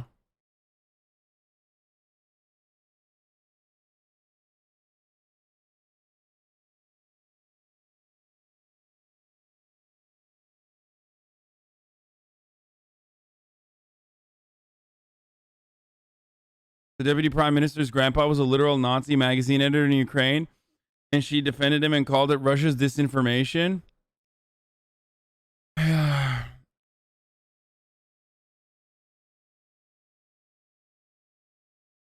Bro, I do not care about the Green Party. I'm sorry. I don't care.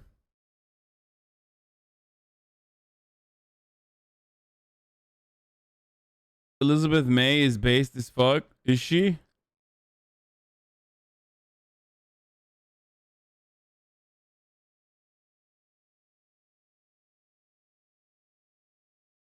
Yeah, dude knows nothing about Canada and is shitting on Quebecois face for no reason. Lol, fuck off. Lol. That's an awesome fucking. That's an awesome PFP though. Lol. What did Quebec do to you for getting such hate, dude? I'm gonna come to Quebec. Okay, do you understand? I'm gonna fucking come to Quebec, dude. I'm gonna come.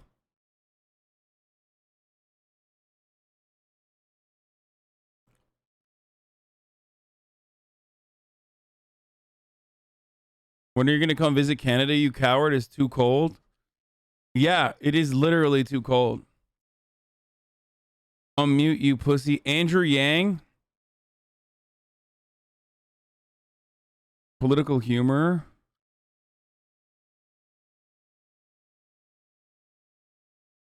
As a Canadian, it's really scary and troubling to see such thing happening in the U.S. It looks like the Trump virus is spreading little by little in our country too. Aww. Quebec literally had universal healthcare for the rest of Canada. Keg W. What the fuck do you have against French people?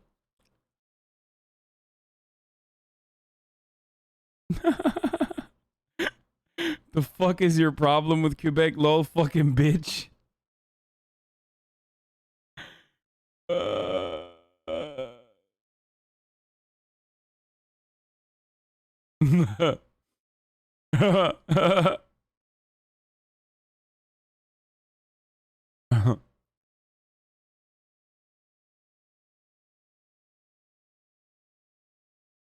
Do you even have any Canadian mods? That's what I thought. Bitch, stop making fun of Canadians. I do, actually. I literally do have Canadian mods. Yes. Motherfucker. First of all, I have Canadian mods. And not only that, but I've been more involved with the Canadian election than I have with the American election. Like, people running for office in America don't come on my show. Except for like AOC and Ilhan Omar and a select few. Like, ultimately, I got, you know, the leader of the NDP to like play fucking video games with this shit. You know, he's the homie. Like,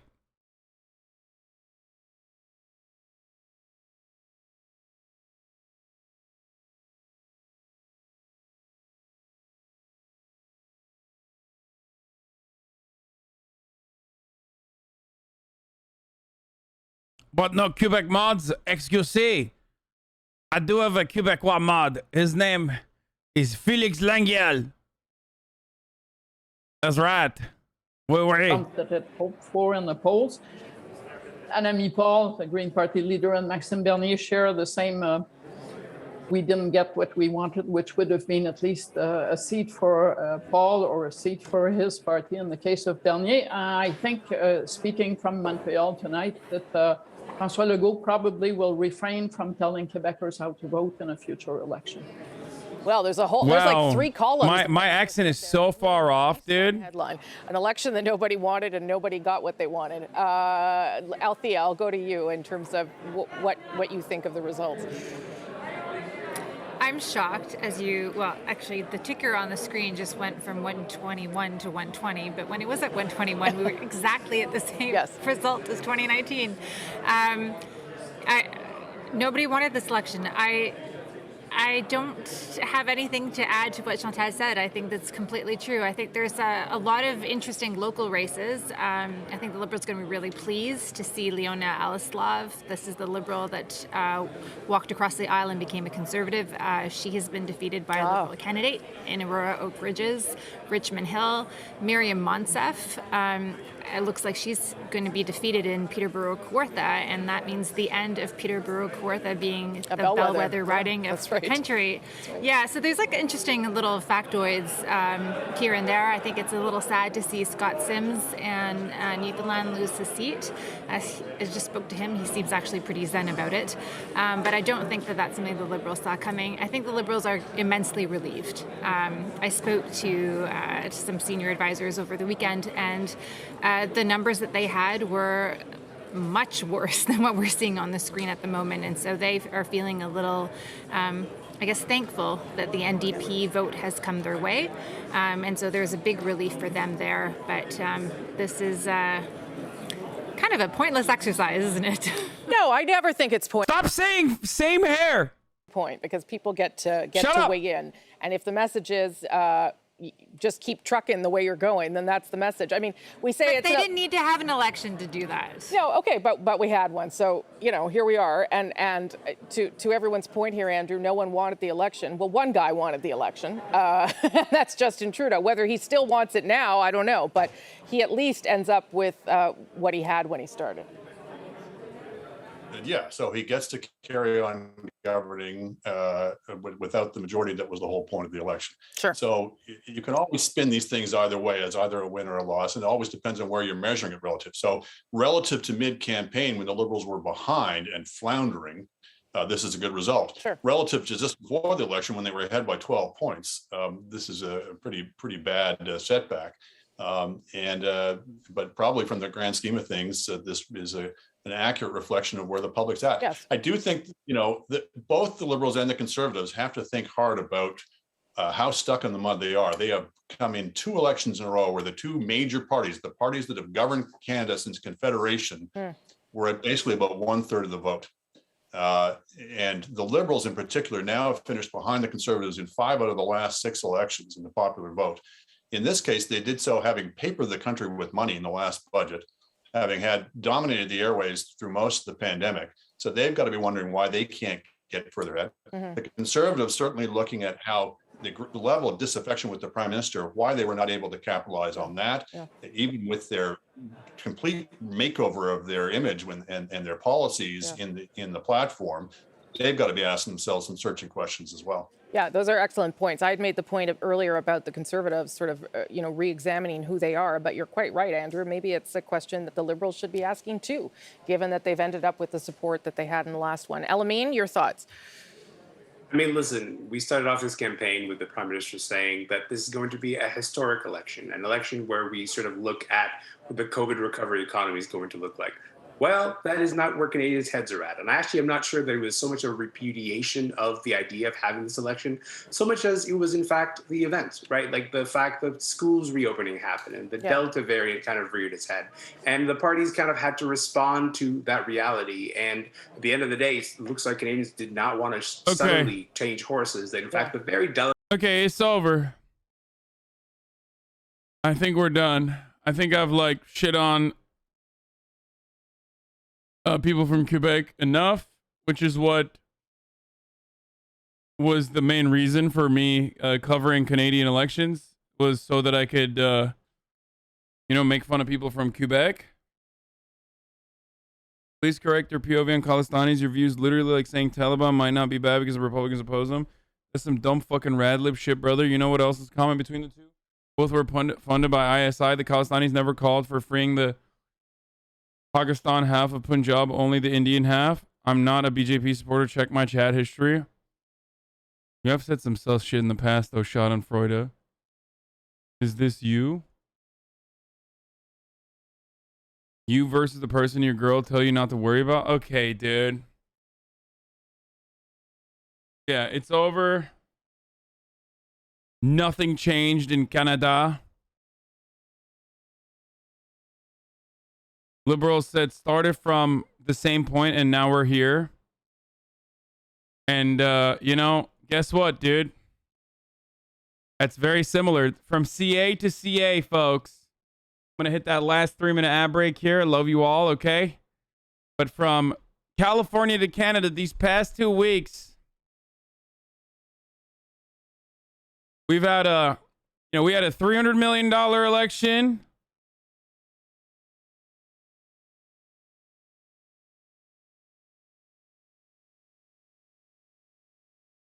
Yeah, from CA to shining CA.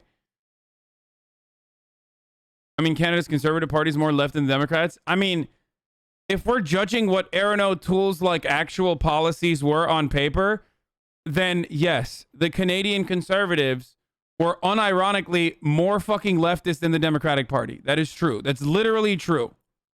Don't say not true at all. Shut the fuck up.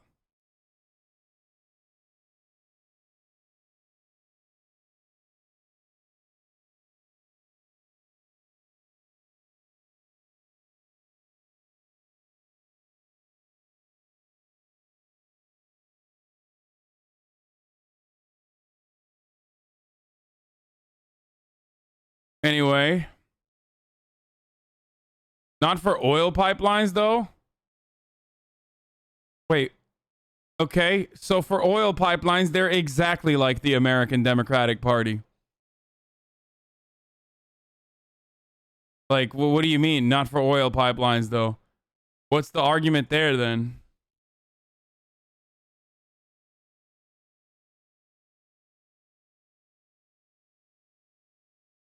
Anyway, we'll talk more about this tomorrow, okay? ultimately, lo-fi introduction, starting off the day. All the yeah, if the Canadian, okay, hold on. The reality is the Canadian Conservative Party still supports universal health care.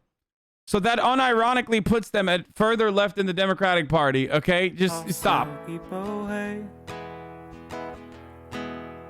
Sunny Los Angeles, California, says Hasan. Anyway, I love you all and I will see you tomorrow, okay? Bye-bye, oui, oui. Au revoir. Quebec libre. There he is again. Hasan is streaming. Hasan is streaming.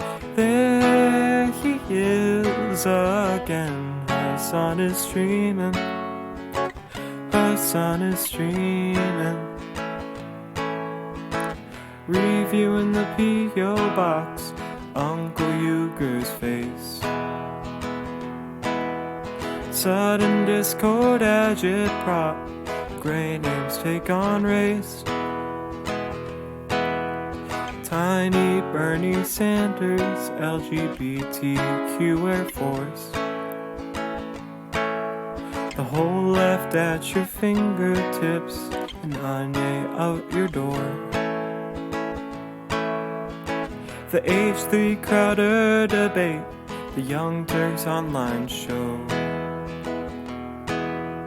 3 full fucking years of this, and plenty more to go. 90-day fiancé, talks of champagne bourgeoisie.